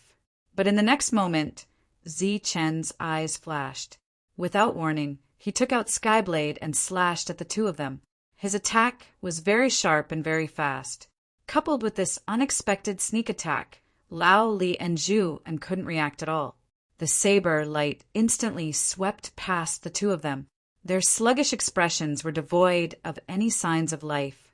Due to the previous battle record of instantly killing 40 heaven-defying law enforcers, no one felt that Zichen's sneak attack was shameless. Even if they fought head-on, the 2 of them were no match for Zichen. This kind of trash doesn't deserve to sit at the same table as a beauty. Shaking his head and letting out a sigh, Zichen looked at Yi Qian and said with a smile, "Beauty, do you think my words make sense? These 2 pieces of trash don't deserve to sit here." No matter what, Yi Qian was from a different tribe and was their comrade. Although Zichen was also a heaven-defying, he was their enemy. Now that Zichen asked such a question, it was obvious that he was trying to sow discord. For a moment, everyone's gazes turned to Yi Qian. From what they thought and guessed, Yi Qian might choose to smile and not say anything because Zichen's combat power was too strong, or she might cleverly dodge the question. After all, no one would really make things difficult for such a beauty. However, contrary to what the crowd had guessed, Yi Qian did not beat around the bush, nor did she pretend to be confused. Instead, she answered Zichen's question very seriously. Her voice was still as gentle as before, but the words she said caused many people to feel a chill in their hearts. That's right. As a person, they should know their limits. The 2 of them really don't deserve to sit here. This was Yi Qian's serious and decisive answer. Kunte had asked this question before, but Yi Qian's answer was that they were both friends. Clearly, the 2 answers were different. Zichen was very satisfied with this answer. A sincere smile finally appeared on his face. He nodded at Yi Qian, and his fingers flicked on the hilt of his saber a few times. Whoosh! The injured, heaven-defying cultivator who was still standing at the side immediately retreated until he was completely out of the room. His eyes were filled with deep fear. Zichen turned around and looked at the terrified, heaven-defying cultivator. He smiled and said, "You are very tactful, so your life is saved. Today, Zichen will not kill you." The heaven-defying cultivator heavily exhaled, nodded, and retreated back into the group of heaven-defying cultivators. From the conversation between Zichen and Yi Qian, he heard some problems and immediately made the choice to retreat. There was nothing to be ashamed of. If he had reacted a little slower, he would have become a soul under Zi Chen's saber. And the facts proved that his decision was correct. Zi Chen really did want to kill. Hearing Zi Chen's words to this heaven-defying cultivator, the other heaven-defying cultivators were greatly relieved. Obviously, Zi Chen wouldn't kill a heaven-defying cultivator who had mastered 40 laws, so he wouldn't kill them. After their lives were saved, they all raised their heads and looked into the room. There were only 3 people in the room, and Kunta hadn't left yet. They didn't know if he felt that he was qualified, or if Zi Chen recognized him as qualified. If the 2 sides fought because of this, then everyone could use this battle to gauge Zi Chen's strength. Zi Chen chose to sit directly opposite Yi Qian. As soon as he sat down, he glanced at the tactless Kunta and said with dissatisfaction, "What? You're standing here like an iron rod. Do you think you're qualified? What do you think?" Kunta looked down at Zi Chen condescendingly, his voice cold. "I don't think you're qualified, and you don't have the guts. Previously, you were clamoring to attack me, but in the end, you're like a coward, standing there without moving." Zi Chen shook his head, looking very disdainful. He grabbed a piece of steak that was still emitting a fragrant aroma on the table. "You're courting death." A berserk aura instantly filled the room. Then, a series of slapping sounds rang out. The dishes on the last table that were still intact had all become messy. "Then I'll fulfill your wish." Without looking at the enraged Kuan Te, Zi Chen swung his sword at Kuan Te's head. Such an existence might have some strength, but Zi Chen wasn't afraid of him at all. Before the heaven-defying energy accumulated in his body for decades was exhausted, he was the strongest heaven-defying cultivator. Pa! The golden blade slashed down, but just as it was about to reach Kunta, the latter put his palms together and directly clamped the blade. Waves of heaven-defying energy were continuously transmitted to his palms. Outside the room, the heaven-defying cultivators who saw this scene narrowed their eyes fiercely. Their faces were full of astonishment. Previously, when Zi Chen swung his blade, no one could block it, but they didn't expect that the blade would be clamped by Kunta. After easily blocking the blade, Kunta seemed to feel a great sense of accomplishment. A hint of disdain appeared at the corner of his mouth, and he mocked Zi Chen. "So this is what you're relying on. I think the one who isn't qualified to sit here is you. Get lost if you know what's good for you." The disdain in Zi Chen's eyes didn't diminish. He smiled slightly, and a powerful energy fluctuation immediately emerged from the blade. This fluctuation was like a monstrous wave pressing towards Kunta. Kunta's expression changed slightly, and he shouted angrily. The energy in his body was also madly injected into his palms, trying to stabilize the blade. However, the power from the blade was getting stronger and stronger, like an endless torrential river. Kunta's face gradually turned ugly, and his body slowly fell back. Obviously, he was about to lose his strength. Damn it! With a curse, violent energy surged from Kunta's palms. This energy instantly impacted the blade, and then the huge force rebounded. Kunta used this rebounding force to immediately move back. During this period, the blade light transformed from the blade also slashed forward. Bang! A human-shaped hole instantly appeared in the wall of the room. Kunta's body crashed through the wall and rushed out in a sorry state. As for the cold blade light, it followed Kunta, and the whole room was almost divided into 2. In this exchange, Zi Chen remained motionless, while Kunta crashed out of the room. It seemed to be clear who was stronger and who was weaker at a glance. Everyone's gaze towards Zi Chen became extremely complicated. As expected of the most promising existence to defy the natural order, even Kunta, who has mastered 50 types of laws, is not a match for Zi Chen.